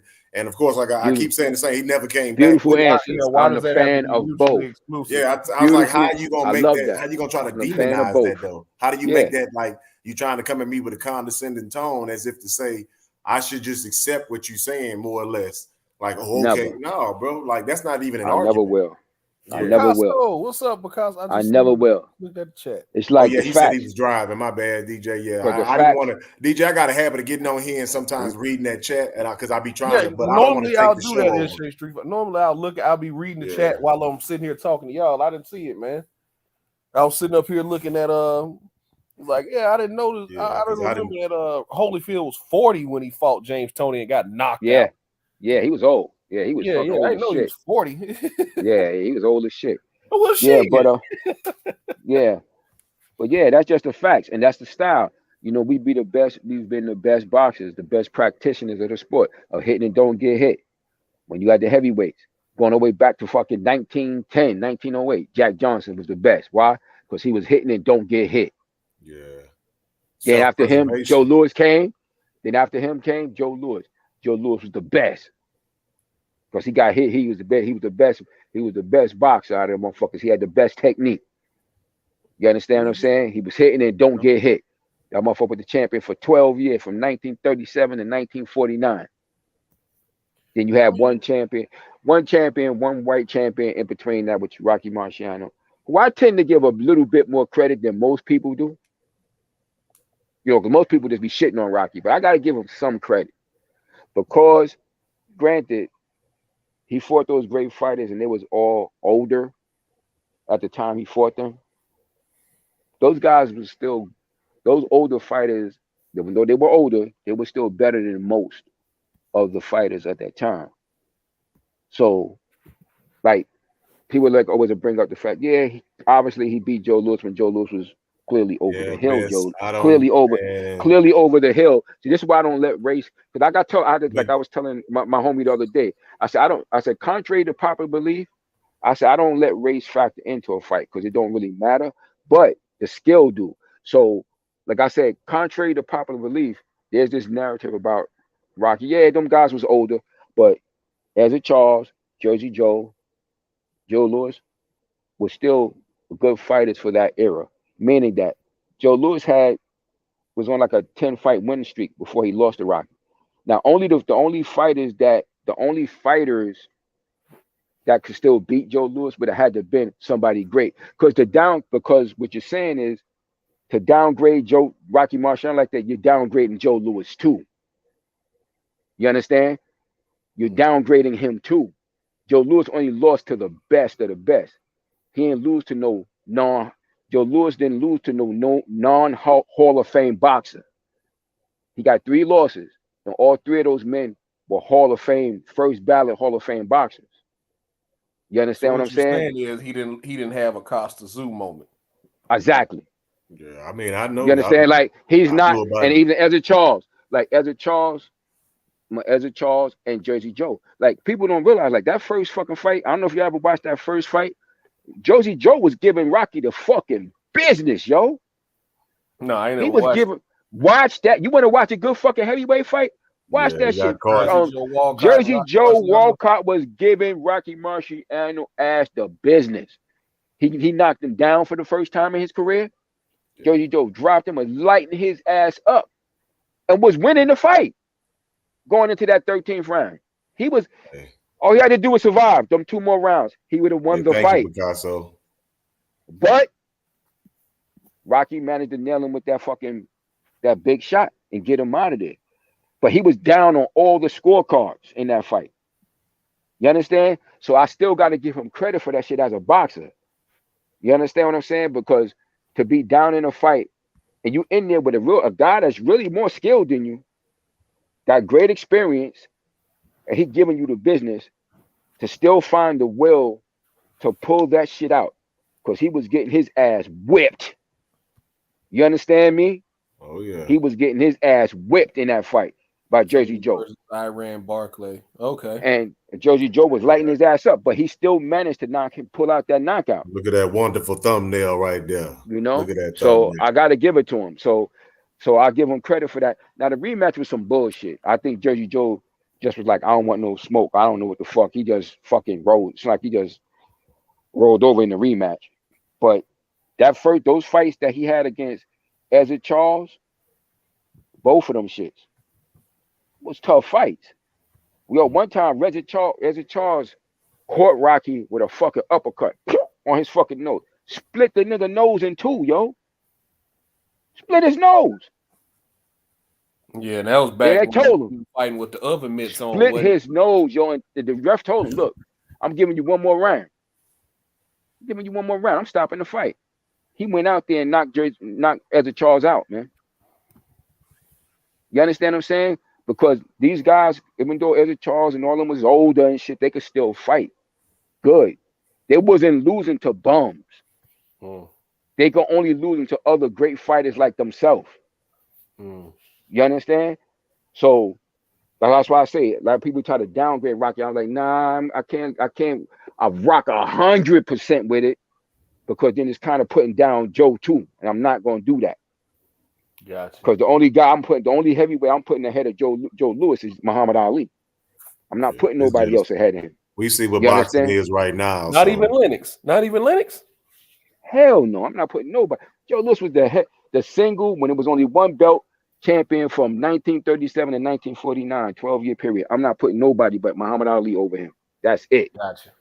Fuck that. That nigga 68-3. Nope. I'm not putting nobody over with 55 fucking knockouts. Nope. I'm not putting nobody ahead of him. Gotcha. And he was knocking out dudes the size of fucking Lennox. 2. So hell no. Nah, only Ali. That's the only motherfucker I'm putting. You hear that, Reggie Owens? You hear that? That's the only motherfucker I'm putting ahead of him. Is Muhammad Ali. Fuck that. And he was knocking out big ass motherfuckers like Lennox Lewis too. Right. You know? Shit. So nah. So like I said, I still gotta give him some credit for that shit, because like I said, despite the fact that they was old, but it was still, like I said, he would have been on the winning streak. Your power is the last thing to go. Yeah, that's when that old man strength kick in. That's why you see heavyweights fighting until look at Luis Ortiz. How old is Luis Ortiz? 42, still knocking dudes out. And he might be older than that shit. Yeah. Keep it a buck. He might be older than that shit. That's another one with one of them Cuban birth certificates. Yeah. So he may even be older than that. But so that's why I tend to give him, a little bit more leeway than most do, And like the fact said, that he I ain't never been like against him so much, they always go to him, whenever. But that's all they had though. That's all they had to go. That's to. what I'm saying. But the thing I'm not even mad about that. Like, bro, you see what boxing is right now. So if it was a perfect world and I was alive back then, and everything was so equal during the time of Rocky Marciano, I probably feel different. But I just know that I'm looking at boxing for what it is right now. So I know I'll give him that. Like, let them have that shit. That's the only shit that they can hold on to. Level playing field type stuff either. That's he can't help. Neither one of them couldn't help. He couldn't help that he was born when he was born. And no, that's what I'm saying. I'm not saying that he can help anything or somebody saying anything right or wrong. It's just about level of credit. Like I said, that's why. But I give him that, because that's the only shit that they ever had. An argument with people behind. I give him that somebody. One. If I wasn't who I am, and come from where I come from, and see the faces that I see, regardless if the country is racist, then I probably feel that way too. But I have so many black fighters to pick from. I'm still look. I could give them that shit in the 20th. I could give them that, because I'll give them Rocky. I never had a problem with it. Fuck it. I don't want you to misunderstand what I was saying. Like, because I heard you started. I say, he finna get it. You started saying it. Hey man, he fought this price. Like, I know how people get. He one of them ones that, man, you bring up Rocky Marciano. You see, they made a joke about him and what is that? Coming to America? Lord, that murder. Let them have him. I don't care, because it's such a cultural thing. Because if you look at it, you got Jack Johnson, Joe Louis, Rocky Marciano. Then you got Floyd Patterson. You got Floyd Patterson, Sonny Liston. Muhammad Ali. You understand? I don't give a fuck. I let them have that shit. That's day one. See that day one. Right. That's day one. That's like he said. That's why he said that shit. That's day one for the longest of time. But on the same token, like I said, and like I said, because he don't beat. He got victories on his record over some of the greatest, some of the excellent dudes. Like I said, well, they was older. All of them was older, but they could still fight. They were still good fight. Like Archie Moore. Archie Moore is the all-time knockout leader in boxing. Archie Moore knocked him down in a fight. Gave him a hell of a fight, but he managed to find a way to pull that shit out in there against one of the most skilled fighters, knockout punches in the history of the sport. Oh, yeah, Rock was rugged now. I watched his fight. He's a rugged dude, bro. I didn't see he got the ugliest fucking style that I ever fucking saw. He was a rugged dude. Like he wasn't, he was built for it, Oh my God, like his style is fucking like you're talking about the ugly shit to watch, but like I have some of my young students watch him fights though. But what I have them watch for is specific. The reason I don't have them watching it for technique. I have them watching. I say I want y'all to watch something. I always tell them I make them watch the fights, a couple of the fights of his, and I said, tell me what y'all saw when y'all watched him.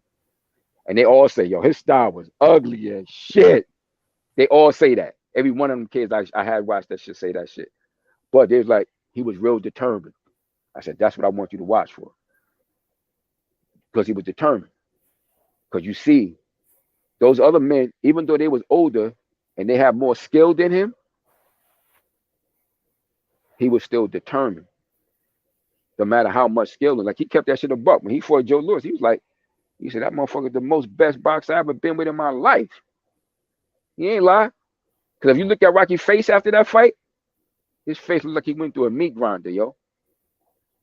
And that's that old ass Joe Louis. And that was that old ass Joe Louis. Imagine if he fought Joe Louis when Joe Louis was 25. You understand? But he kept it a buck. He said, yeah, he was the greatest boxer I ever been in the ring with. And if you see Rocky's face after that fight, you'll know why he said that shit too. So I tend to give him a little bit more credit than most, but he ain't my favorite white heavyweight though. My favorite white heavyweight is Gene Tunney. I think Gene Tunney is better than him. You understand what I'm saying? But that's their one. So fuck it, let them have it. But I got way more to I got way many more motherfuckers to reach to. Best still going on too, boy. Best you want to make sure you clarify. Yeah. Hey, like he's like the Eminem of boxing and shit. Yeah, I know that shit. Yeah. He is there. Yeah. He's the Eminem of boxing and shit. They gonna pull that motherfucker out like an ace of spades. Exactly. Like, what about him? Fuck it. Yeah. Let him fuck it. But if you know your shit, you can let him have that. You can let him have that. You can let him have that shit. So what? Because I got 1940, and there's nothing against. Let him hold people always think you're being racist, but it's not that. I'm just like, man, you hear the same arguments because it's falling in between when the Willie Pep 1940 stuff. I'm like, I know, bro. I understand. So what? Let them bring it. That's what I'm saying, but I'm never hating. But I understand what they're saying. I love it. Hey, I love it when they bring that shit up. The unique thing to me about boxing is that I think boxing is kind of devolving because, like, the level of skill, we don't see it no more. That shit is gone. A lot of that was lost. It's been lost. Hey, best lost. If y'all follow James Toney on IG, he always posts old fight shit and he shows how he was setting up old punches. Yeah, like I'm glad when you watch his, bro, when you watch his IG shit, bro, he shows like 4 or 5 different ways of how he was setting up his right hand and all kind of shit. And you just watching it. And look, Vesputris, I was watching it the other day after the Devin Haney fight, and I'm like, why the fuck he ain't got nobody in his corner to show him that right hand, that you know why? The pull counter, the way he jabbed the hand 2 times and then he throw the right hand after he makes you bait the jab out of you.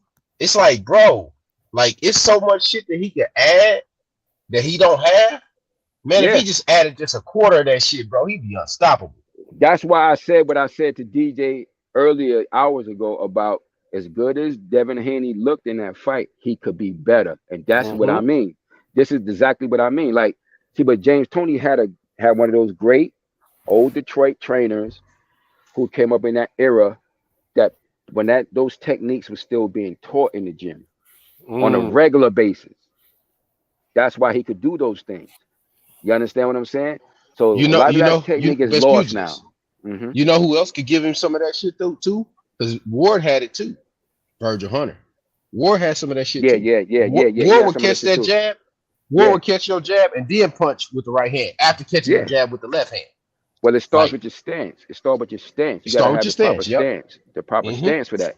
And a lot of people don't teach that, because there's one of the things I was like, me and my sons was at amateur fights the other day, and now 2 weeks ago, and I was telling them, I said, I want you, you're watching these dudes, watch how they hold their hand. A lot of these newer trainers always teaching kids to hold their hand, the right hand outside up by their chin cheek.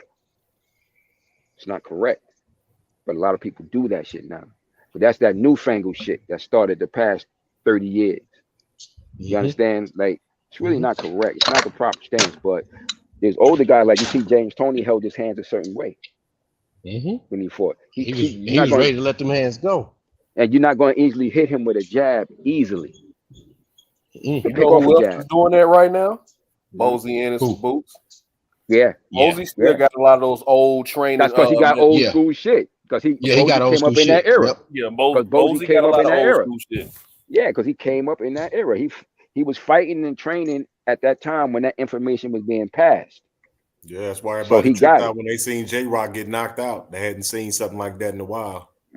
Just mentioning it, like y'all say, that's what popped in my head with the Charlo, little stuff like that, like you saying, to be able to block, parry one hand and hit you with the same. But yeah, that was, and I was a J-Rock fan, and I like the Charlo, but man, that was wicked. That's still one of the best ones I've seen in a while, just because of all that work on one side and still with power. Yeah. That second Wilder Ortiz knockout, Mark Breland showed Wilder how to move Ortiz's right hand over just to get him to move subtly, and caught him with the right hand. He took away his left hand, got him to move his right hand, and then right down the pipe. Just enough, man. Yeah, that's subtle technique, and a lot of this stuff has been lost. Prime example, one of the best boxer of this past era, Floyd Mayweather. All that shit his father was teaching, that's old school stuff, man. Most of that shit that Floyd seen was teaching him is old school boxing, man. He had a lot of that. He had the pull counters. He had all that shit. Yeah, like, he had all that shit. Floyd's pull counter was so nasty. Yeah. Hey, bro, that shit is you don't even see guys even attempting the shit. That's the bad thing about it. Like y'all was saying when y'all was talking to Mex, like, bruh, like Hakeem Olajuwon gave so much shit to Kobe and other guys. By him giving that shit to them, you can see it in their game live. When you watching them, like, oh shit, he doing that. But just think about it. Hakeem Olajuwon was doing the shit as a center. It's a fucking center out here going against Shaq, David, Patrick, and making them look bad. Making them look stupid, man. That's because you got that footwork, baby. They're playing that soccer. It's football, like they say. Yeah, you come from that kind of background. You got them sweet feet. Throw them body shots. Turkeys? Digging them. Yo, what up, pal? Man, we got best regionals. We got Big Nasty on the panel. In shape pisser offer. You understand? You understand? You missed your man. You missed your man's Mex. Your man's Mex at 817 had a good little sparring match earlier. Yeah, I'm gonna rewatch everything, hey, man. Like, Kyle, why you always picking on me, man? What I do, man? Hey, look. He's the intellectual bully, DJ. That's his new nickname. Oh wow, like, bro, what? You're gonna have to really explain that to me, man, because y'all be making me feel some type of way, man. Listen, he let these people explain the dumbest point because he know he's finna tear their ass up. Man, I don't come in for no fight, Kyle. Kyle stuff worked out like that, but man, I really don't want that rip, man. I love when I hear him. I love when I hear him tearing into somebody because he be dropping jewels.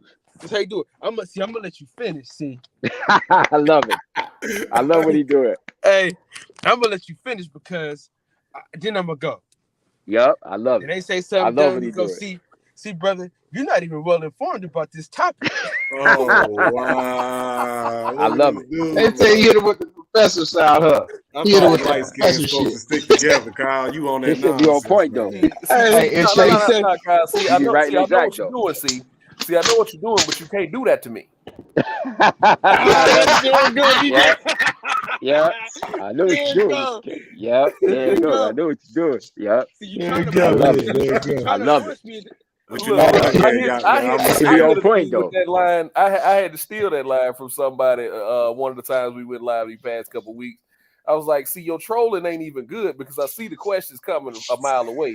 It's like, why would you randomly? I remember the shit. Why would you randomly bring up Abney Yield? You know what? Y'all gonna make me curse, man. Y'all ain't about shit, man. Nah, we love it though. No, I'm talking about. I actually had to steal one of your lines. I was like, "See, I know what you're doing." Yeah. Why would you bring up Abney Yield Durham while we talking about Shakur? I don't even know what y'all talking about. So see, I'm gonna start looking. I'm gonna start listening to the replays because he don't know that he be doing that shit. He don't know that he be doing it. DJ.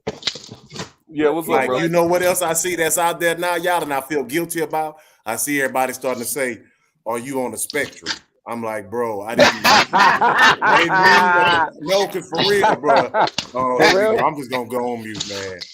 Wow. No, don't go nowhere. Don't go nowhere. Don't go nowhere, man. We laughing like a motherfucker. That shit funny, boy. I said that night and y'all started laughing. I felt so bad, bro. Cinto finally woke up and got off the panel. Man, I felt bad. Y'all laughed too. I was DJ. So serious, bro. Y'all made me feel like, boy, I was like, wow. Now that I'm listening to that did sound like I was trying to jug at that boy. Hey DJ, what's up? This the best one right here. See, what you're trying to do is give me out my character, but I'm not going to disrespect the show like that because see, Kyle got a good show. Kyle, you ain't about shit. I'm just keep saying that. He's like, no, because you're a clown, and I'm not going to entertain a clown. It's not me. It's not up to us to entertain the clown. The clown's supposed to entertain us. That's why we letting you talk. Yeah, like, man, look here, Kyle. Why you gotta come in here with this? We was having a great conversation about Rocky Marciano. You know, Vince was giving me the game. We was talking about James Tony and shit. Talking about James Tony. Oh yeah. To bring it back, right?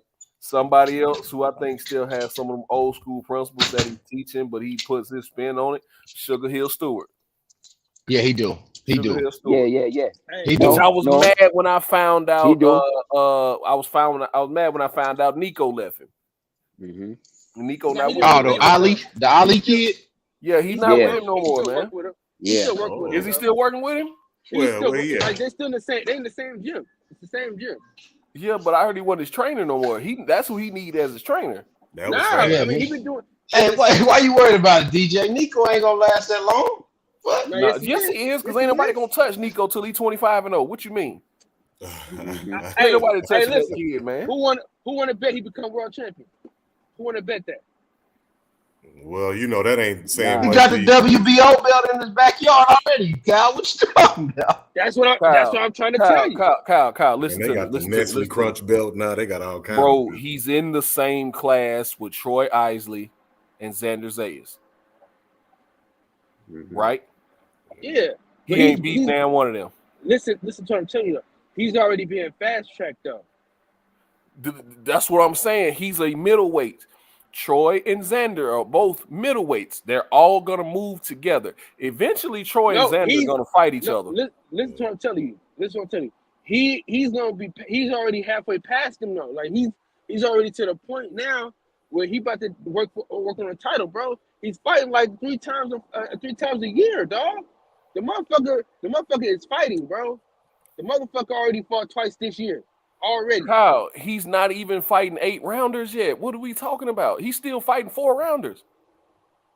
Wait, which one y'all talking about? Y'all talking about Walsh or y'all talking about Nicole Ali grandson. Well, I thought that he in the Secret Service protection stuff though. He is. What's his record? He finna get that top ranked stimulus package. Kyle ain't nobody in the top 10 touching this kid till he 25-0, bro. So DJ, what you saying is he playing Appalachian State every week, right? Hold on, Appalachian State is actually pretty good. Stop all that. They used to be bad, man. You know what I mean? Damn. What I'm saying is he playing New Mexico State until he's 25-0. All right. Well, let me tell you this. Let's be honest, though. What's his record right now? What is it, like 5-0, 6-0, something like that? Somebody look it up. Yeah, because I mean, he play a boxer on TV so far, but I don't really know. I'm just saying, like I ain't hating on the man. I didn't mean it like that. Damn, boy, I gotta watch my mouth. Hey, but he. No, you meant it like that. That was right. That was perfect. Hey, but he working on But this. you know, it's like a euphemism. I was trying not to like, cause he all right. He got decent skills. He light on the street. Look at it. He's a euphemism. I love it. Let's see. No doubt. I mean, yeah, the kid's 21 years old, man. Yeah, because like, he a decent fighter, man. I like his little. Yeah, he he's 5-0 bro. With him. I'm He not being 5-0. salty. 5-0. Man, I'm not. But he got to fix that. But he got to fix that damn Ali shuffle. He got stuck trying to do that shuffle one day. Yeah, the last one. I know one fight he got stuck. Smooth. One fight he hit it smooth, and that other fight I know what you talking about. He got stuck doing it. He got stuck. Hey, I got stuck. That's another shuffle on him. Oh shit! The intellectual. I'm not the one calling them the names. I hear the names they call him now. I be hearing them. Some of them pretty funny, but you know. Hey, look, now, you see, that's another word that the intellectual bully uses. Decent. He always says that when a nigga ain't shit to him, he always goes, I mean, they decent. I'm not gonna throw the shit on them, but they decent. Man, you ain't shit. Hey, Kyle, Kyle, you just got an automatic weapon going off, man. What's up, man? I need to put my Kevlar on, man. I see you. Hey, he shoot that. Hey, he shoot that gun. I'm trying, bro. I'm over here bobbing. No, Kyle. He will call somebody trash. Because tonight he shoot that Arsenio Hall gun. Ricky Hatton, and he called Ricky Hatton. He called Ricky Hatton trash, straight up. No, listen. But if he liked the person, like if he liked their personality, if he liked something about him, you know what I'm saying? Like he likes Nico Ali Watts. He just don't think he's a good boxer. You see what I'm saying? Like he likes the kid. He don't give a fuck about no Ricky Hatton or his son. So you know what I mean? He don't give a fuck. That's a fact. He's thinking about Ali and the bloodline. He's like, well, I can't call him trash right out. Man, look here, Kyle. He decent. He decent. That's his line right there. He decent. Hey, decent compared to who? He's a decent little fighter. No, you won't do me like Charlo. Now I ain't call him a little old fighter, a little old. Oh shit. He a decent little fighter. He a little old. Yeah, they trim me out with that. Speaking of which, do y'all think Charlo gonna vacate that WBO belt? Man, fuck him. Here we go. This is uncomfortable. What they trying to do? Make him mandatory? Make him do a mandatory? WBO done already ordered that Tim Tszyu fight. Yeah, and he got 30 days. Wow, they ordered that fight, bro. They ordered that fight. I think Charlo became undisputed that Saturday, and I think by that next Wednesday they had already ordered that fight. God damn. Yeah. Even though it's filed, it's like you got 30 days to make your mind up. He should take that shit and fuck Tim Tszyu. Tim Tszyu ain't shit. That's just food, bro. That's bullshit. He should take it. Y'all heard it, Spin. Tim Tszyu trash as shit. Yeah, Tim Tszyu ain't shit. He'll fuck Tim Tszyu up. Man, he gonna change his whole career trajectory if he go in there and fight that boy, man. I'm telling him. Tim Tszyu gonna go right back over there on that little island and have to sit down and think about it. I'm telling you, bro. He gonna beat the shit out of Tim. He gonna beat the shit out of Tim Tszyu. Yeah, that's not even fair. That's kind of funny that they did that. They wrong. Yeah, it's fucked up because they didn't mandate shit for Canelo. That's that's fucked up, man. That's not even really a threat, though. You know, that's not even. Hell no. Tim Tszyu is his father. I don't give a fuck. I ain't like his father. His father wasn't shit, and he ain't. How they say your daddy wasn't shit, and you ain't shit. Tim Tszyu ain't shit. Once I saw him get dropped by your Gucci, pappy wasn't shit. Oh yeah, bro, you need your training with. How is he supposed to beat Charlo when he got dropped by Gucci? Yeah, that's what I'm gonna say. That's what they was saying.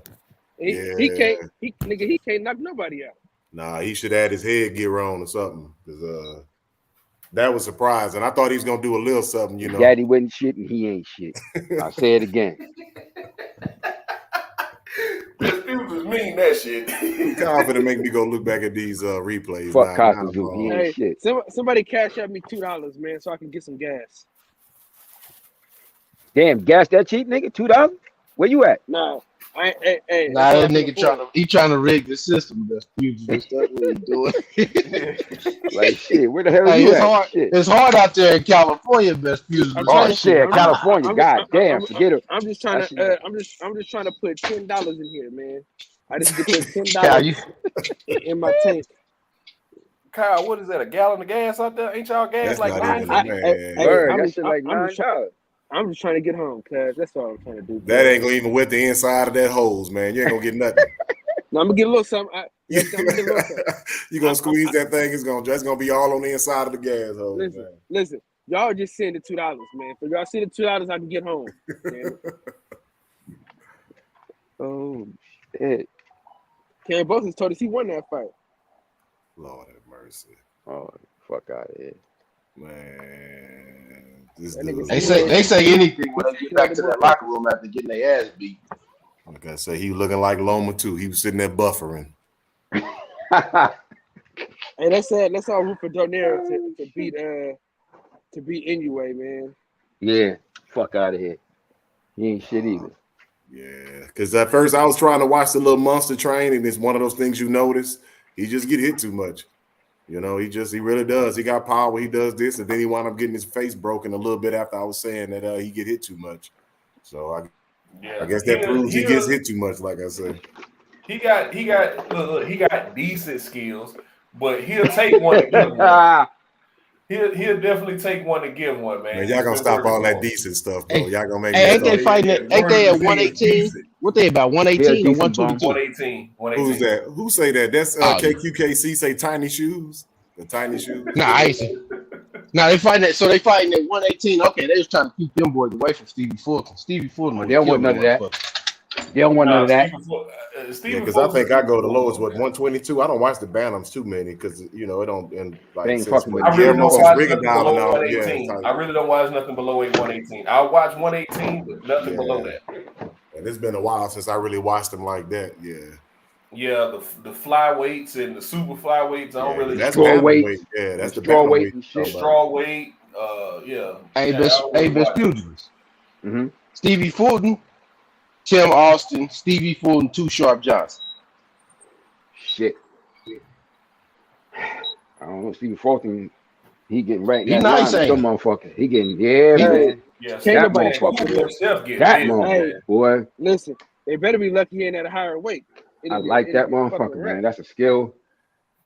Yeah, hey, Kyle, I got one for you, I got one for you.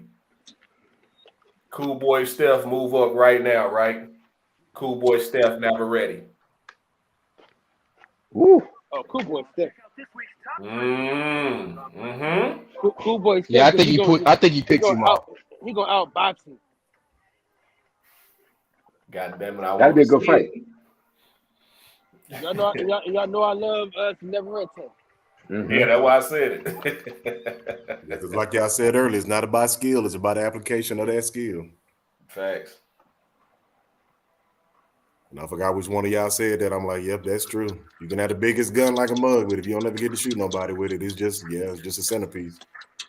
Hey, I want to talk about the fact that Tank is full of dog shit. Him and his goddamn promoter. Who? Gervonta Davis. Why he full of shit? He talked all that shit on Brian Custer's show just to re-sign with some motherfuckers that can't make. Did he officially re-sign, or did everybody just going by him saying it's Mayweather Promotions? Man, that motherfucker is about to re-sign. You know why he about to re-sign? Because Al Heyman owns Mayweather Promotions now, so they might be able to do something with it. Because if you just look at all the shit that's going on, bro. Wait, whoa! You say Al Heyman? What? I believe Al Heyman. Okay, you put believe on it after that. Okay, your slick self kind. Hold on, you had me. I was like, whoa. Personally, I just don't think. I think you need to go where the smoke at. Like, and I'm not a fighter, but something tells me Tank has never told us that it's about the belts for him. You ain't never heard Tank saying I want to be undisputed. None of that shit. You've heard him say, yes, he did. I don't give a fuck about the belts. It's all about. He's like, I'm the top dog anyways. It's all about me. I don't care nothing about them belts, right? Listen. If it's really about your legacy, you go where the smoke at. But DJ, Tank don't want that smoke, dog. He got oxygen mask on. Listen to what I'm telling y'all though. He just said on the Last Stand podcast that he wanted Devin next. He said, if Devin beat Kambosos, I want that fight next. Now he know good goddamn well there's a rematch clause in there somewhere, right? ESPN finna. We was talking about that earlier, Chief. ESPN finna buy that out, bro. Don't nobody want to see Kambosos get washed. Yeah, Kambosos ain't getting shit, bro. They about to walk him out of there. ESPN. Look, because I forgot who brought it up. I think it was 817 that said it. Said ESPN told it was 817 and Top Rank from jump that only way we putting your ass on TV is if it's Devin or Loma. And since it had to be Devin by default, because Loma is fighting the war right now. So now that Devin has completely dog walked Kambosos, they can't sell that fight again, bro. We just seen this man get beat 11-1, in my opinion. I think after the first round, Devin won every round clearly. We just seen this man get dog walked. It wasn't close. You didn't hurt Devin at all. There was no drama in the fight at all. It was a clear and cut ass whooping. We can't promote this shit again, dog. So ESPN is about to buy that. ESPN owns Top Rank, right? They own the television rights for Top Rank. Yeah. They not about to give them no more money to put on a Kambosos fight. Hey, yep, we talked about that. We talked about that earlier. Yeah, we talked about all that earlier. I'm gonna tell you all the truth though. The networks, they ain't playing that shit with these niggas no more. You know how at first they were just giving us whatever the fuck they want to give us? The networks is starting to get involved because look at how they changing their minds now. The networks is getting involved because now they're giving us all the fights that we desire. Because they see ain't nobody watching that shit. Ain't nobody watching that shit, man. Yeah. We want to see championship fights, or at the very least, we want to see our prospects fighting guys. We want to see our prospects knocking guys out, and we want to see the best fight the best. That's what we want to see. Hey, I'm gonna tell you all the truth though, brother. I'm gonna need Troy Isley to hurry up and handle his business at 154 because I don't need him meeting no Jerron Ennis no fucking place. Man, Troy Isley at 60, ain't he? Did he just fight his last fight at 60? Yeah, 54 though. You mean his natural weight is 54, but I'm saying, ain't he fighting at 60? No, I'm saying he's fighting at 54. I thought his last fight was at 60. Or the fight before that. Yeah, bro, what the hell I just say, DJ? I'm asking, nigga. Nah, I told you 4 times already now. All right. He'll be at 60 for long. He ain't finna stay at 54. I ain't hear him say the fuck away from Jerron Ennis. That's for damn sure. He wouldn't fight Jerron Ennis anyway, bro. Troy Isley like 5-0, dog. No, I'm saying, but like, I'm saying because you know Jerron Ennis is going up, nigga, and I don't want them niggas to see each other nowhere near each other. I don't think they will just because they're at different stages in their career. Yeah. I'm just saying, nigga, I don't need. Yeah, I get what you're saying, but let's be logical about this, right? They're never gonna see each other until Jerron Ennis is close to being washed. Nigga, do you know how old Jerron Ennis is? Do you not? Okay. Listen what I'm telling you. Jerron Ennis would be middleweight by that time. The nigga is 25 years. He just turned 25 years old, bro. I know how old he is, Kyle. I'm talking about the amount of fights. Yeah, because he got like a 25 fight advantage on him. By the time homeboy get to that, by the time he get to that level, shit, Jerron Ennis will be fighting middleweight, man.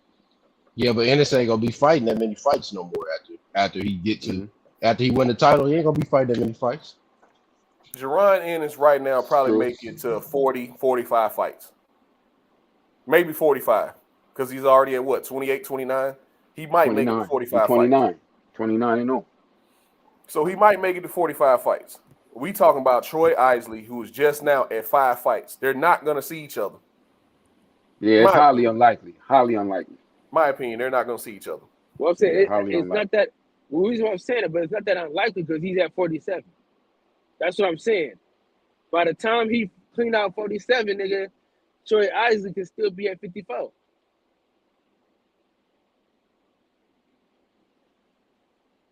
Slight possibility, boy. Then you got Earl Spence at 54. Shit is dangerous, man.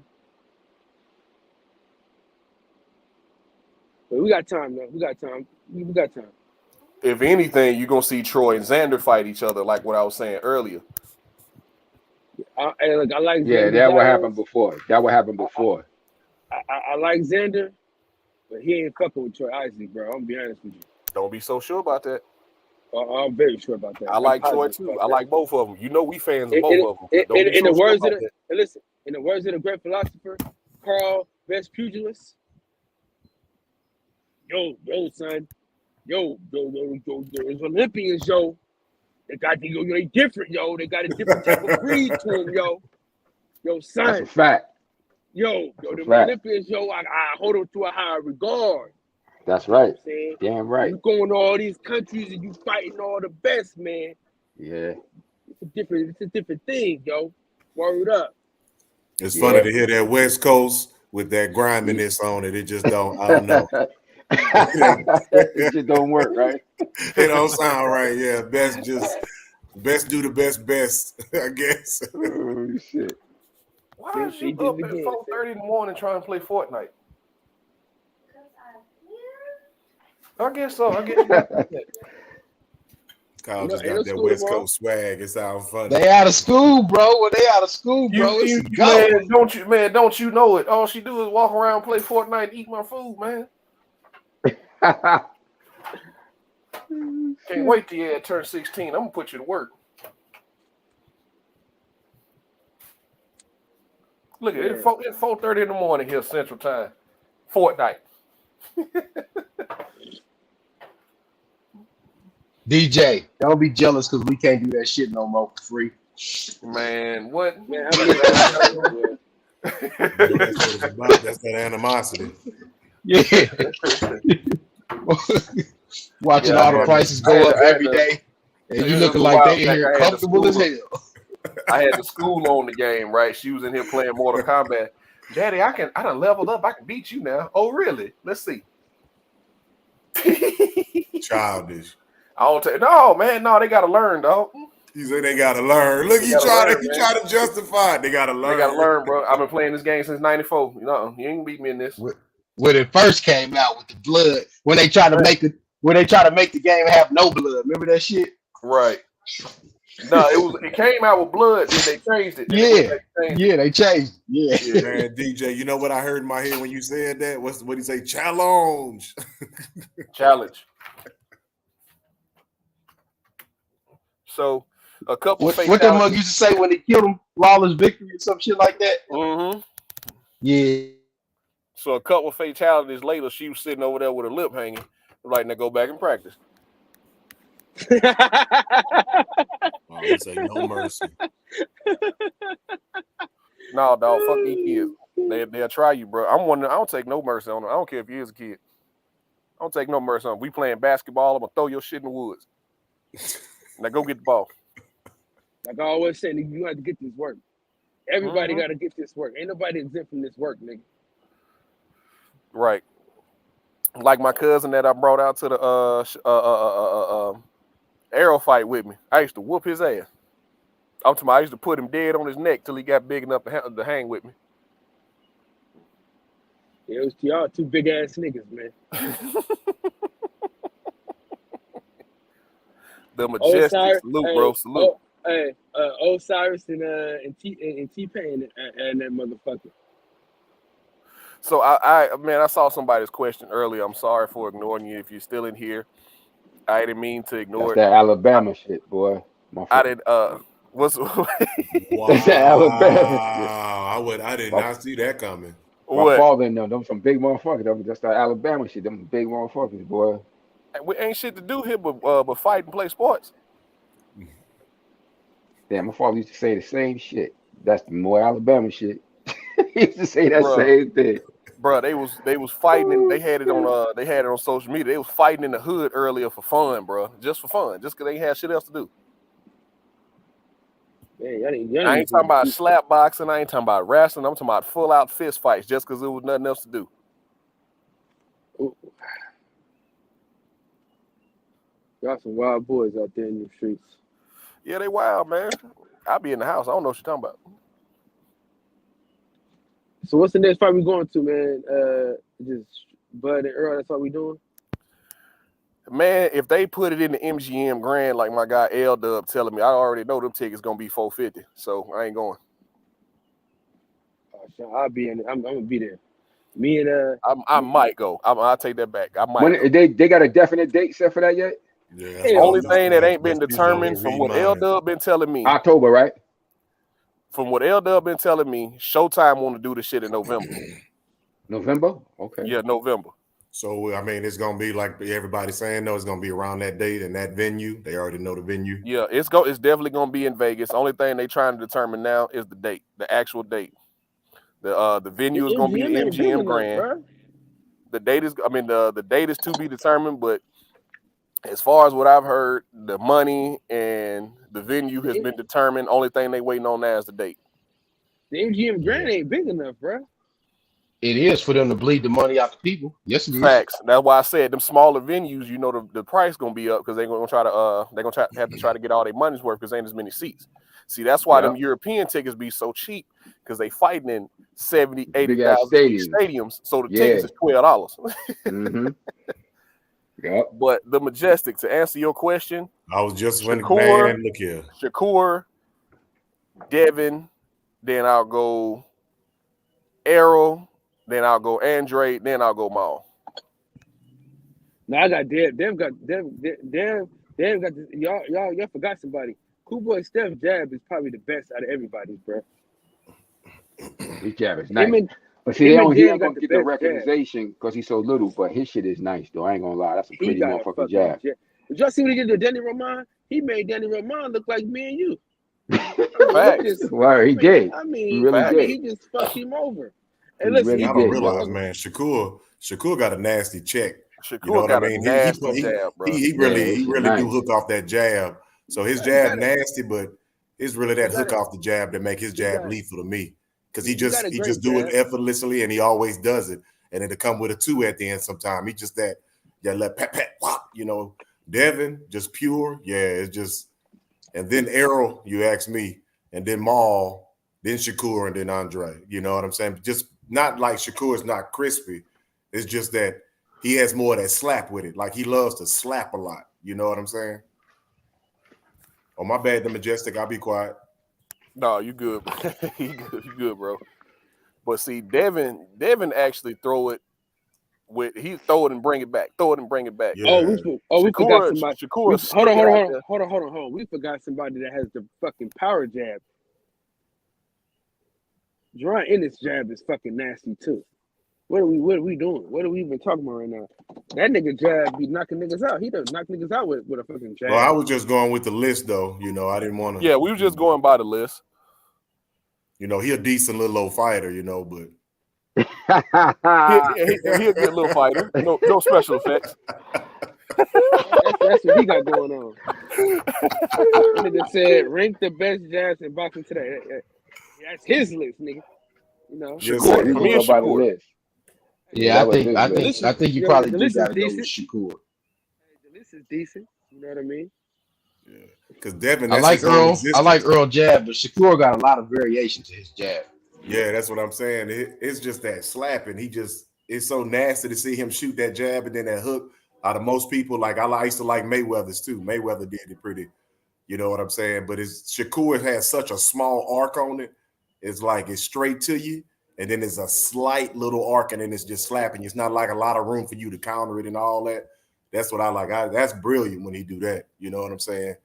But as far as just to live and die by it, Devin just been. That's all you really get to see from him, and he just won undisputed with it. You know, just jabbing somebody.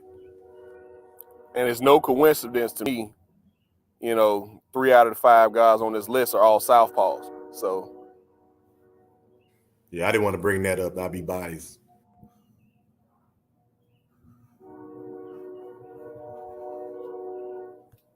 Damn. The Majestic said, "Thank you for sticking to the list."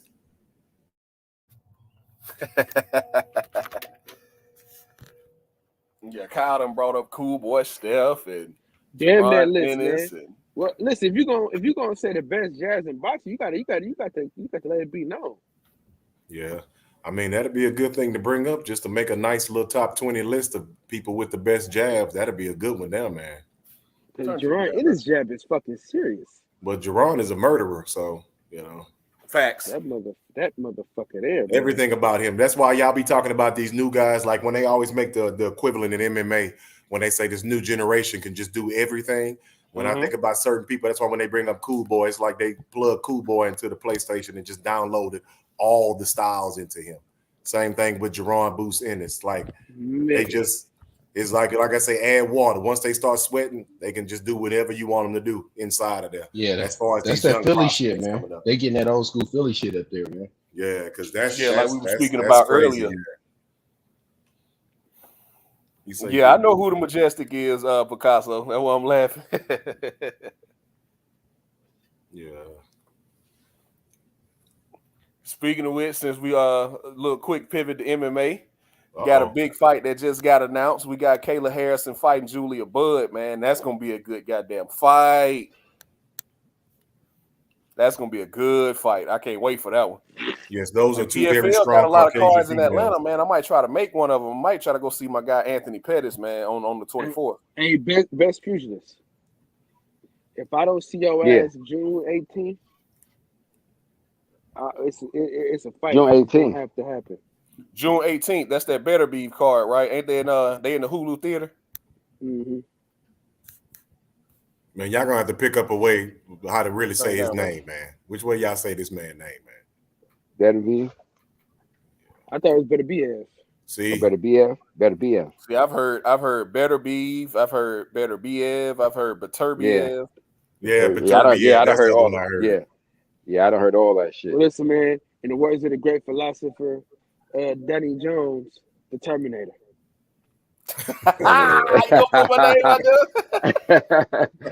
Terminator. But that's what I call it, man. The Terminator. Look how he fight. You can hit him in the face with a shovel and he's still coming forward. Yeah, I want to see what he look like when he retire, though. Shit, I always another one. Drago. He another one that's slow as. He another one that's slow as shit. Sometimes I be wondering how he be hitting motherfuckers because he's slow as shit. He got that too. straight up mummy style. You don't see it often. He a straight up mummy. Mummy. His leg movement is got even slower. How Muhammad Ali said that shit. He giving him a name, the Mummy. That motherfucker definitely the Mummy. You can knock the nigga down. Strong, though. Hey, even when he got knocked down, the motherfucker got right back up like ain't shit happened. And beat the dog shit out of Bull. Oh yeah, he wanted them all out there in the Russian snow. You know what I mean? Listen, biker he fucked up Marcus Brown up, dog. What they say, nigga? Nobody makes you bleed my own blood, nigga. He seen that blood. That nigga seen that blood and just beat the dog. Because Marcus Brown was winning that fight.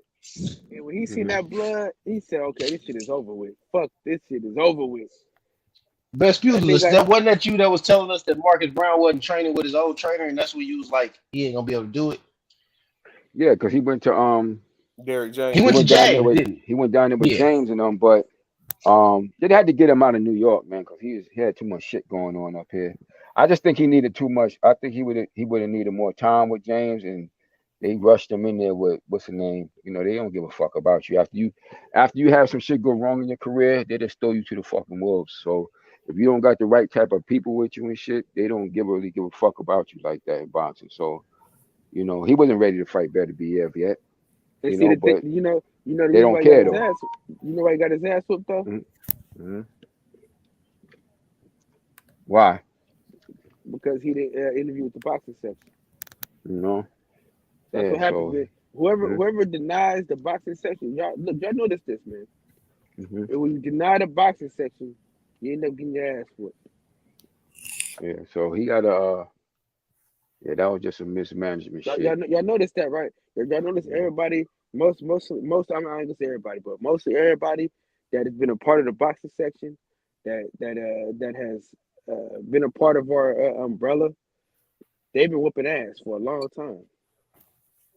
Think about it. Cool Boy Steph is a friend of the program. Jerron Ennis. You know what I mean? Devin Haney. Y'all see what's going on out here in these streets. So if you're part of the boxing section, you're gonna win. That's why he lost and he didn't interview with the boxing section. It's not because Baturbiev was digging them Russian shovels upside his head. No, because the boxing section would have protected him. Hey, in the words of the great philosopher Dwayne Michael Carter Jr., that guy right there, he can't save you. Point to Derrick James. That guy right there, he can't save you. In the real world. The boxing section would have saved him though. But when you diss the boxing section, you dissing yourself. Now you see that don't nobody give a damn about Mayweather promotions.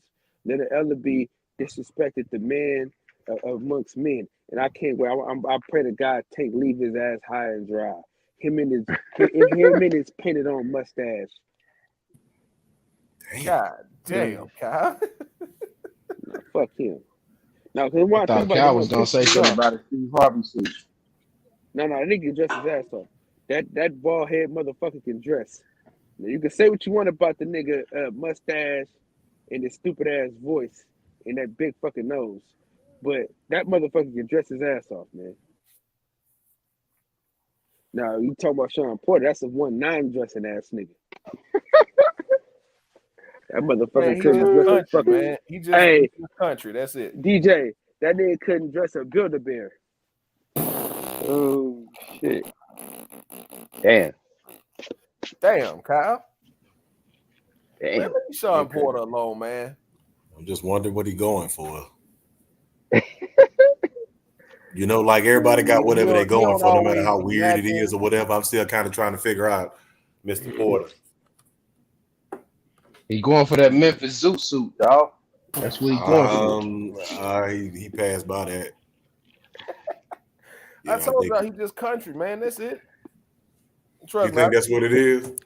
He just country because I see old dudes down here dressed like that all the time, man. He just country. Ain't he from Cleveland or some shit? He's from Ohio. Yeah, he's from Ohio. He's from Cleveland, Ohio. Cleveland to be exact. But see, look, Steve Harvey from Cleveland. Yep. Ohio boys be player though, you know what I'm saying? Like, hold on. I ain't gonna let you come on here and disrespect Steve Harvey, bro. I said what the fuck I said. No. Fuck you talking about. Steve Harvey dressed his ass off. How you not gonna like how Sean Porter dressed, but him and Steve Harvey dressed exactly? Yeah, they close. They pretty close, Kyle. I don't know what you talking about. They close, right? No, the hell they ain't. Hey, listen. You know nigga can't dress when niggas from your own city say, "Nah, that ain't what we do." that nigga Montana Love just on that shit quick as he could, nigga. Nah, he ain't Cleveland. He don't be in Cleveland. Nah, he ain't that. That's some other shit he got going on. That's who they need to slow down because he ain't look good at all his last fight. It's one fight, bro. Breaks on Montana Listen. Bro. This is what I tell people, bro. This is what I've learned about boxing, right? I don't judge nobody off one fight no more. You dig what I'm saying? Because we made the same mistake with Tyson Fury when he got pieced up by Adavali. Yeah. Remember when he pieced him up and shit? We thought Deontay Wilder was gonna be able to do the same, and shit, it didn't go how we thought it was gonna go. In the words of the great philosopher DJ, shit, that did not go how we wanted it to go. So what I'm saying, that's why I never judge people off one fight no more, bro. You know what I mean? I kind of like want to look at their whole body of work. You feel me? Like they want to throw Josh Taylor into the damn trash, but shit, he only had 2 bad performances. You know what I mean? Like, you know. Yeah, that's how it's supposed to be any damn way. But because he definitely lost his last fight. He definitely lost his last fight though. Yeah, he looked bad in that last fight. He looked really bad, but you know. Another example of why Bob don't like to do rematches unless it's beneficial for him, because he should have been rematching that Catterall fight once Josh Taylor decided he was going to stay down at 140. Yeah, he hate that shit. Bob don't like that shit. Josh Taylor better stay away from 147, man, because once Spence and Bud gone, he don't want to see no motherfucking Boots Ennis. Boots Ennis, Rashidi Ellis, none of them, man. Rashidi Ellis. Hey, he can get a belt. But he ain't gonna have it for long. Right. I agree with that. I even think Keith Thurman will beat Josh Taylor, to be honest. Keith Thurman couldn't beat. He couldn't beat his fucking meat. Kyle, don't start that shit. Man, he couldn't beat his fucking meat, man. Kyle, don't Hey, start even though I would normally laugh at that, I don't know. I might have to because Catterall moved around a lot. He made Josh look different. I can say that. Josh didn't look like what I normally see him dealing with all that movement and that guy. All Keith Thurman gonna do is hurt his goddamn shoulder again any goddamn way.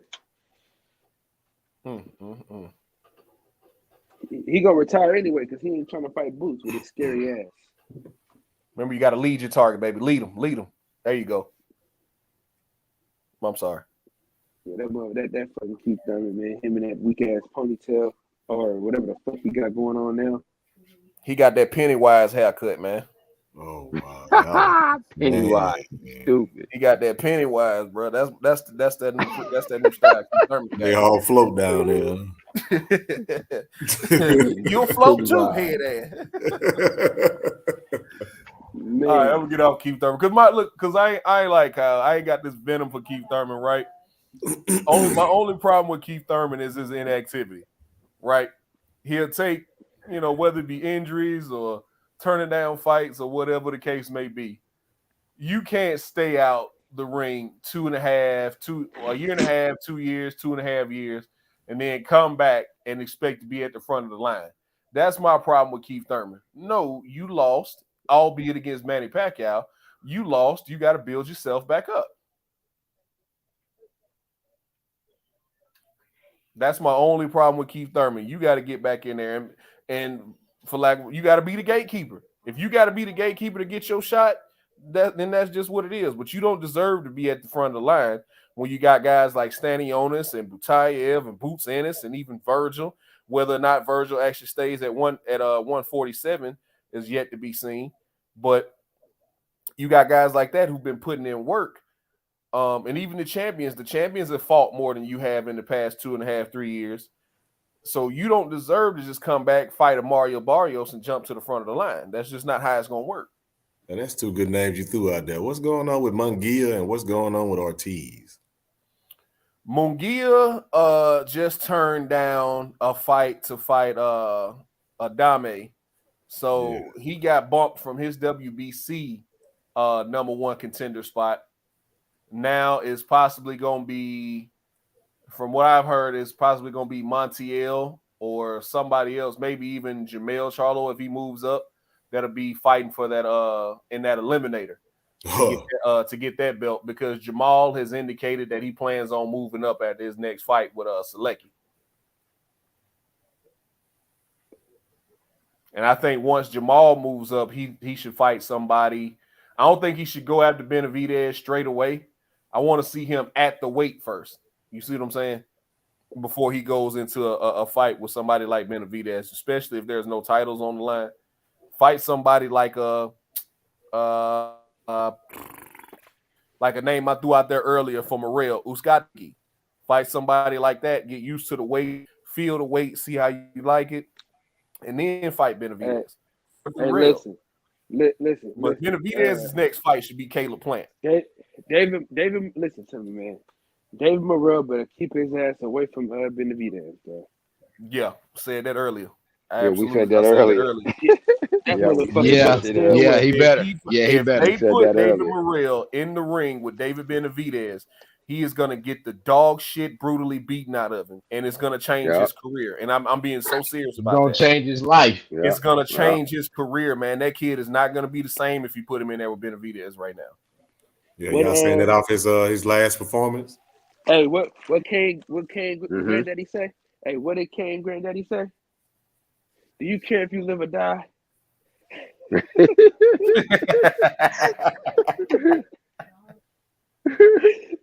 Everybody was talking about Henderson. I said if he had enough mustard on his shots, it might make it interesting because he can box. Listen, bro. Listen, that dude had enough. He had as much shot. He had as much shot as me getting Bernice Burgos, nigga. Slim to none. Kyle, bro, just straight up, I don't see it, man. I don't see what you see. I don't see what you see, bro. Bernice Burgos ain't like that for me. DJ, I don't give a fuck what you talking about, brother. I don't see what you see, man. You like Bernice Burgos, you like Ari, Like, I don't see what you see, man. I think a lot of times for boxing, people be starved for stuff. You know, I've seen that a little bit. Not on Kyle, because I don't want Kyle to think I'm trying to be the intellectual bully as he says I am. You know. But anyway, we're gonna gloss over that. I think a lot of guys just be starving for, you know, certain level of skill. So like all that eye test all the time, they give a lot of these guys passes before they get in there and have something go on. I do see that a little bit more in boxing than I see in some of the other ones, because they, you know, it was a far and in between. But this year, this year right here, legit, baby. I can't talk bad about it. Boxing and took accountability. I think it's because boxing finna go to court too. So yeah, I think it's right because of that. The networks is like, listen, guys, we're not paying for no more bullshit, man. Yeah, we're not doing this shit no more, man. Y'all ain't finna have us looking like HBO about this bitch. Fuck out of here. Nigga say, y'all ain't finna just cheat me on any kind of way, nigga. Fuck what y'all talking about. They learning the game. They starting to see what we want. They can say what they want about these YouTube streets. Yeah. They starting to pay attention to the fans. There you go, DJ. Yeah. They damn sure better. Because don't nobody give a fuck about no Jamal, Jamel. You know what I'm saying? It's the bottom line, man. They got to make that money. They, you know, it's fucking business. You know, you want to put on some shit that's gonna make people come to your fucking your programs and shit like that, your network. And you know what they did? See, because Jerron Ennis was supposed to have his own pay-per-view.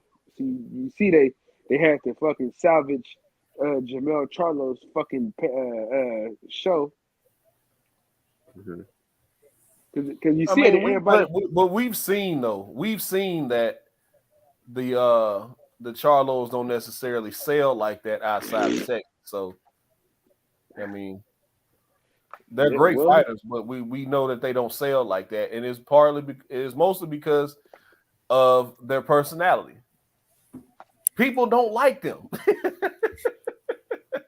for whatever reason. Pick one. People don't like the Charlos, man. Hey, listen, man. Brandon, you was there in the building at Arrows fight. They got booed when they put him on the big screen. Yeah, and that's why. And look, remember, as soon as that happened, what happened? We gotta put Jerron Ennis on this fucking card, because if not, nigga, ain't nobody finna come see this motherfucker. Yeah, because Jerron Ennis was supposed to be headlining that card that Tony Harrison them was on, or that Fundura and Lubin card. Yep. Lead him, baby. Lead him to. He moving to the left. Oh yeah, April 9th. There you go. Hey y'all. Shoot where you going. There you go. I literally worked 21 hours today, blood. You work how long? 21 hours, bro. Nah. Nah, what? You don't believe me, or you saying now like you wouldn't do that shit? Jones ain't doing it. Yeah. So I did a 16 at my normal job, and then I did was it 5 or 6? What I did 6 hours? Did a 6-hour shift at the nightclub. A 6-hour shift at what? Brandon Watson at this nightclub. Did Kyle say a nightclub, y'all? Yeah, Kyle, what you, a bouncer or something? Promoter? Yeah. I'm doing a little bouncing. Bouncing some shit. You know. I told the nigga the other day, man, they don't go how you think it's gonna go. Kyle, you can't fight though. Shit, nigga. I tell a nigga like this, nigga. This what I tell a nigga. If you think you can beat my ass, you have to prove it to me. Yeah, to talk to him like Day. He said, what little girl told him, and what that all about the Benjamins, yeah. But baby, you can't fight. That's what you sounded like when you said that. That's why I laughed.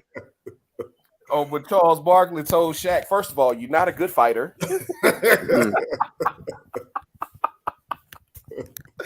Oh, Lord. I'm fucking with you, Kyle. I'm fucking with you. I love you. I ain't gonna let nobody jump on you if I'm with you, though. Yeah, I'm looking at this old. I got this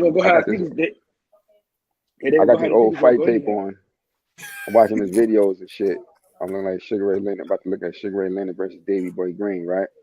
I'm looking at Davy Boy Green fucking nose, yo. His fucking nose was like, looked like that shit was like a jigsaw puzzle, like a kid, like a fucking 2-year-old put together. I should have known. I know anybody watching this fight before they knew he was about to get fucked up. With his fucking nose all fucked up like that. Damn. That nigga had to. My random fight of the week. I'll pick 2 random fights and just watch them. The last one I watched was De La Hoya and Floyd, man. Oh, you just watch that fight again. You just get. Yeah, I'm about to watch Ray Leonard and Davy Boy Green. No, I'm on Hey, what about this one at welterweight? Ike Corte versus De La Hoya. That was a good ass fight. Yeah.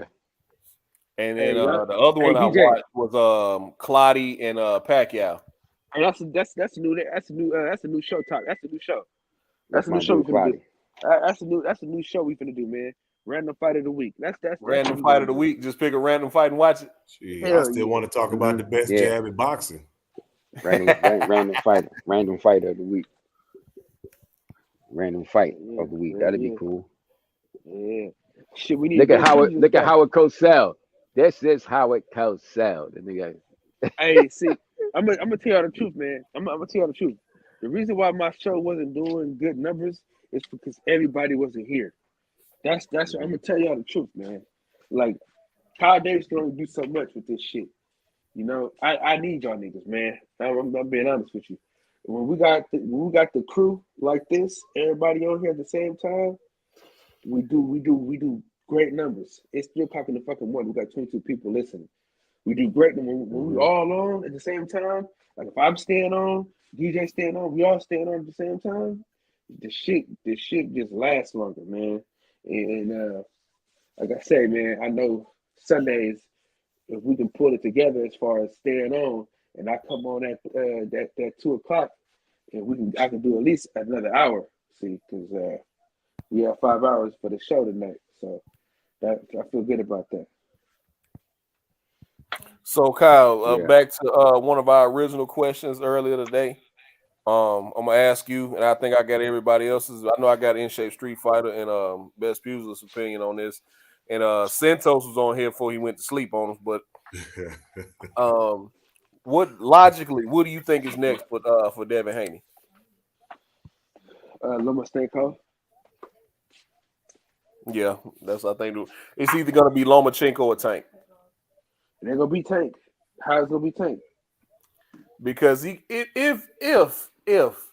they really want to, since Tank holds that regular belt, they can force that issue. Who gonna force the issue? If they really want Tank. A lot of folks don't want to fight Devin, man. You think you move to the left? Move to the left. Got to lead him to the left.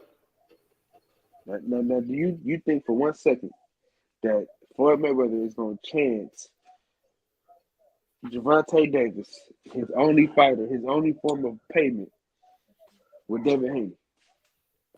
Man, please.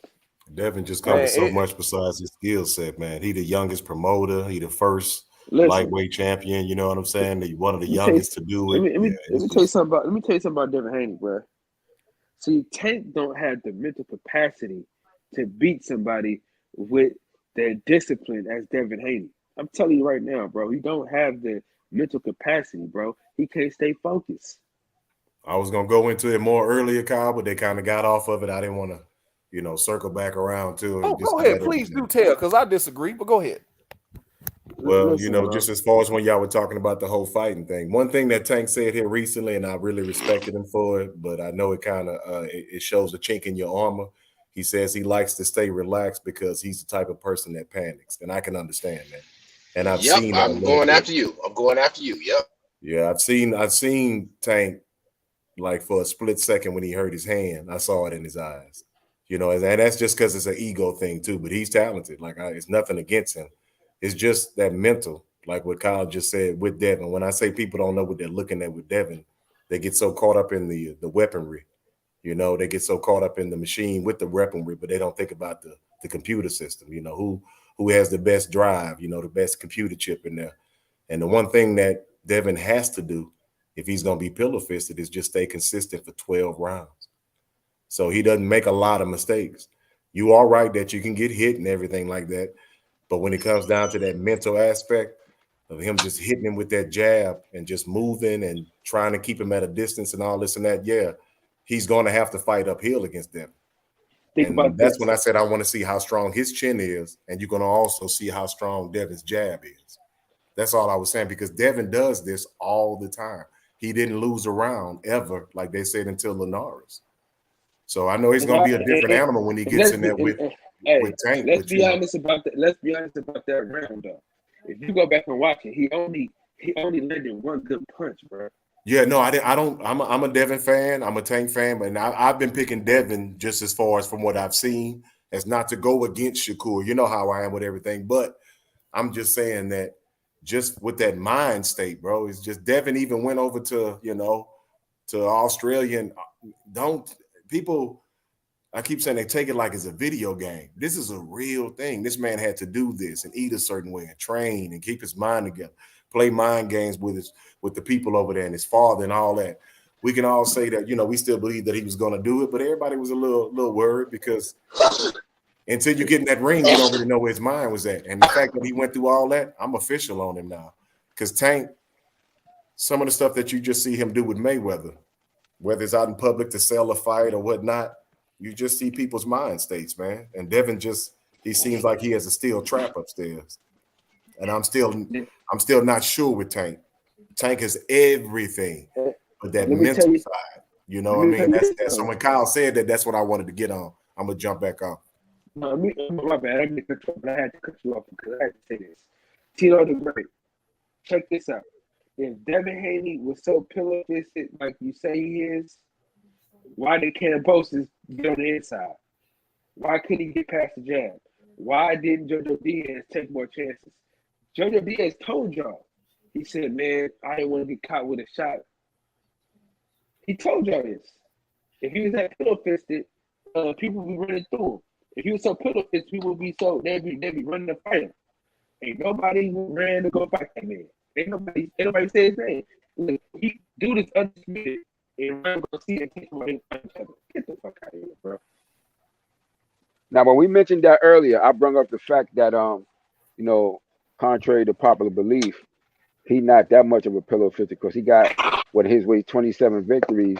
He got 15 knockouts. That's not really feather fisted. What you said best about Paulie earlier. Paulie can move around so well because he had to. He would pepper you with shots, but it just, you know what I mean? It wasn't nothing to keep you at bay like that. So, that's what developed his style. Like after a while, you'll see Devin begin to sit down in the middle of the ring. Like I said, he starts to drop his hands, and that's what I was saying. That's he not bad. Dropped like his hands in like the 9th, 10th round of that fight. Devin just dropped his hands. Yeah. And it's because he's just so comfortable now. Confident. He was confident. Yeah, he was feeling it. Did y'all see Cambosis' face, bro? Yeah. Cambosis never slipped a jab. Mm-hmm. Yeah, look, like I said, Tino, I understand everything you're saying, but he got it. The first thing, like I said, with most people when they fight Devin, the first thing they know they have to, the word that comes in their mind is past. You got to get past his jab. That's been consistent. You got to get past his jab. No matter these what dudes don't got jab defense or none of that, man. So I don't even know why people even saying that, bro. Tank get hit way too much. Tank get hit way too much to get past the jab. Right. Bro. Mario Barrios' defense is nowhere near what Devin Haney's is. Mm-hmm. It's nowhere near. So, people got to stop them false comparisons that they do. Tank Davis does not work. Go ahead. Like Tank's either. Yeah, Tank is good. He's a more competitive fight. I say that. I don't know who wins that fight. I put it like that. Now, this is my thing. Like Inshape was saying about the mental. This is just what I see. I've been telling people this shit for the longest, and people always disregard it. Tank Davis, to me, mentally is very similar to Tyson, and Devin Haney and Shakur Stevenson is very similar to Holyfield. I'm sorry, you might not like it, but that's what the fuck I see. We gotta put some hand claps up. Hey, we gotta put some hand claps in the chat. We gotta put some hand claps in the chat. Good God Almighty, boy! Good God Almighty, man. But see, if that was the case, then Tank would have folded the Tank when he broke his hand against Cruz. He ain't been in with the right guy yet, bro. He ain't been in with the right guy. They keeping him away. But that's one of the things I brought up earlier too, that he showed me a little bit of something right there because he was able to calm himself because he realized what was going on. And Tank was the bigger person in that fight, which was funny to see, because normally he's slipping under punches. He was damn near bending down and rubbing his face on the canvas, kind of do what he normally do with a smaller fighter, but he was still able to do it. So I was impressed with him. And when he said that after that last fight in shape, that's when I said, that's it. When I heard him say that shit, I said, that's exactly what I've been saying. See, Tino trying to say a guy like Shakur, he gonna run that shit out of him.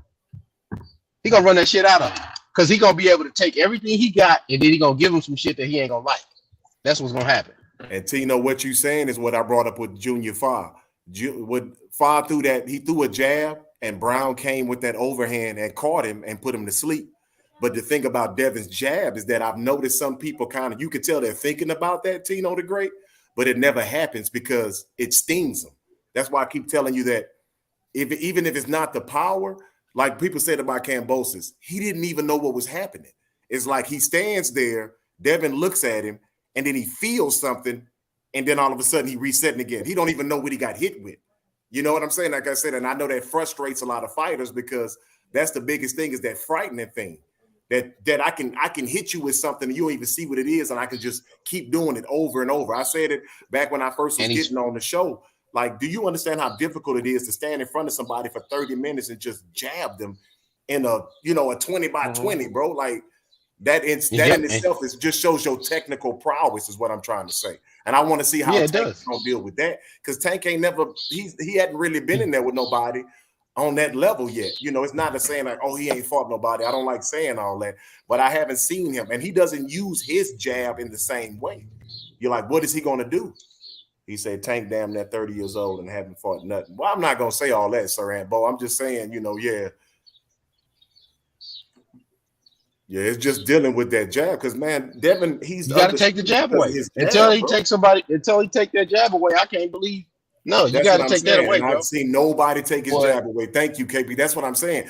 Everybody said you do this to his jab, but nobody has done it. No overhand. Nobody's catching it. Nobody's catching it. Nobody's parrying it. Nobody's going under it. None of that. They don't do nothing. They just and guess what? It's shape. He changed the levels of that motherfucker. He was going to Kambosos' body with it. Yeah, he was hitting with that good stab jab, man. But what I'm saying is, Devin has a fantastic jab. I give Devin all his credit for that, right? Masterful performance this last Saturday. You keep throwing that same jab out there with Tank. Tank gonna time that bitch, duck up under, and hit you with an uppercut from hell. Yeah, Tino, I know what you're saying, Tino, but the thing is that I haven't seen him fight anybody with a good jab like Devin. Devin won undisputed with a jab. So, Tino, I'm not trying to argue against him. You understand what I'm saying? It's just that you haven't seen anyone neutralize Devin's jab yet. And Devin has been in shape. In shape. That goes right back to what me and Disputed was talking about earlier about the Tony shit. Like, if they give Devin just some of that right hand shit, it's over. I don't know what they're gonna be able to do with the kid.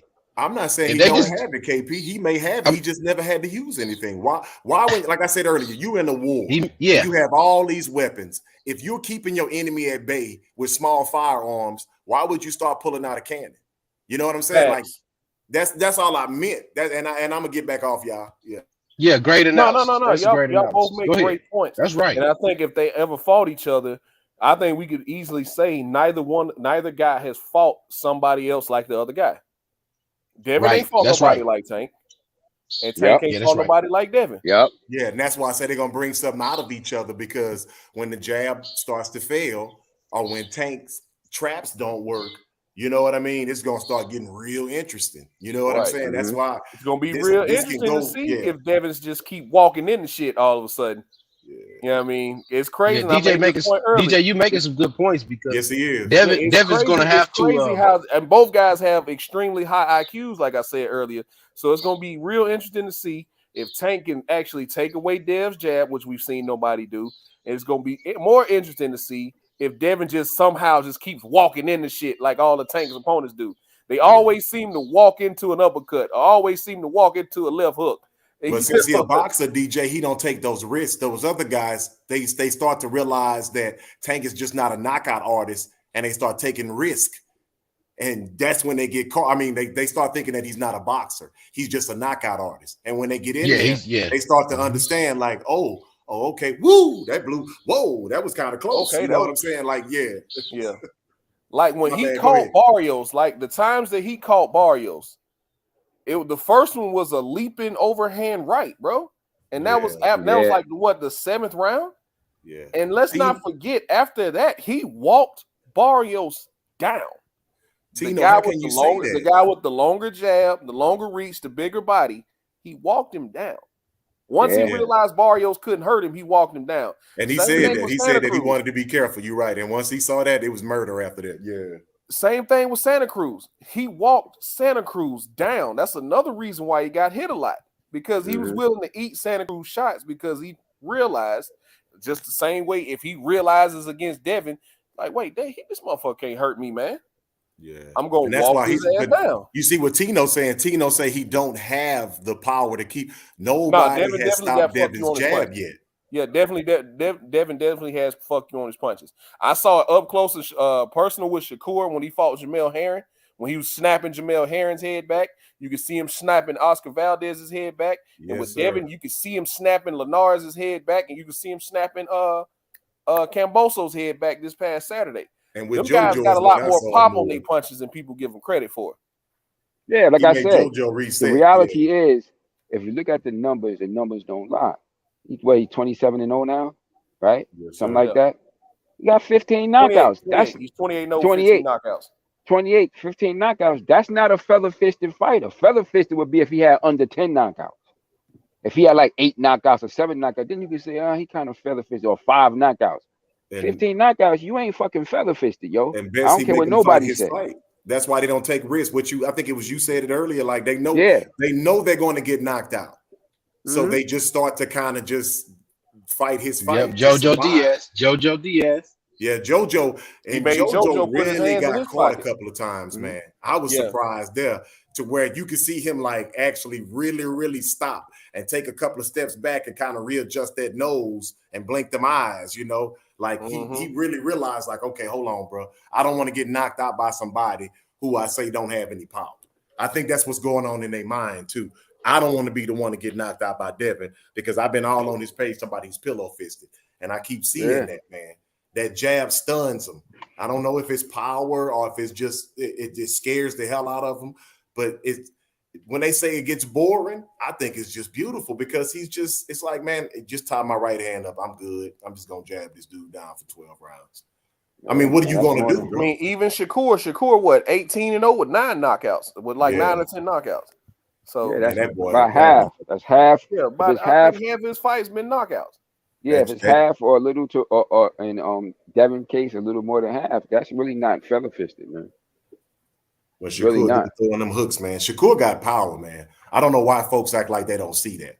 Shakur got power. I saw it. I saw it. He has power. Jamel Herring ass in that line. Yeah, he has power. Like for real. That's what really made me wake up to that shit. Like you could, he got like not only seeing his head snap back, but you could hear it when he was connecting.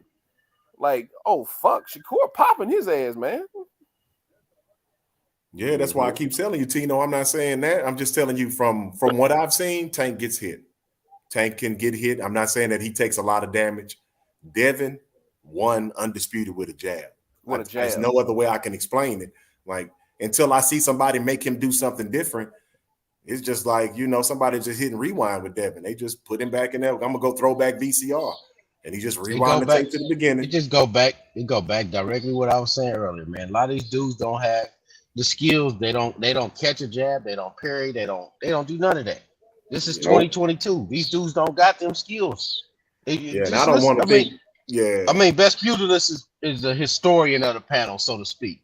These dudes don't got that shit. They don't. I ain't seen the dude parry a jab, and I don't know when, man. Tell me when last time y'all seen the dude parry, hook, or catch the jab and then throw the straight right hand. I ain't seen it. Yeah, the Charlo twins. Very few. J-Rock and Charlo. Very few. That's years ago. That motherfucking fight was almost 8 years ago. And KP, when the last time you see Devin throw a 5-shot combo? He don't need to. Like he don't need to, right? Do that. Yeah. Mm-mm. So that's all I meant. It's like that's why people start saying he's boring, he's pillow fisted, he's this, he's that. But I'm like, dude, he literally has not lost a round and he's beat everybody he's fought. And you don't even see his full repertoire. How many times you seen him throw uppercuts and body shots besides the long jab to the body? You know, like little stuff like that I started noticing when I watched Devin. And I thought in my mind, man, I'd hate to fight this guy.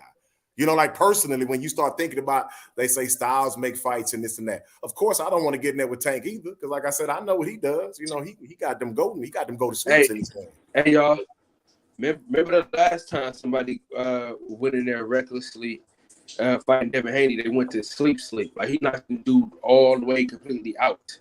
And I think people noticed that. About that fight. Nah, I brought that up earlier when he did that overhand right. And guess what? That overhand right, he put that motherfucker to sleep with. And guess what? The dude he broke his orbital bone. He on a winning streak right now. So say what you want about him, but he's not. That's why I said he do, contrary to popular belief, the narrative that's set out about him. Like I said, he got more than almost more than half of his let's be honest, wins knockouts. If Tank come forward like he tried to do, that's right in Devin's hand. That's what Devin wants. And let's not forget, Devin Haney, he takes away what you do great. Like that right hand that Kambosos loves to throw, invalid. But he kept throwing it though, man. Like that was his only hope, bro.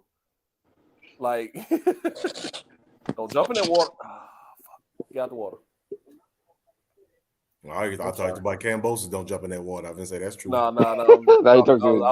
Oh man, I got a bad. I'm gonna be coaching my daughter through Fortnite. I'm sorry. Yeah. Don't jump in that water. He tried because he kept him honest. That's what everybody always has to use the expression honesty. What you see in Devin's fights is honesty. We gonna talk all that trash. We gonna say whatever we gonna say, and then that first bell ring, and then everybody just standing there looking at Devin like, what you just did? What was that? You know, all of a sudden their hands don't work no more. Man, and when JoJo did it, because I thought JoJo made it interesting. I was even like, woo, okay, hold on, Devin. Don't do hold on, Devin. You know, but after a while, JoJo looked like another pit bull that had been trained. You know, you a killer to everybody else, but I feed you. So you're gonna sit here and listen to me. And that's what it looked like to me, man. Yeah. Like that's the baddest pit bull on the street.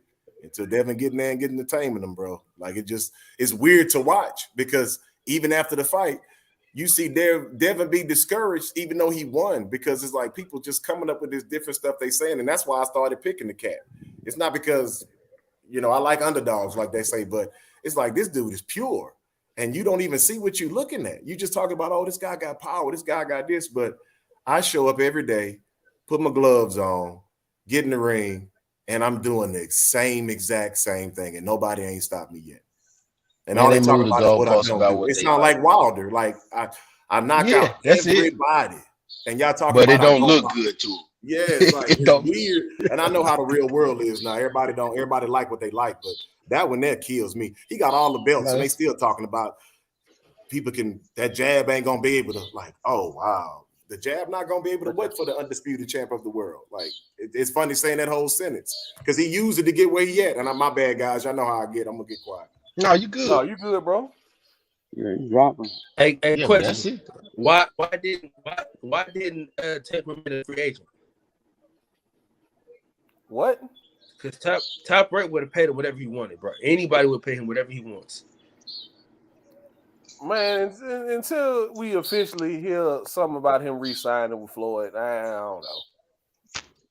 I think he gonna stay. I think he might probably stay around Al Heyman. That's his thing. Like he want to stay around with him. You understand what I'm saying? So whatever he do, I would expect that Heyman is gonna be attached to it. You know what I'm saying? That's what he really want to do. So he trying to stay close to that. Isn't Danny Jacobs still advised by Al Heyman? Danny Jacobs, I ain't heard that name in a while. Me either. I think so. Last time I seen Danny Jacobs, he was with Russell Simmons' daughter or some shit. I ain't seen him since. Yeah, sure. He gonna try to stay connected to that. He just lost to John Ryder, and before that, fight. I think I thought he lost to what's the name? I thought Gabriel Rosado beat him. So, but I think that Jacobs that is. I watched that one. I was mad in the mug. I said, "Come on, man, they did Gabe wrong on that one." Yeah. What was that like last April? Like last April, last May, something like that? Yeah. Something like that, yeah. Danny ain't been the same since he fought Canelo. Yeah, because that was still doing COVID and all that, huh? Yeah, wasn't nobody really watching it. Weren't they by their lonesome or something? Wasn't it still like a I think that was see, that's what I'm saying. When that like no. Did they have a crowd? It wasn't no crowd, I don't think, huh? Come on, when he fought Gabriel Rosado. No crowd. It wasn't no crowd, but I'm trying to. It wasn't during 2020. That was early last year. That was early last year, man. I'm trying to remember exactly what it was. I think it was. I want to say last April, because it was around the time towards the end of 20 fought Liam Williams. Oh, you saw a different fight. My bad. Yeah, okay. Yeah. I'm trying to think, man. Yeah, but I definitely think he's lost his last 2 fights. So, it's hard to say, but both of those fights were on the zone though. So, if he was being but that's the thing about it. Nobody wanted to fight him. I keep have a Showtime fight in there somewhere. Yeah, if I'm gonna feed Danny Jacobs to anybody, I'm gonna feed him to my guys. Yeah, hold on, who left? Was that KP? Yeah, it was KP. Yeah, he said that Devin didn't have a hard road. I can understand that too, but you just got to understand why people don't fight him either, though. That's another thing you start noticing. Fighters that are being avoided. We can talk about all this and this and that. Oh hell yeah! Why you think? Absolutely. Why the hell you think? Why you think Lomachenko didn't want to? Why you think he did that franchise shit and avoided Devin? Yeah, that's why he did that shit. They didn't want that smoke. The only reason Bob fuck with him now because he with him. Yeah, buddy. If he wasn't with him, he wouldn't be trying to get the fight. Yeah, exactly. Yeah, I mean, Devin was saying it too. I mean, his catchphrase is "They say everything but fight." Yes, let's fight. They say like that's crazy. Like, yeah. But when we see our fighters, all of a sudden, like if I see Devin get wobbled or I see Tank look basic, that's when people start getting quiet in the stadiums. You know what I'm saying? Because you see this guy always be on the top of his game. That's one reason why I do want to see him go at it. I think it'd be more of a stalemate with him and Shakur at first, just to be honest. You know what I'm saying? I think I think that'll be a stalemate with them two, at least in the beginning. Because I've seen even in a little sparring, Sir Ambo, I'm gonna say this, right? I think Tank is a street kid from Baltimore who don't give a fuck who he fight, what the money look like. Yeah. I think that's who Tank is. That's why you ain't never heard him really say nothing about the belts. If I'm getting paid, let's just throw a number out there because I don't know how much these guys are getting paid until they tell us. Let's just throw a number out there. If I'm getting 1.5, whether I fight Cruz or Devin Haney, then who cares? I'm getting paid to fight who and for how much? It's like it don't matter to me. Where the money at? That's what peer pressure now with them. Tank don't strike me as the guy to duck anybody, but at the same time, the difference I hear you keep saying Bud 2.0, right? The difference between Tank and Bud, Tank ain't out here claiming guys are ducking him.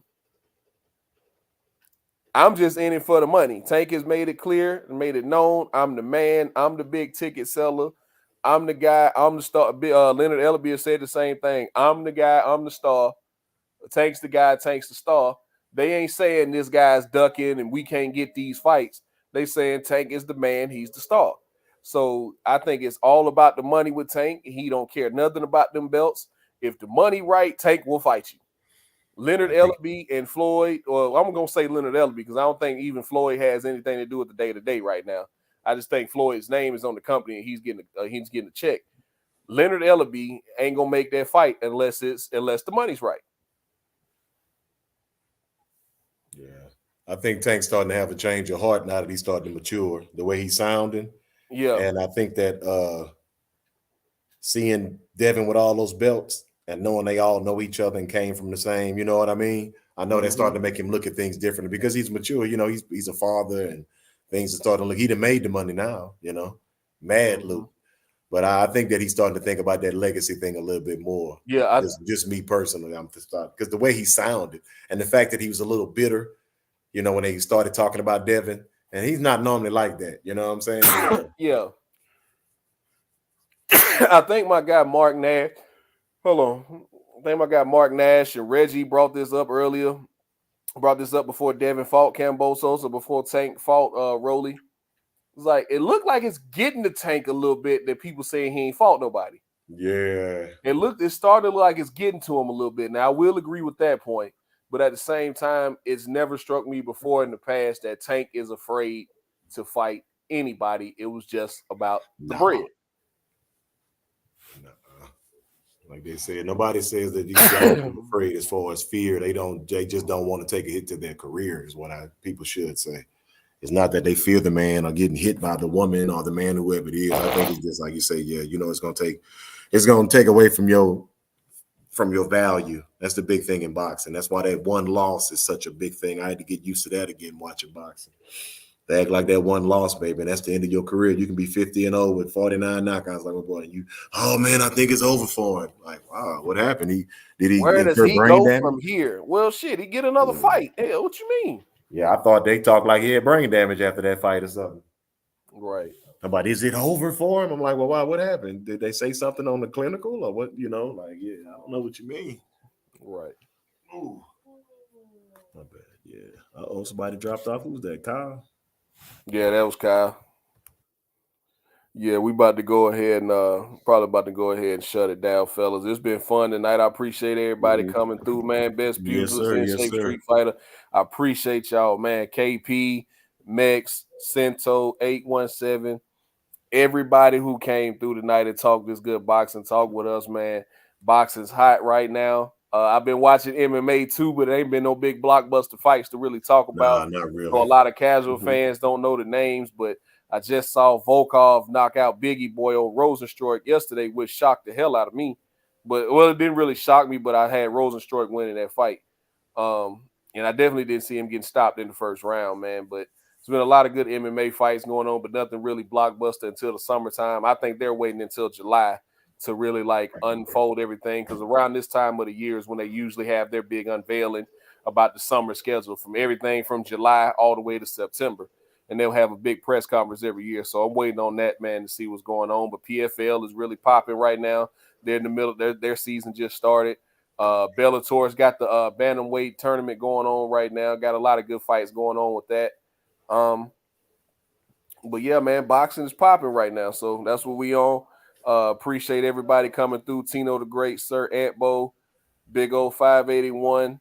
Who else was in here earlier? My guy Taylor Bell was in here. Picasso, my guy Brandon Washington, Reggie Owens stopped by for a little bit. Shout out to my guy, the Majestic. He came through. Don't forget the ladies fighting too. 93 Octane, anything 214, man. Shout out to y'all. Shout out to everybody who came through and spent some time with us tonight here in the boxing section, man. We're gonna call it a night here, and I'm not sure what the subject will be tonight, but your host Kyle will be back in full effect, and we'll probably talk about Berlanga going into this fight weekend, or talk about the unified light heavyweight championship fight. Will the winner of that fight actually fight Bivol, which I think Bivol should be fighting Zordo Ramirez, but you never know dealing with Oscar what kind of fight you're gonna get. But yeah, man, I appreciate y'all coming through, man. Thank y'all so much. Don't be a stranger. Y'all forever welcome in the boxing section. Y'all know that. Oh, yeah, you already know, man. Like I said, don't forget about the ladies, man. The ladies fighting. Yeah. Oh, yeah, man. Clarissa finally waiting on this girl to come off PEDs, as she say. Finally make that fight. That's what she claimed. And Michaela Mayer, remember too. They pushed this fight back a couple times. And Clarissa claims that she dodged in Nevada testing. So, you know, I'm not gonna say that's what I think, but this is what Clarissa's saying. Clarissa's claiming that she waiting to cycle off whatever she's on. The reason why the fight keep getting pushed back, because remember they were supposed to be on the same card last December, and then Savannah Marshall got injured, and because they were supposed to fight in March. Savannah Marshall gets injured. They had to push their fights back. Clarissa ends up fighting the same night as Keith Thurman, I think it was, back in February. And then Savannah fought in April, so they were supposed to do the fight in June. Then it was July. Now it's September because Savannah Marshall is quote unquote injured. And but Clarissa said she saw a picture of her supposedly 2 or 3 days after she had surgery, shoulder surgery, and her arm went in a sling. So y'all, she was like, "Tell the girl quit dodging Nevada testing and make the fight." But September 3rd is the date. I'm not sure of the venue. I had to look up and see when the actual what the venue is. I know it's going to be somewhere overseas, and we'll see that fight then. But Alicia Baumgartner and Michaela Mayer are finally going to mix it up. That's going to be a great fight. I don't know when the date is for that. Hopefully, the next time I talk to y'all, we'll have a date. Or holler at your man's L-Dub for everything that you need to know as far as like when your favorite fighter's fighting, or if they have an injury, or if they're just getting frozen out. So, yeah, man, appreciate y'all again for coming through and spending time with us, man. This was a great show tonight, man. We cooked on a lot of topics, got a lot of good boxing talk in, man.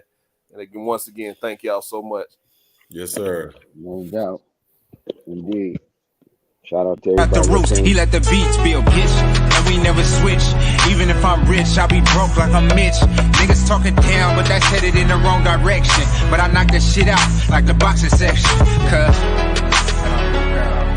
they can't touch what they can't see. All I gotta do is be the same me. All I gotta do is keep it G. Always be the same me.